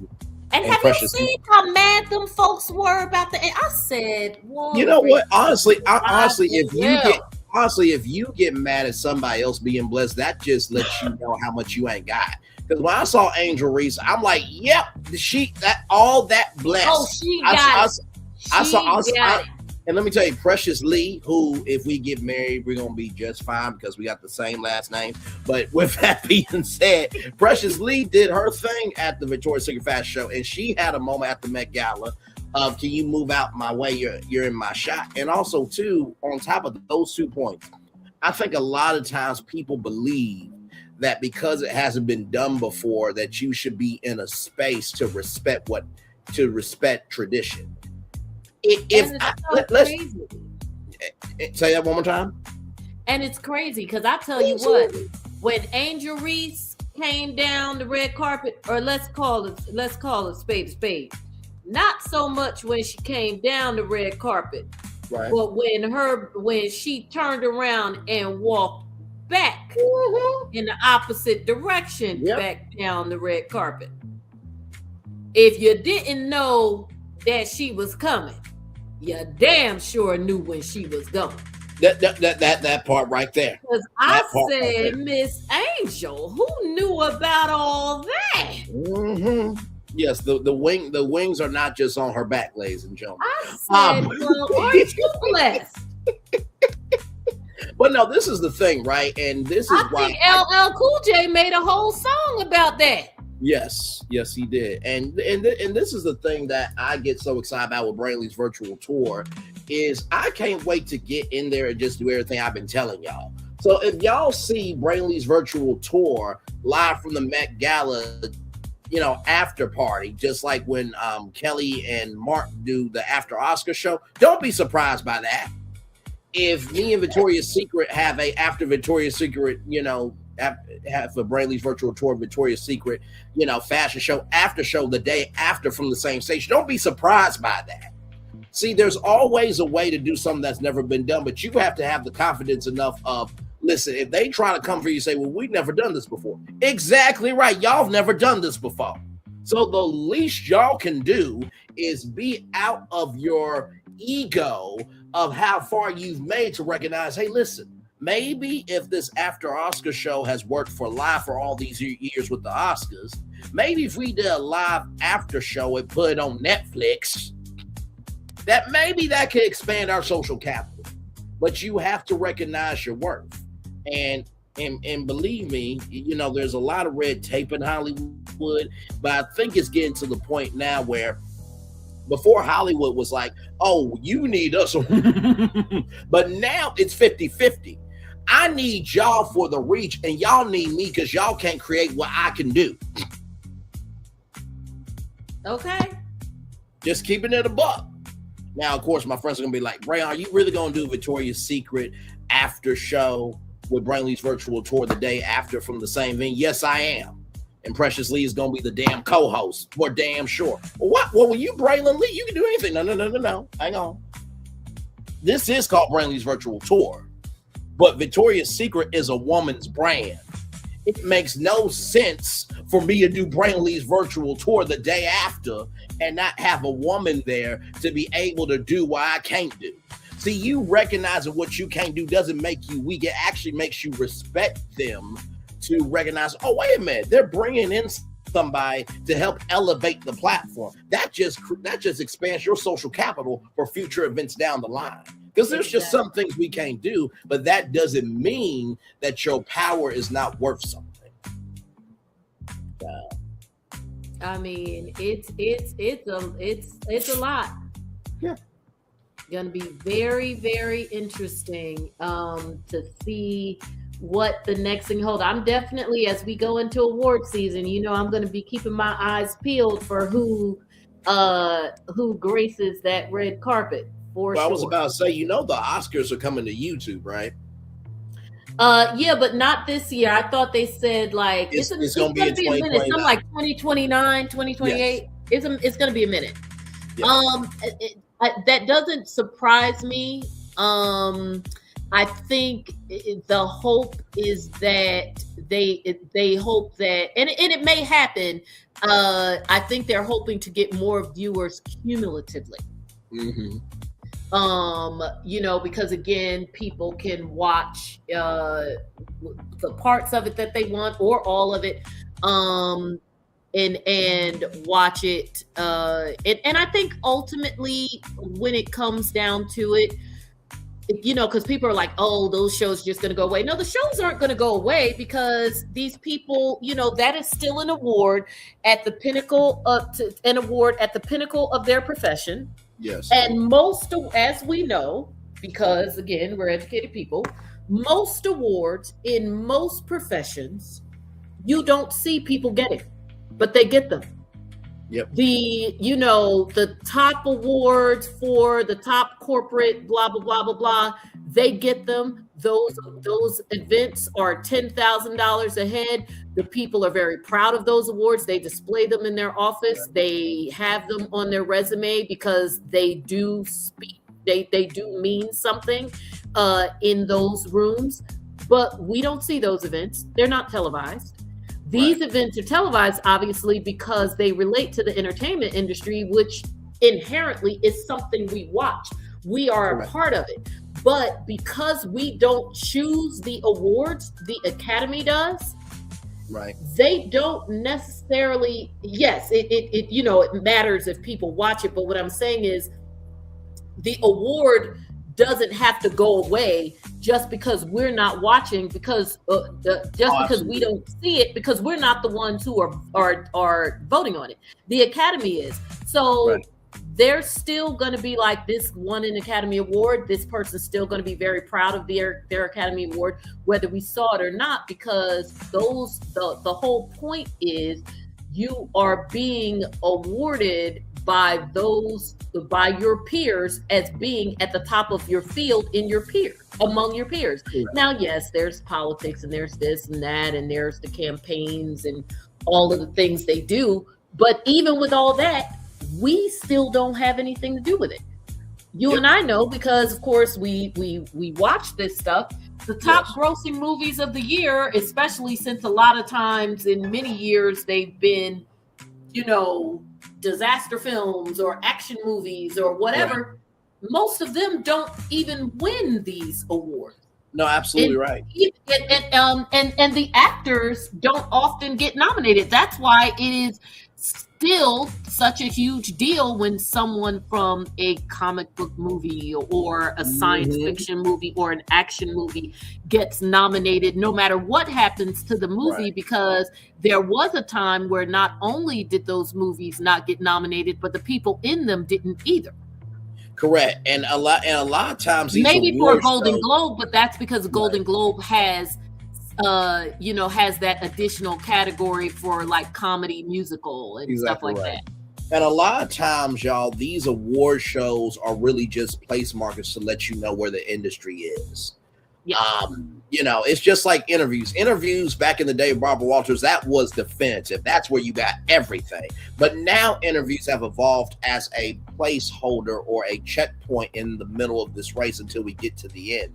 And when it comes to, and even with Barbara Walters, the interview, the people who were being interviewed, especially right around this time of year, straight through January, especially if they were actors, those were people who had either been nominated or it was clear that they were going to be nominated, and that's why the studio lobbied to make sure that they got the Barbara Walters interview, or that they got to be one of Barbara Walters' 100 most interesting people, or 10, whatever number she did. I think it was 10 most interesting. Yes. It was 10.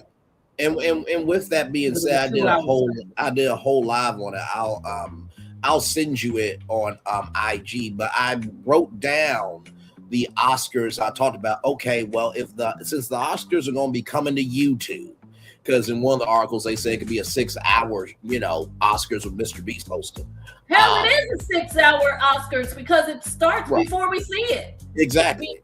And even when we're looking at people on the red carpet, it's already going on inside. Not to mention that the technical and the what do you call it, the arts and technical and whatever, those happened the week before.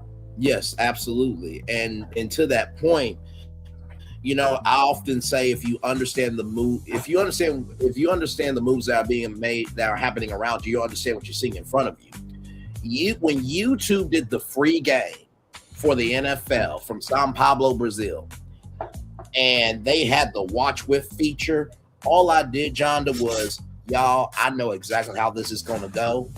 They're going to have watch with Oscar streams on Oscar Sunday. Yep. They're going to have the Oscar fantasy stats, this, that, and the third. You're going to be able to watch YouTube, of course, on YouTube TV with the basic premium plan, all that stuff. But I said that NFL game was a test for the Oscars. Now, of course, I joked with YouTube, Alphabet, and Google that if this Oscar live and me giving the game plan is right, strike me down.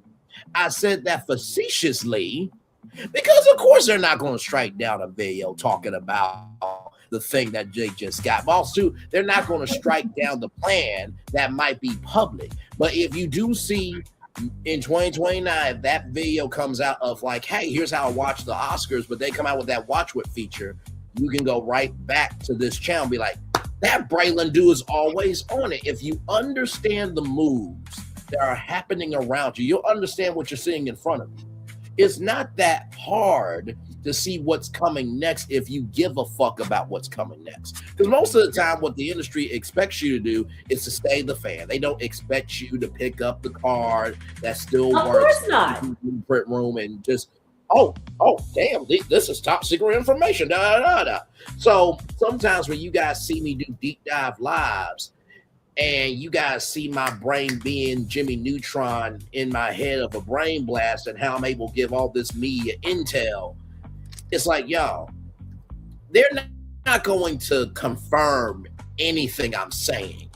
That's why it's called speculation. But if you look at past blueprints, you're not going to be too far off.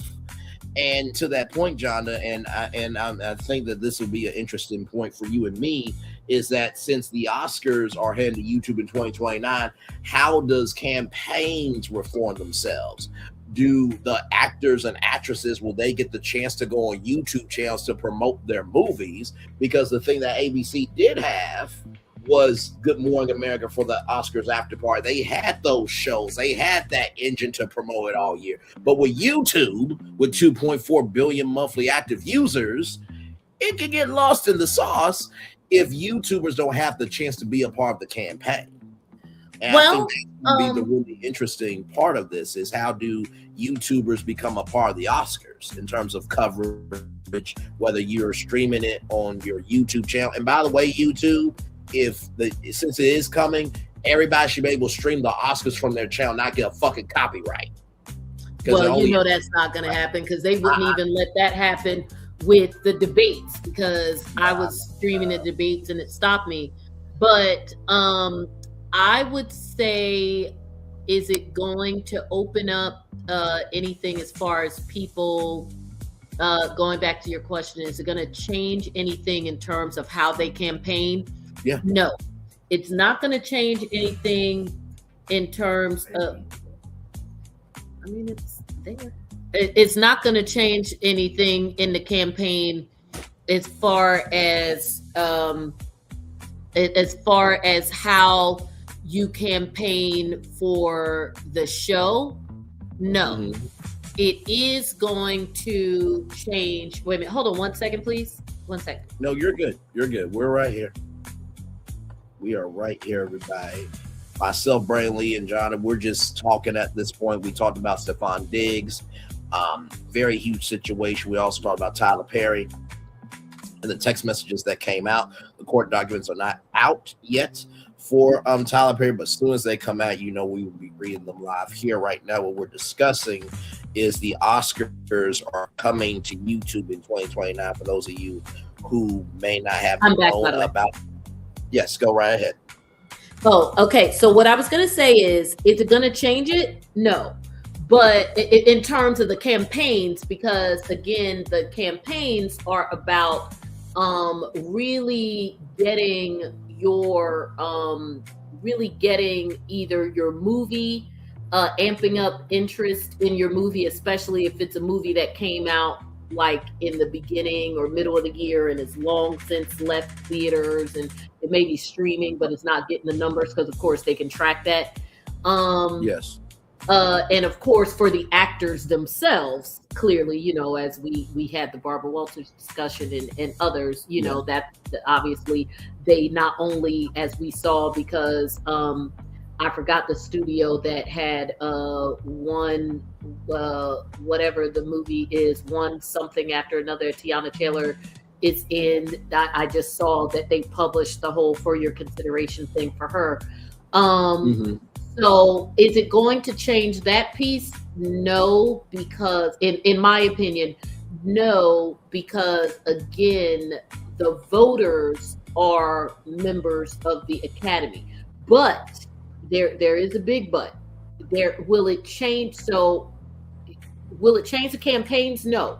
However, will there be additional visibility in terms of advertising and spots and potentially opportunities for content creators and content, you know, contracts and different things, you know, all the little things they do with content creators for spots and for that thing for visibility?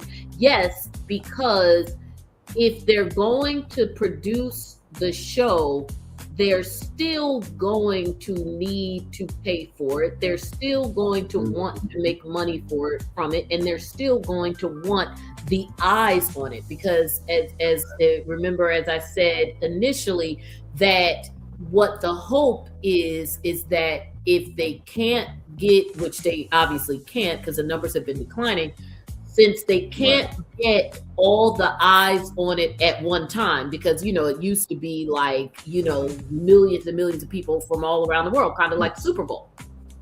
Yes. Where they're hoping that with YouTube, whatever numbers they don't get from people watching it in real time, that they will make up some of those numbers, and of course, obviously, that translates to advertising revenue from people watching what parts they want to watch, or perhaps even the entire show cumulatively as people watch it over the coming days and weeks after they put it up. So, and of course, we know they're gonna, you know, make it put out a gazillion pieces of it, kind of like you don't have to watch it Saturday Night Live. You can literally just wait to the next day and watch every single skit, because they put each skit up on the actual SNL website one at a time. So in case you didn't know that, that's what they do, which is great for clipping it and sharing it if there's skits you like. But at any rate, so of course we know they're going to do that, because again, that of course will get more views, revenue, etc. So I think that yes, there will be opportunities from that perspective, but as far as the campaigns, I think the campaigns will remain the same because they're campaigning to each other. Right. Okay. If we voted, that would be different. You know, gotcha. Okay. But we don't. You know, we've People's Choice Awards. What else do regular people vote on? We vote on People's Choice Awards. We vote on. There's the American Music Awards, which Dick Clark made.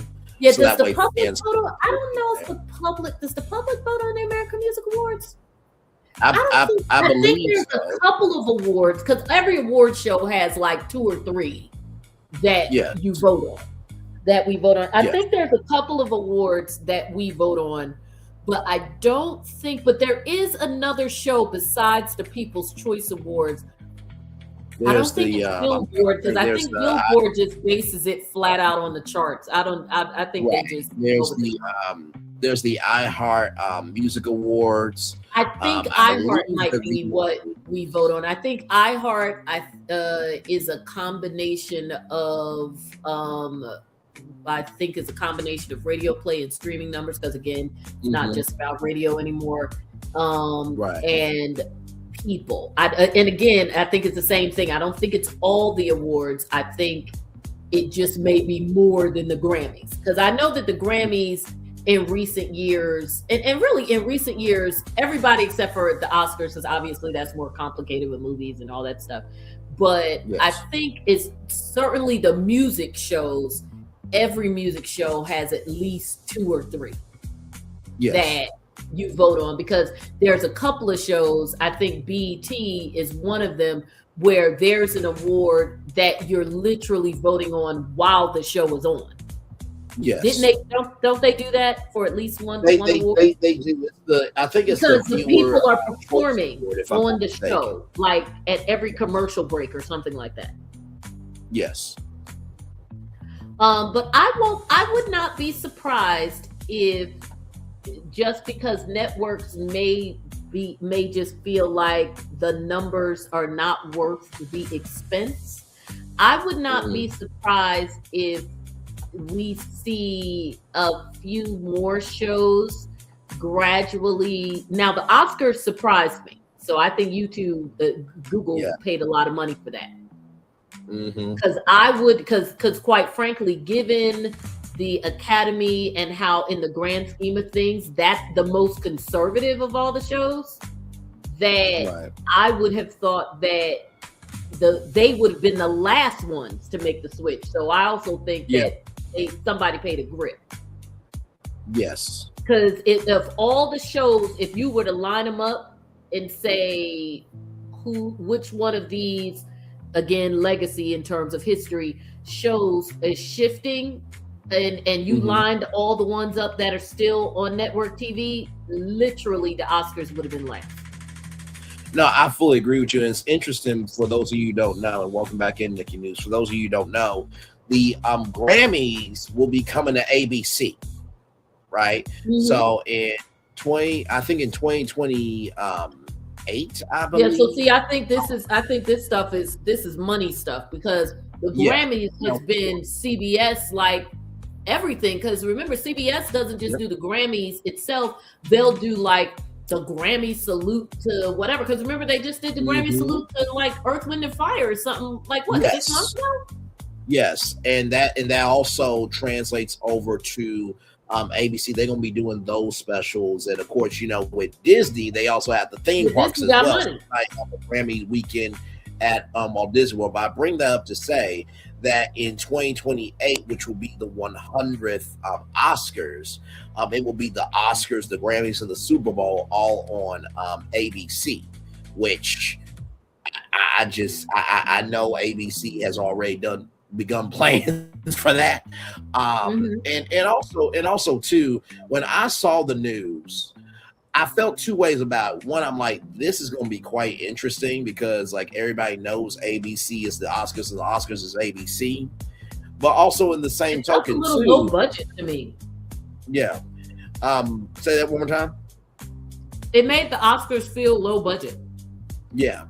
And with that being said, I felt that there was a symbiotic relationship where if you don't watch the Oscars, at least you know where it's on. But where it kind of got tricky for me with YouTube was like, okay, YouTube, they did the NFL game for free. They streamed Coachella before. This is a legacy award show, so of course you're gonna have Coachella makes a ton of money, because Coachella is still a public event that people pay a shit ton of money to go to. No, absolutely. And to that point, and that's the where NFL is all about money, so they ain't gonna do too much that doesn't bring them revenue. And they see that toss you a bone every so often, but that's all it is. And so that's where the conflict arose for me, John, to everybody, is because, okay, of course you're going to have the countdown show, right?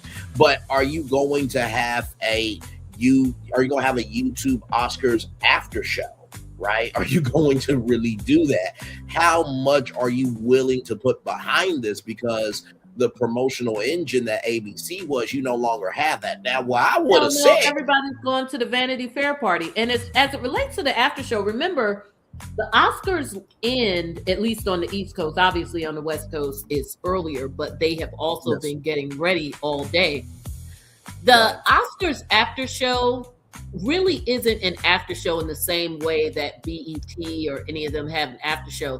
the Oscars, the actual televised show, and that's in addition to the amount of time that they have spent getting their red carpet, whatever. That is such a long day for them, because remember, if it's starting at 8 for us, it's 5 for them, and then all the getting ready and all of that. So we're talking about a 5 o'clock telecast time, but that's not the 2 hours before of the red carpet and travel and whatever, and then the 6 hours before that of hair and makeup and all of that. So my recollection of the Oscars after is really not a true after party.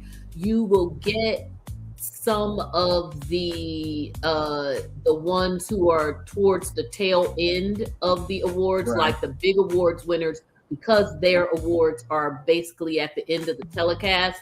When the cameras pan to the behind the scenes, they're still there because they just got their awards 5 minutes before that. But everybody else is, pretty much once they're like, yay, you guys got your big awards. Oh, we're not stuck here like y'all. Peace out. They're going to change their clothes and going to the Vanity Fair party or to Jamie Foxx's house. And to add some more context to that, and thank you for giving that. What I meant by the after show was like, how like Kelly and Mark did the Oscars live after show the day after from the Dolby Theater. That's why. Oh, yes. YouTube, now that. Do that. I'm sorry. Okay, yeah, that. No, you're good. mean, I guess still. I mean, if the show is happening, I guess you would. They would still be at the Dolby. But I agree with you. Like, would that be on YouTube? No, I think if at this point they just like let's say if it's Kelly and Mark, especially if ABC still has a reign over it, even though it's not technically being shown on ABC. I think they would just air it on either GMA, or if it's Kelly and Mark, they do it on Kelly and Mark's show. So it's, because I mean, if they're the hosts, they just do it on their show. Yeah, and that's why I would have done as ABC, and maybe the Academy was like, no, but it depends on the deal. Yeah, and that's what I was about to say. It depends on the whole enchilada, because what I would have done was, okay, listen, if we ain't getting the Oscars no more, right? How about we have a strategic partnership with YouTube and ABC that, okay, listen, y'all do the telecast, but we still do the GMA Oscars after party live. And that may be what they're going to do. Just to keep that engine going. Yeah, because it doesn't behoove them to do it on Disney. But I'm saying it doesn't, if they're not going to do it on ABC, right? But they still maintain part of it. And, maybe next time we talk about this, we'll look it up and we'll know between now and then. But if they maintained, if for want of a better way of putting it, control over the putting it together in the telecast and what have you, because I don't think Google is creating content like that as a Google. So Google is not going to be in charge of the telecast. YouTube is just showing the telecast. So I think that I think that the reason why they may have done it is with YouTube and making this deal is because, of course, if it's a win-win for YouTube in terms of hopefully people coming to YouTube. I personally, well, let me just finish this thought and I'll give you my real thought about how this is going to turn out, because I don't think it's going to happen. But it's going to happen. But I don't think what some hope will happen, put it that way. So I think that the reason why they chose YouTube, obviously they probably made a hell of a deal because it's, Google's like, hell, we don't have anything to lose because hopefully we'll get some engagement in whatever form that comes. But the other thing is, which is probably why they did the NFL thing. but they probably decided not to do it on their streaming service because it wouldn't be worth it for them financially for something of that magnitude when their streaming numbers in terms of what do you call it, subscribers is not like a Netflix, right? So I think that that's probably why they decided against that, and then Google probably made them an offer that made sense. Now, in terms of how this is going to pan out, legacy viewers are not going to turn to YouTube of a certain age. Correct. Because correct. Absolutely. The Oscars have a certain age, and that age is not your average YouTuber unless they turn specifically to see somebody that they want to see, and then they see it, and then they turn it off, but they're not going to watch the whole thing. Because first of all, the most of the YouTubers don't have the attention span for a show that long. Absolutely right. So they're not going to get what they want, which is new viewers, because new viewers under 30 are not going to tune in to a 4.5 hour telecast, most of which they don't care about because they didn't see the movies or they don't care about the actors or whatever. They may watch the red carpet, which you can still do on any number of things that show the red carpet, for instance, eat. And if so they're not going to get new viewers, and older viewers like 60 and up ain't turning to YouTube. Correct. Yep. Maybe if they did a simultaneous telecast on another cable channel, hell, maybe even Facebook, I don't know, but they're not doing it. Those ones sort of in between, like myself, between 35 and 59, we might, only if you are someone who has always watched and still care. Yes. And for me, I will watch the fashion stuff. I will watch the awards that I want to see. Will I sit there the entire time? Not necessarily. Now, the flip side of that, obviously, is that I can do multiple things at once. So will I maybe keep it up on my laptop while I do other things? Possibly. And maybe they're hoping that that's what people will do. But actually sitting there staring at the Oscars? No. Yeah, no. I fully agree. And I actually like award shows. Yes. No, absolutely. And this is how I feel about it too. Because like I said, I brought up the Watch Whip feature because that happened with the NFL game. I feel like if I and YouTube, y'all need to work on y'all copyright shit for music. And also to live events, because when I streamed the NFL game, granted they let me stream it, but then they took it down immediately. I think YouTube, and that's the other thing too with the Oscars, there's a ton of music and clips for movies. Yes. And I think what YouTube needs to so recognize. It's not the Oscars itself, it's the 50-11 clips. So you'd be hit with strikes no matter what. And that's the thing they need to recognize. If since it's coming to YouTube, if they allow people to stream the Oscars on their YouTube channels, a rising tide lifts all boats. Because, like you said, with people of a particular age, they're not going to tune into YouTube. But I do believe if I had an Oscars watch party, I know that how to use YouTube. Right. No, absolutely. And that's why I'm saying. My mom will watch some stuff on YouTube, and my mom's pretty with it, but still, she will watch something that I send her a link to. And of course, she'll hit the link, and the link will take her to whatever I sent her, whatever song or whatever clip or show or whatever the hell it is I send her. Same thing with Instagram. Right. But they're not clipping around and being like, oh, the Oscars are on YouTube. I better tune in. My mom be like, is it trying to make me join something? And they email it, girl. Oh, please. And that's why I'm saying I feel like, for example, and I'm not even making fun of her. I'm keeping it real because, like I said, my mom's pretty with it. I mean, she hits the gym every day and all the things, but still, right? No, absolutely. And like I was saying, if I'm doing an Oscars watch party, yourself, Nikki News, T-Talk with your girl, many others, y'all would watch the Oscars watch party with me because y'all love absolutely. me. But it's not because at that point we're making content. Our Yes. objective is different. Yes, absolutely. And I think that's going to be the thing that they're hoping for. But to make that a sustainable thing, that's going to take some time.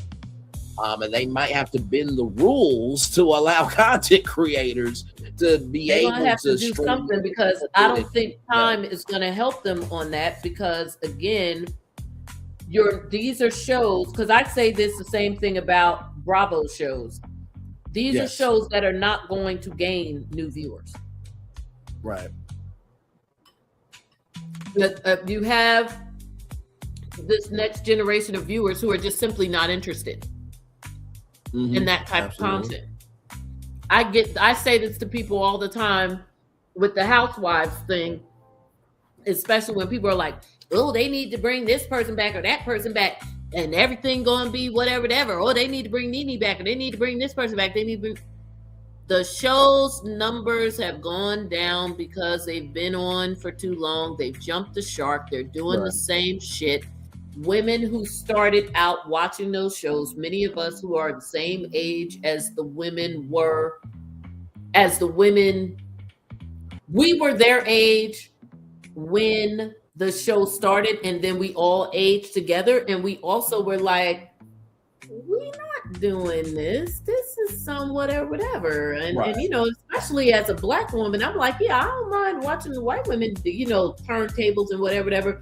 But I am definitely beyond watching women my age do it now. You know, and on top of it, me and my friends don't act like this, or we wouldn't be friends.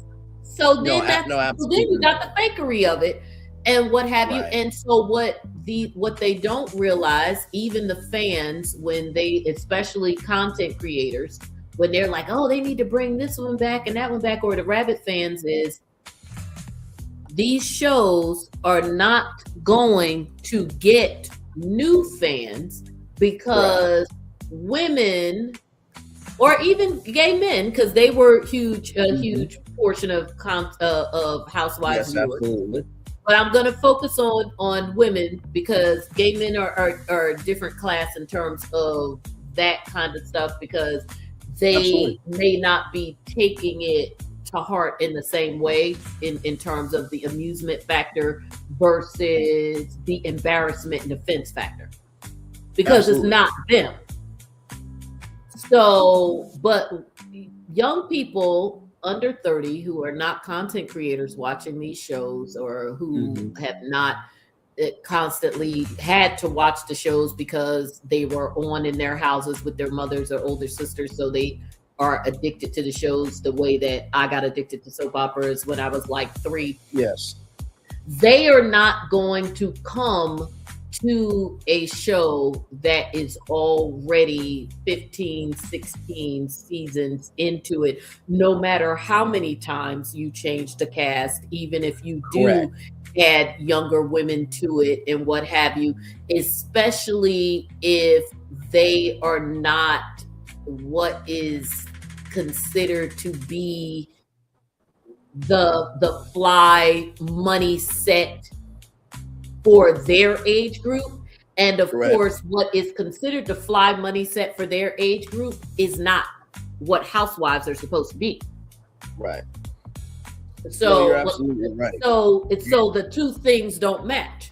Also, if they're all watching baddies and Bravo is not going to become baddies, that's not going, those things are not going to connect. So there's a fundamental disconnect. So you're not going to get you're not going to get younger viewers.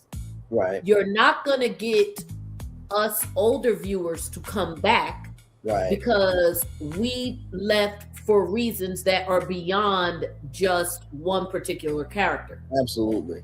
into those great So articulate the numbers points. will stay declining or not get any better. And even if a Nene were to come back, yeah, you'd have a boost for a couple of weeks for people to look at and see what she did, and then they go back to just being whatever. Correct. Because what people conveniently forget is that she wasn't just miserable in her last 2 seasons or whatever because of Greg or whatever drama she was going on in network. She had become miserable and insufferable like by season 4 when she decided she was too big for the show. And even worse after she left and came back, because a part of her, she came back with the attitude of I'm better than you, but because I went to Hollywood, and not understanding why her castmates were treating her like, but bitch, you not, because they sent you right back here. Right. And to those articulate points, I think I've said this to Nikki News as well. There's been rumors for a while now. Now y'all know how I am. Until I see a press release, it ain't official, because we ain't trying to be a nosy hoe that. Yeah, I know they saying she's coming back, and again, I think even if she does, it's not. It's not even that. There's rumors saying that they're going to cancel the Housewives franchise, and like I've been saying, no, they're not going to cancel it.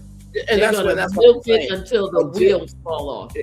Until it's a press release, it's now official. But the reason why I'm bringing that up is because for those of you who don't remember Bravo was the home of Inside the Actor Studio with James Lipton. And Bravo was like A&E. A&E, by the way, stands for Arts and Entertainment. Mm-hmm. Bravo was for Arts and Theater of Bravo. Because Bravo, they had Bravo. E that had all the goofy stuff. Yes, absolutely. So the red carpet and all of that was all on E. Exactly. So to me, what I think Bravo is going to have to do is transition from the Housewives franchise into a general entertainment network of like, oh, Bravo, I want to see an encore from Braylon. I want to see an encore from Just John. I want to see an encore from Nikki News. So they're going to have to expand what Bravo is, of like, instead of just Bravo being just reality, they are going to have to find personalities that make you want to say Bravo. And I think they could still do it, but they have to create a very good pipeline in order to make that happen. I've been saying that for quite a while now. I don't think they're going to do it, but that's kind of the only route I can see Bravo doing for them to stay around. Because they definitely the reason why I don't think they will is the same reason TLC is no longer the learning channel as we knew it, or as you grew up knowing it, when they would show Birth Story every morning and all of that. Because reality TV is cheap. Mm-hmm. And they have the reality TV they're doing is cheaper than most, because unlike a Survivor or The Amazing Race or whatever, they don't have to build sets. They have these women, many of whom, as we know, especially sadly, a lot of the ones that look like us, with the rare exception of like Candy Burris, who will spend their last dime to perpetrate a lifestyle that Bravo does not give them extra money for. Because again, it's not building them. If somebody wants to, a la Jen Shah, who pretended to live in a chalet, or half of the Atlanta housewives, who by the time we got to season 2 or 3, damn near all of them had gone through some manner of, again, with the exception of Candy, gone through some manner of household change or foreclosure or some stuff. Remember, at one point, Sheree her kids was on an air mattress. Those Bravo, yes, some of them make hefty salaries, but that's not hurting Bravo's bottom line, because the salaries are supported by, as we know, viewerships and advertising and all of those things. And as we've shown, when they felt like their money was funny because viewership was down, what did they do? They got rid of some of their weight on shows that they could do that. There are certain shows they couldn't do that because, with, like, for instance, with Beverly Hills, with the number of cast changes that they had to keep their anchors. They had to, make sure they kept Kyle and people, and I guess Erica Jane, although she's not an OG, she's been there long enough to still be making a decent amount of money. And then like the same thing with Atlanta, hold on to Candy. New Jersey, hold on to Teresa before and after jail. But there is a reason for eliminating some of the weight on some of the shows where you could do that, like getting rid of Vicky and Tamara on the OC, then bringing them back as friend of and lesser contracts. So they figured out a way to make their money. But all of that to say that unlike reality shows like the ones that a CBS does, they don't have that massive underwriting of a freaking island and building elaborate sets or whatever. They just, have the crews and these women who, after a while, that's kind of what makes it unrealistic, who basically produce themselves with the help of, some producers, some basic production, and, and what have you. So reality TV, the reason why it blew up when it did, for those, I know, but for those listening in on the show with a little history, the reason why it blew up in the first place was because of the writer's strike, the one in the 90s. And so because at first it was like Survivor and a couple of reality shows on PBS, and of course all the stuff on it was MTV. I think some of the biggest ones, it was The Real World, Fear Factor on NBC. God forbid. Fear Factor came a little bit later, but again, nobody, those were cable shows, so it was no big deal. Like nobody. Oh no, Fear Factor was on NBC. That was no. I'm talking about Real World and Road Rules. They were cable shows. Still popular, but in terms of reality shows on major networks, Survivor, like you said, Fear Factor. And maybe Big Brother, The Amazing Race. Even Big Brother wasn't at that point. Big Brother has been on for a long time, but I know, again, dating myself, my oldest, my son, was born in 99, and it was in the summertime, and I was watching Big Brother because that's the first time I bought the 24-hour feeds, because of course I was home. So that was 1999, and I want to say that was season 3. So Big Brother is late 90s. We're talking maybe 96 at the earliest, probably even 97. But you're right. What do you call it? The Real World had been around for a minute, because I remember the whole incident with Tammy and Homeboy with the whole big, obviously you were a baby when that happened, but it's such a famous incident. I'm sure everybody still knows about it in the history of the Real World, with the whole Tammy Roman and the guy who's the comedian, all that. I was in law school when that happened. So that was like 1992, because me and Tammy are about the same age, or give or take a couple of years. She might be a year or two younger than me, because I think she was still, I think she went to Howard, right? I don't know if she finished, but I think that when the show came on and, everybody was a college student, and I want to say for her, it was Howard, I think. But at any rate, but it was somewhere on the East Coast, but I thought it was Howard. I could be wrong. Because who did she marry? Dwight Howard? Maybe that's where the Howard's coming from. I don't know. No, not Dwight Howard. She married Mark. Who did she marry? No, not Dwight Howard. Oh my God, Dwight Howard is much younger.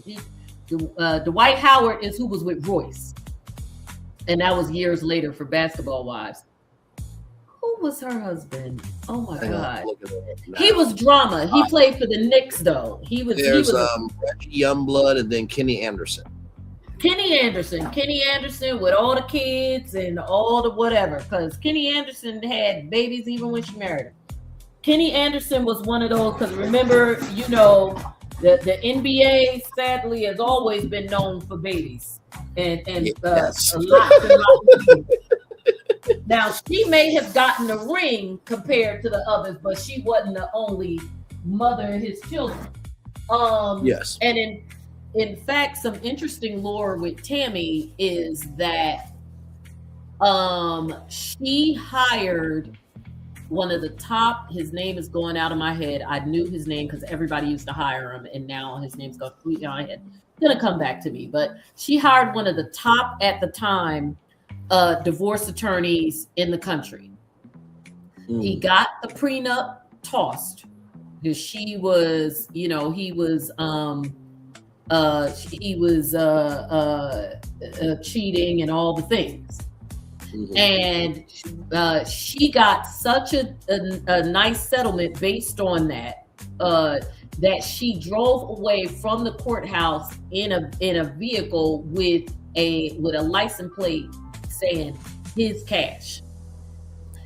At one point, now it may have, yes, there was a time when if you put into Sports Illustrated or ESPN top like 20 sports money disasters in history, that used to be listed. It is probably not anymore because obviously contracts now are 100 times more than they were then. So when these mofos F up their money, it is way more than the problems between Kenny Anderson and Tammy Roman. I mean, nowadays, if something like that happened, the amount would be like in the 10s and 20s and maybe even hundreds of millions. But at that time, it was considered that was like a little, I thought that was so cool because I was like, oh my God, you actually got listed, because it was the monetary disasters, obviously, for him. And so that's why when she came on Basketball Wives, among other reasons why I was not a fan of hers, because I remembered the Real World days and all the other reality shows she went on in between and still had that same personality that people conveniently forget. That why I was just like, I'm not feeling the sob story when she was like, and me and my kids, and he didn't pay child support, and me and my kids ended up on this and that and the third. Because I remember when she got the settlement and decided she was going to, her and some other people, they were starting a sports management company and this and that and the third. Now, if he was supposed to pay child support and didn't pay it, then obviously that's foul. And obviously, if there was parts of the settlement he was supposed to pay and he didn't pay it, that's foul. But there was definitely enough money that she did get with her big time attorney that she was able to drive away in a car saying his cash. So that money and the fact that you ended up broke, that part's on you. Understood. Sorry, boo. No, it's all good. Oh my gosh, we done been all around the world, and listeners are probably like, what? But that's what happens when me and you get together. It's ridiculous. Yes, indeed. And I wasn't even here for the Tyler Perry part. Oh my gosh. Yes, we we'll loop back around. We got a whole year. Soon as the court documents drop. I really don't have much on that. I actually, on my page on Facebook, because I've been updating it all day with different stuff going on, like the fact that Russell Wilson bodied Future with like 3 sentences. And did you see that? I did not. No. Oh, let me see if I can find it for you real quick without. Can you still hear me? Yes, I can. Okay, because I'm going to a different screen on my laptop and I didn't want to knock you off. Oh, no, you're fine. So Future, apparently, as we know, Russell Wilson lives rent-free in Future's head. Yep. Just can't let it go, even when you make yourself look stupid. Yes. So Future was on some show, and because people still want to talk to him.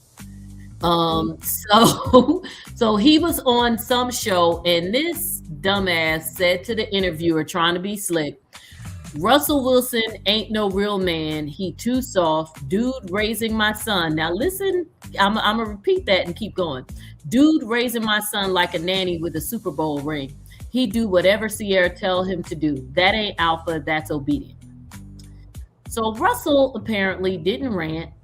He basically just said in quick and dirty, being a man isn't about volume or control. It's about consistency, love, and showing up every day. I don't compete with anyone's past. I invest in my family's future. Soft, nah, secure. Then they said he ended it with one line. I don't raise kings. I raise kings. I don't rap about them.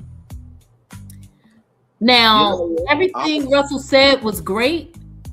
However, he really could have not said anything at all. Mm-hmm. And Future had already clowned himself because you said, dude raising my son. That's it. You gotta say nothing else. No, in the words of DJ Khaled, congratulations, you played yourself. And this is the thing that I don't get, right? I don't see nothing wrong with Sierra and Russell. They Nobody get back does, to their except for insecure weirdos. And that's why I'm saying it's just like to have this much energy over these people who, and this is why I often say, if they were in front of your face to give you a $1.5 million check, you will not have the same energy. I'm gonna need y'all to quit this shit, because we as a society in Black culture, we want people to be great, this, that, and the third, but yet we hate how they go about it. You hit it. We want people to be great on our terms. Yes. We want people to be great and be what? It's kind of like I said earlier. You can keep it real, but you ain't got to keep it real dumb. Exactly. In this case, Russell he's a quarterback in the NFL. He and Sierra have other businesses. You see that he travels with her when he can. They have multiple children, not just little Future. If I recall correctly, him and Sierra got what, 3? So there's 4 kids, yes. Even if little Future wasn't there. So there would be 3 kids, I think, right? Something like that. Yes. So he don't have no time to be doing a whole lot. It would seem to me that, okay, I mean, Future, you a rapper or whatever, but I don't see you selling out stadiums like Beyonce or any of this other stuff. So quite frankly, if you got issues with the way that Sierra and Russell are raising your child, because Sierra busy too, she promoting the album, she on red carpets and modeling and all the different things. And again, a mother of 3 other kids in addition to Lil Future. So if you got all these issues with Sierra, Russell, whatever, seems to me that compared to them two, you got time. That part. And honestly, too, here's the thing, right? I mean, I'm not even trying to be shady. I'm just, and right. I could be wrong. Maybe I just don't know about the 11 things it takes to be whatever. You got time to make all these other babies that you don't claim. Like, you seem to have a lot of time on your hands. You know what it is? The fact that Sierra can sell out a stadium, but she doesn't have to. Yep. Is what pisses him off, and the fact that he could not provide that shit. Because honestly, to tell you the truth, even with Bow Wow dated Sierra. You ain't seeing Bow, even though Bow need to get himself together. At least Bow is focusing on himself. You know what I mean? So, and not to mention too, there's something that somebody said to me one time. They said, Brain, if you lose out on a blessing, but yet that person that you lost out on, that opportunity, this, that, and the third, is protecting what came after you, and they still respect you, let that be. Yeah. And that's all you got to do. Like, your kids ain't homeless. They ain't on drugs. There could be, it could be a lot worse. And that just goes to show how far gone he is. And, I mean, would you rather this man be abusing him? And that's exactly what I'm saying. And Nikki News has been here for most of the tours, and she knows as many women I have given Miss Lee to, I have never went off and talked about their men, this, that, and the third, because they don't know I fucking exist. I just play with my name because I want that. But in the same token, let's just say me and Precious Lee get married, right? And Precious Lee had an ex-husband and stuff. My thing is, listen, the three of us need to raise these kids together because this is all they got. And as long as if they don't want to be a part, if he doesn't want to be a part of it, that's on him. But I'm going to take care of my responsibilities because that's what the fuck I was raised to do. I'm not going to let somebody else's brokenness dictate our healing and how we move and how we rise up.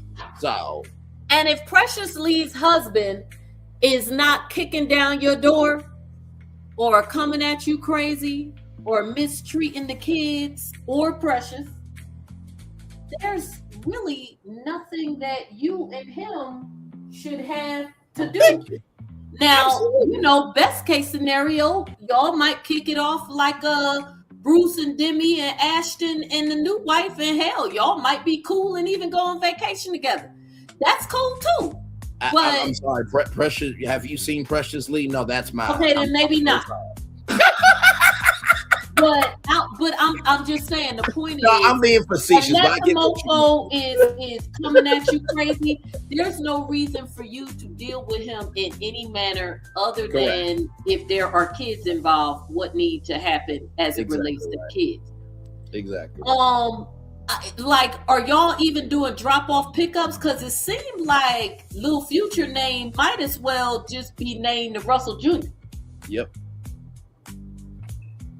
I mean, if anything, you need to be aggravated. If you aggravated about the fact that your son your son is wearing his jersey, then go pick him up. That's it. I don't want my son on the field with the other kids looking like that's his daddy. I'm not saying that that's a legit way to feel. It's actually kind of childish. But if that is how you feel, because it clearly is, if that is how you feel, how are you addressing that constructively? Yep, absolutely. Are you, because some things you could do without doing it, right? You could do it without actually coming out and saying it, like the aforestated, pick him up on Sundays. Then you ain't got to worry about him going to the games. Yeah, absolutely. Without question. Now, of course, as he gets older and he said, Dad, I want to go to the games, you're going to have problems because he going to fight you on that. But there's been many years leading up to that because from what I could tell, her and Future haven't been together since damn near pretty much since the child was born, maybe give or take a little bit because I wasn't, I'm not all in her business like that. Because again, there was no need to until Future started making it a thing. Right. But her and Russell been together for a good long minute now. Yes, definitely the majority of Lil Future's life. And I see Lil Future being a little Russell most of the time. Mm-hmm. Now, obviously, we not with these people 24 hours a day. But since Future feel like we need to be in it, if you going to put us in it, bruh, we going to hurt your feelings. Absolutely. Without question. Now, you keep us out of it, then you good. Then we good. Right. But if you want to keep putting us in it, we might have to remind you that you gonna pick that little boy up. Yep. No, absolutely.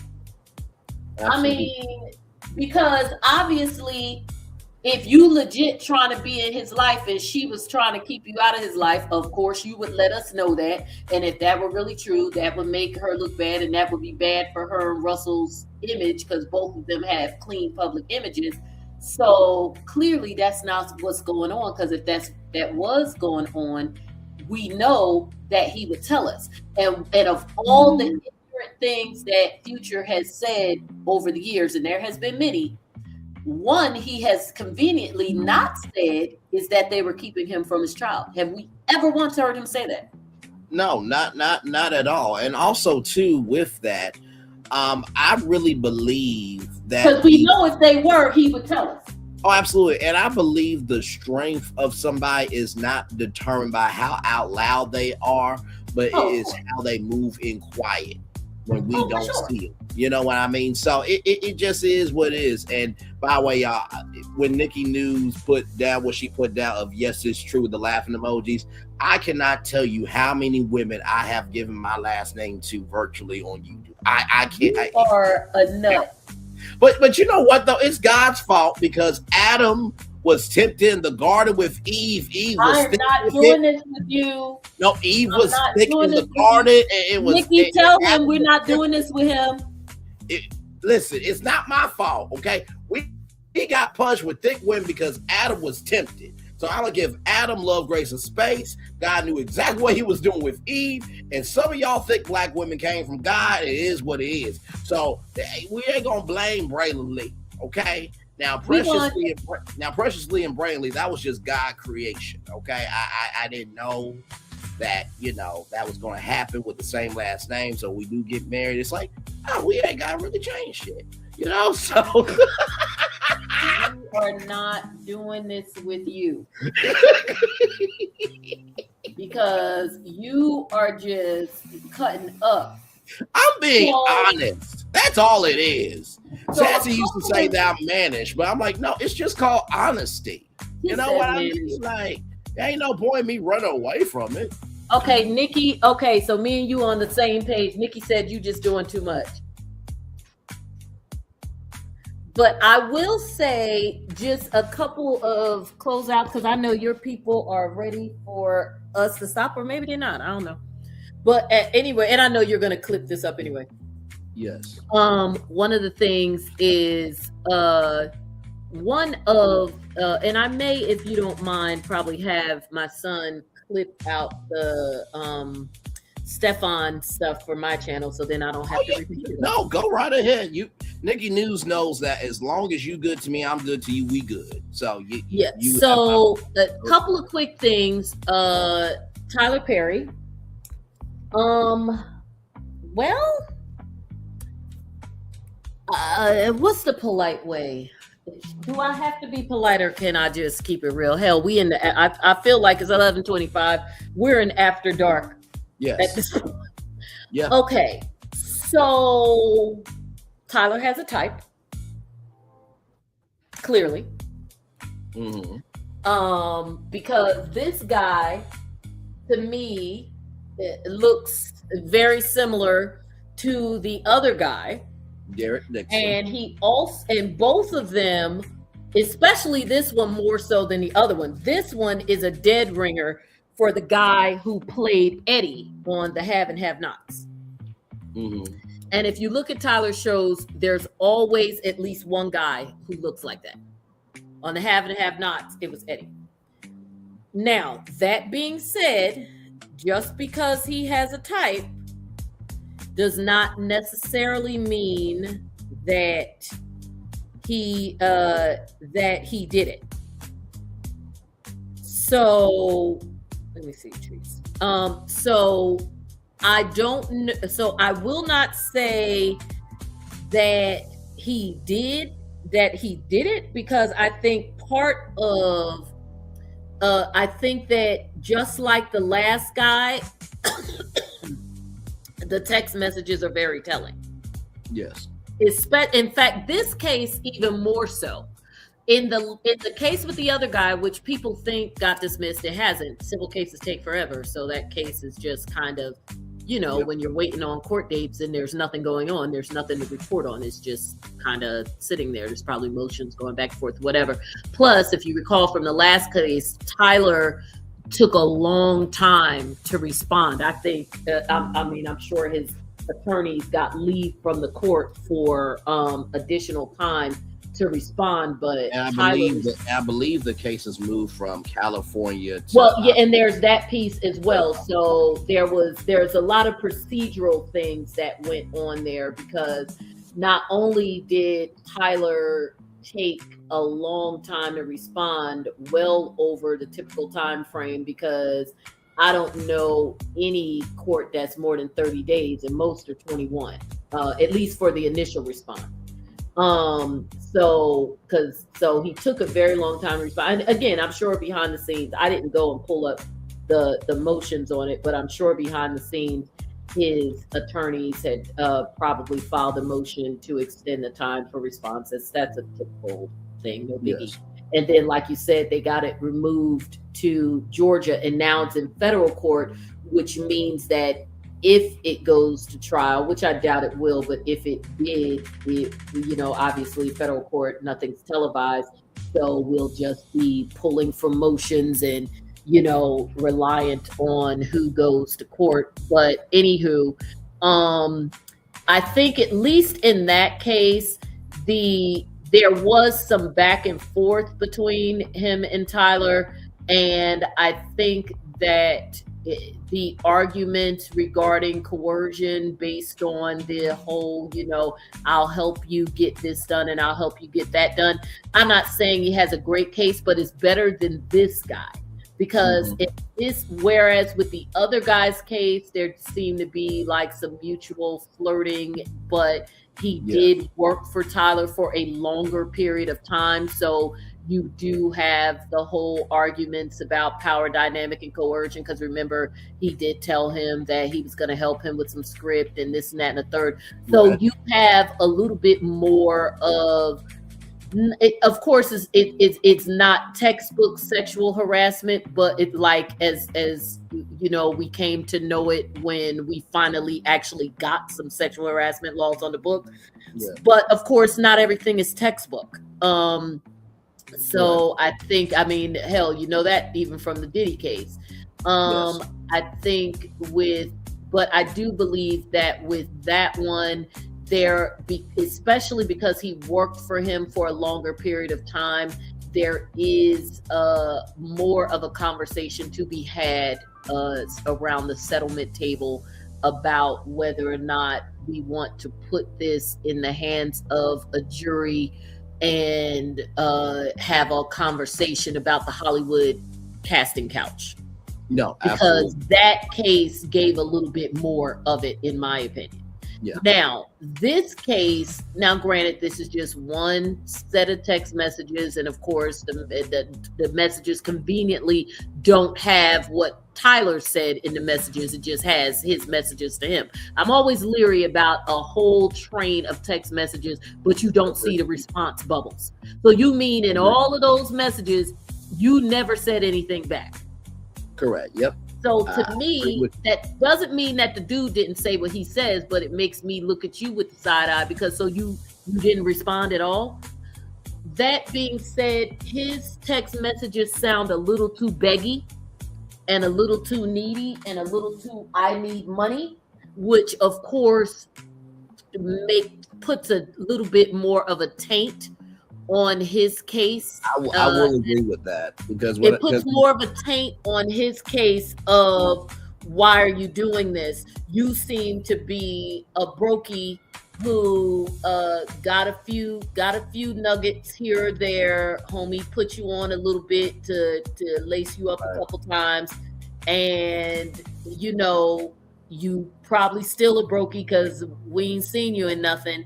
And you see this other case going on and figured it was your opportunity. And I hate situations like that because it hurts the whole cause. It's kind of like the situation with the cases after Cassie. Do I believe that a good number of those cases probably have merit? Sure, because Diddy seems to, by all accounts, to be a deviant and has been for the majority, longer than you've been alive. Yes. But at the same time, are there some cases that are bullshit? Absolutely. And it's those, you'll have 70 good cases and one bullshit case, and that spoils everything. Like they said, the one bad apple, because people look for reasons to say that victims aren't victims. Yes. No, absolutely. And so all you need, and especially in a case where it's a man, because people never want to believe that men are victims anyway. Correct. No, you're absolutely right. And when it comes to this, and he's black, and he's a hero in the community, and right. There are circumstances here that we typically don't see. I will say, or to get it clipped, you do it. StreamYard has it now where, depending on your plan, That's how many clips you can get per month. So I can only get 6. But then in order to clip everything, it has to be under 6 hours. It used to be 2 hours. So now they've extended it to 6 hours. But with everything you said, I do agree that we have to see what the end is going to be. And I know that Jonda and Nikki News said that I was doing too much. Listen, I'm not saying if you are a female or a male and you are single and you hire somebody to be an outlet for you on the payroll is not a bad idea. Just make sure that both of y'all are single, okay? All and right. even if you're not, and hell, I'm not going to discriminate. Even if you're not single, if you and your significant other get down like that, and everybody good with it, it's all about consenting adults, whatever your status is.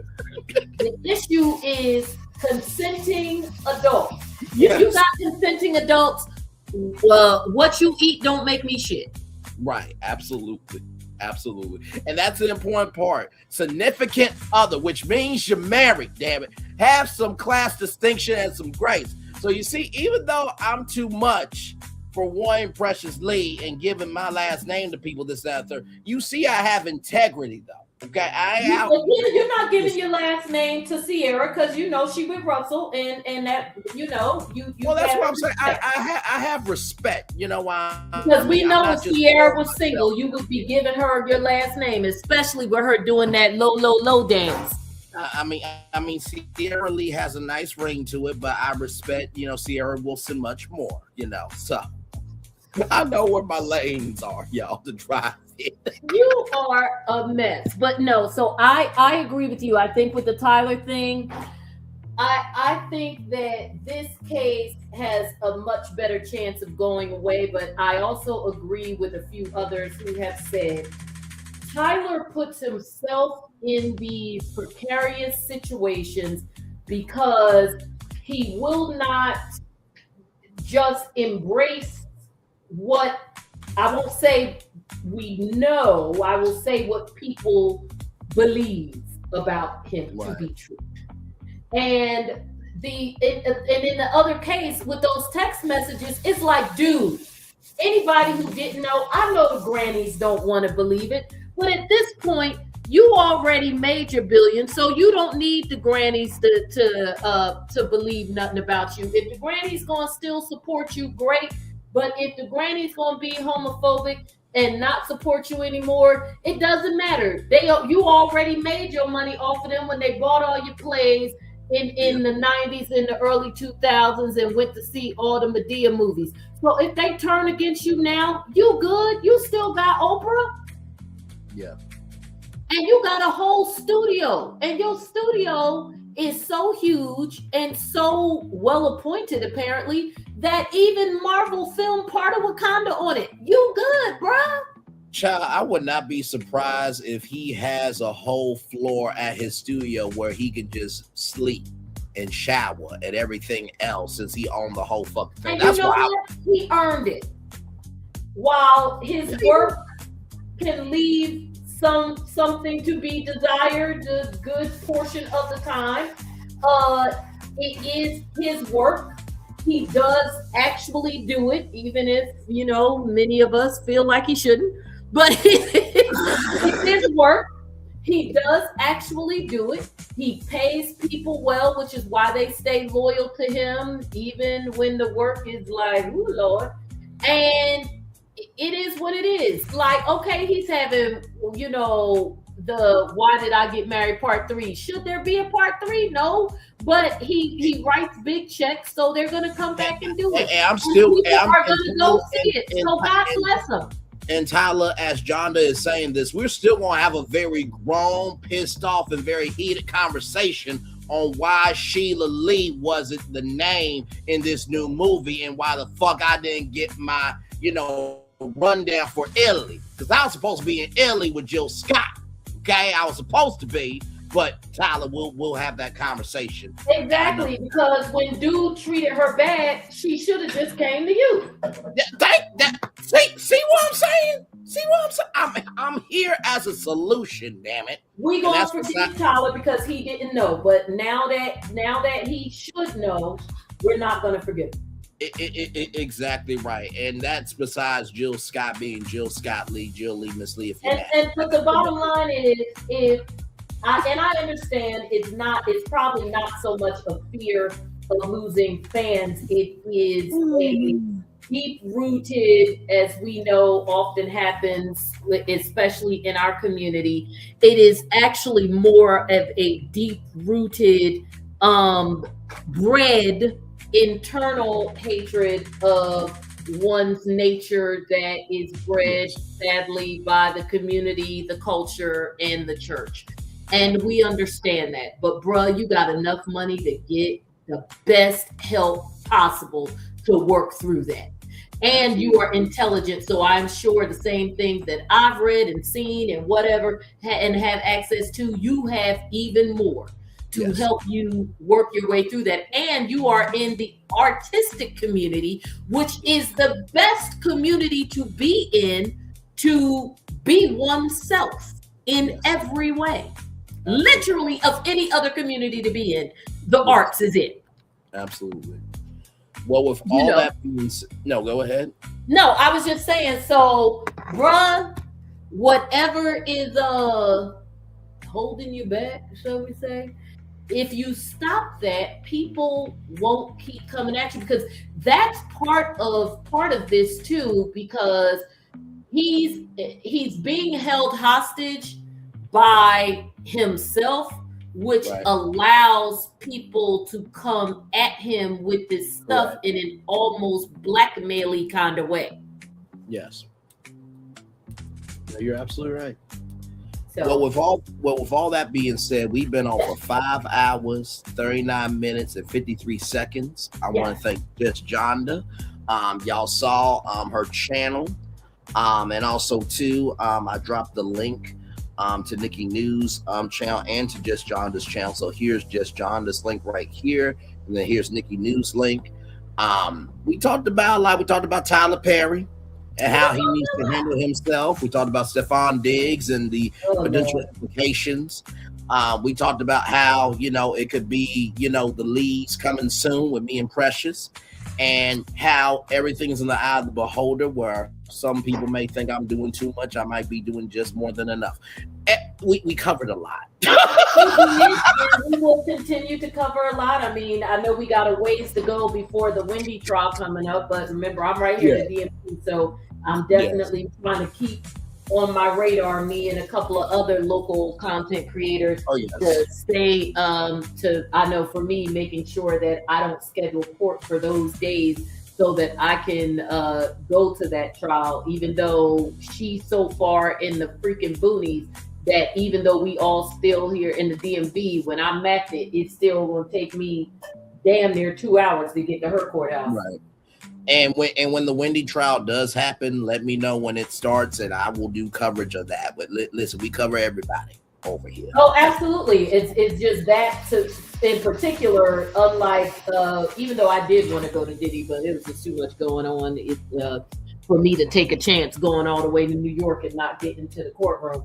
But at least with this, even though it's a little bit of a trek, I got some folks that I can bunk with that's like 30 minutes from there to cut my drive down in the morning. So if anything comes up, I will keep you posted. I think they do have a motion or two coming up in January, because I would imagine that once that discovery happens with the rest of those bank records, they're probably going to be back in court, because Wendy's lawyer is probably going to be trying to fight to keep them under seal. Because now that the judge said they could go back 8 years, all of their business is going to be in these streets. Yes. Streets with a K. Yes.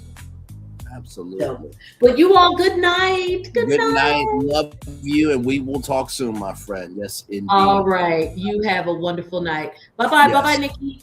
See you soon, gorgeous. Absolutely. Andre Sham, read your comment, then we're going to get on out of here so that we can get this clipped. And so just John can also get this clip too. Christian Keach now this is all alleged, okay? Christian Keach got touched inappropriately in Medea Goes to Jail stage play in Atlanta, Georgia 15 years ago. Christian Keach has access to his cell phone. He did not give any names. Now that is alleged, okay? That is alleged. That is alleged, and Christian Keys conveniently seemed to go away, but I'm seeing him do very well in a lot of his different projects. So, you know, that to me speaks of, and I'm not hating, because a lawsuit, you know, lawsuit payoff, you know, whatever. So if they work something out, hell, it would be no different than if he had went ahead and filed the suit and settled. So I ain't mad at it. Absolutely. With that being said, y'all no, absolutely. With that being said, y'all know we do the daily motivator to end our evening editions. So this is basically the last edition for our regular shows. Of course, there will be a daily motivator for New Year's Eve as well. Though no one can go back and make a brand new start, my friend. Anyone can start from now and make a brand new end. That's a word right there from Karl Bard. And with that being said, let's get to the daily motivator for Tuesday, December 30th, 2025. Steady purpose. Go and do. Stop and think. Be willing to make some mistakes. Have sufficient awareness to learn all you can from them. Don't waste your resources. Don't hoard them either. Say what is true, what is necessary, yet do it in a way that is not cruel. Offer kindness. Give the benefit of doubt, but don't allow yourself to be taken advantage of. Live with thoughtfulness, consideration, enthusiasm, and balance. And let a steady purpose push you forward all the time. Ralph Morrison. You know, when it comes to what we do here, sincerely, the steady purpose that I feel that I have within myself is allowing myself to know that I am not defined by anything except me. That's the first thing. Don't worry, I'm gonna get to that comment real quick here. The second thing I would say is offer kindness and give the benefit of the doubt. What you just saw me and John to do for 5 hours is talk about what needed to be said, but we also had tact with it. You know what I mean? And I think sometimes people think that when you give tact, that doesn't mean you have any personality, which is not true. Okay. I said Precious Lee is my wife, and that's not even true. So but it was within a reasonable amount where it's like, okay, it's not going to come back to bite me. So offer kindness and give benefit of the doubt, but also to get the benefit of the doubt, you have to give energy that is worth investing in. And finally, live with thoughtfulness, consideration, enthusiasm, and balance. If you are not balanced within yourself, you're not going to be excited about anything. If you're not going to be excited about anything, then you're not going to have consideration for anything. If you're not going to have consideration for anything, then you're not going to have thoughtfulness for anything. So those are the 3 points there. Andre Shannon says, I wrote Sierra's Goodies album. She paid me well. We graduated from Riverdale High School in 2003, Clayton County, Georgia. Well, listen, much love to you. I'm about to get off of here, but the next time I'm live, which is New Year's Eve, come back through and we'll talk and everything else. With that being said, I want to thank just John for being here, Nikki News for being here, Andre Shan for being here, everybody for being here. So with that being said, it's time for the best outro on YouTube. Know what you do and do what you know. Never say you want more special, because you are always born a blessing and trust. You may not be where you want to be, but by the end of it, you'll be where you need to be. Do what you've been chosen to do. Why is one thing to call yourself? It's not chosen. One love, much love, all love. We have spent time with you. You have spent time with us. And hopefully by spending time together, we're great to go. And always remember, where you're doing radio, television, YouTube, living your best life, or maybe you're just recognizing that, hey, maybe who you texting and maybe how you handling business determines how you may or may not get business. Make sure the replay is not just ready for you to watch it, not just ready for you to listen to it, but if you want to experience it again. We love you, we value, we embrace you all. Always remember, in order to see love, you gotta give, in order to see love, you gotta give, in order to see love, you gotta give it. Wherever obstacles you overcome, where successes you have achieved upon this particular day, we're extremely proud of you, but no one else is proud of you. Be proud of your damn self. And finally, y'all, tomorrow is New Year's Eve. Now, far be it from me to ask for nothing crazy to happen, but we are in the world that we're in. You may not be able to control the crazy that's happening tomorrow, but you can control you not contributing to it. So if you know that there are people in your life that want you to act a fool on New Year's Eve and you know they're no good, stay your ass at home. Life is too damn short for your world to be fucked up because somebody doesn't have their world together. Let me say that 2 more times. Your world is too valuable to fuck up your world because they ain't got their world together. Your world is too valuable to fuck up because they ain't got their world together. Commercial break and fireworks coming your way for the day that was, for the day that's to come, and for the blessings that are on the way for you and all of us as a society, as a people, as a culture. We feel the love, and we're sending it right back to you. Tomorrow night, New Year's Eve, I should be live at 8 o'clock. Stay tuned to your notification. Bye, everybody. Much love. Bye-bye.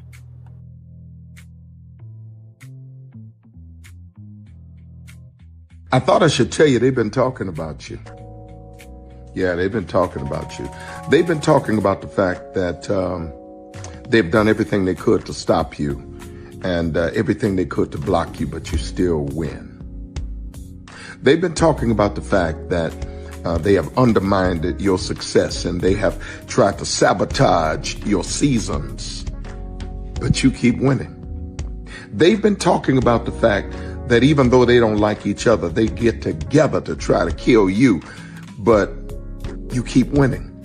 They've been talking about the fact that you were voted least likely to succeed, but like cream, you keep rising to the top. They've been talking about how they tried to burn your world down, but like the phoenix, you rose from the ashes. They've been talking about you. And you know what they say? Oh, she's just lucky. He's just lucky. But no, you ain't lucky.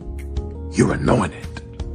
You got something on you. You got favor on you. You got power on you. You were born to win. Now they can call it luck, but it's grace. They can call it luck, but it's favor. But whatever they call it, it doesn't matter, because you know what God calls you?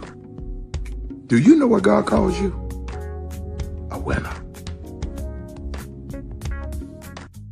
I thought I should tell you they've been talking about you. Yeah, they've been talking about you.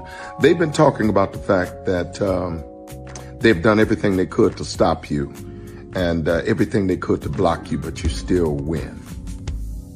They've been talking about the fact that they have undermined your success and they have tried to sabotage your seasons, but you keep winning. They've been talking about the fact that even though they don't like each other, they get together to try to kill you, but you keep winning. They've been talking about the fact that you were voted least likely to succeed, but like cream, you keep rising to the top. They've been talking about how they tried to burn your world down, but like the phoenix, you rose from the ashes. They've been talking about you. And you know what they say? Oh, she's just lucky. He's just lucky. But no, you ain't lucky. You're anointed. You got something on you. You got favor on you. You got power on you. You were born to win. Now they can call it luck, but it's grace. They can call it luck, but it's favor. But whatever they call it, it doesn't matter, because you know what God calls you? Do you know what God calls you? A winner. I thought I should tell you they've been talking about you. Yeah, they've been talking about you. They've been talking about the fact that they've done everything they could to stop you and everything they could to block you, but you still win. They've been talking about the fact that they have undermined your success and they have tried to sabotage your seasons, but you keep winning. They've been talking about the fact that even though they don't like each other, they get together to try to kill you, but you keep winning. They've been talking about the fact that you were voted least likely to succeed, but like cream, you keep rising to the top. They've been talking about how they tried to burn your world down, but like the phoenix, you rose from the ashes. They've been talking about you. And you know what they say? Oh, she's just lucky. He's just lucky. But no, You ain't lucky. You're anointed. You got something on you. You got favor on you. You got power on you. You were born to win. Now, they can call it luck, but it's grace. They can call it luck, but it's favor. But whatever they call it, it doesn't matter, because you know what God calls you? Do you know what God calls you? A winner. I thought I should prepare for a journey beyond imagination, beyond belief, beyond anything you've experienced before. Universal Epic Universe, a new theme park where you'll step through extraordinary portals to 5 immersive worlds. Prepare for a cosmic voyage of discovery, an isle of fire-breathing excitement, a shadowy world of monsters and mystery, new wonders in the wizarding world, and a new way to play. Plus the splendor of a magnificent resort hotel overlooking the park. It's all new excitement at Universal Orlando Resort. A week's worth of vacation thrills with 4 amazing theme parks, a variety of spectacular themed hotels, and incredible dining and entertainment. It's all at Universal Orlando Resort, where you'll find new adventures every day. Explore the astonishing worlds of Universal Epic Universe at Universal Orlando Resort. Because here's the thing, a good streamer can find other content. Because here's the thing, a good streamer can find other content. Because here's the thing, a good streamer can find other content. Because here's the thing, a good streamer can find other content. Because here's the thing, a good streamer can find other content. Because here's the thing, a good streamer can find other content. Child Bradley over there doing his thing, minding his GD business, staying out of trouble, trying to get the folks some positive stuff to talk about. Besides lying all the damn time. Child Bradley over there doing his thing, minding his GD business, staying out of trouble, trying to get the folks some positive stuff to talk about. Besides lying all the damn time. Child Bradley over there doing his thing, minding his GD business, staying out of trouble, trying to get the folks some positive stuff to talk about. Besides lying all the damn time. Child Bradley over there doing his thing, minding his GD business, staying out of trouble, trying to get the folks some positive stuff to talk about. Besides lying all the damn time.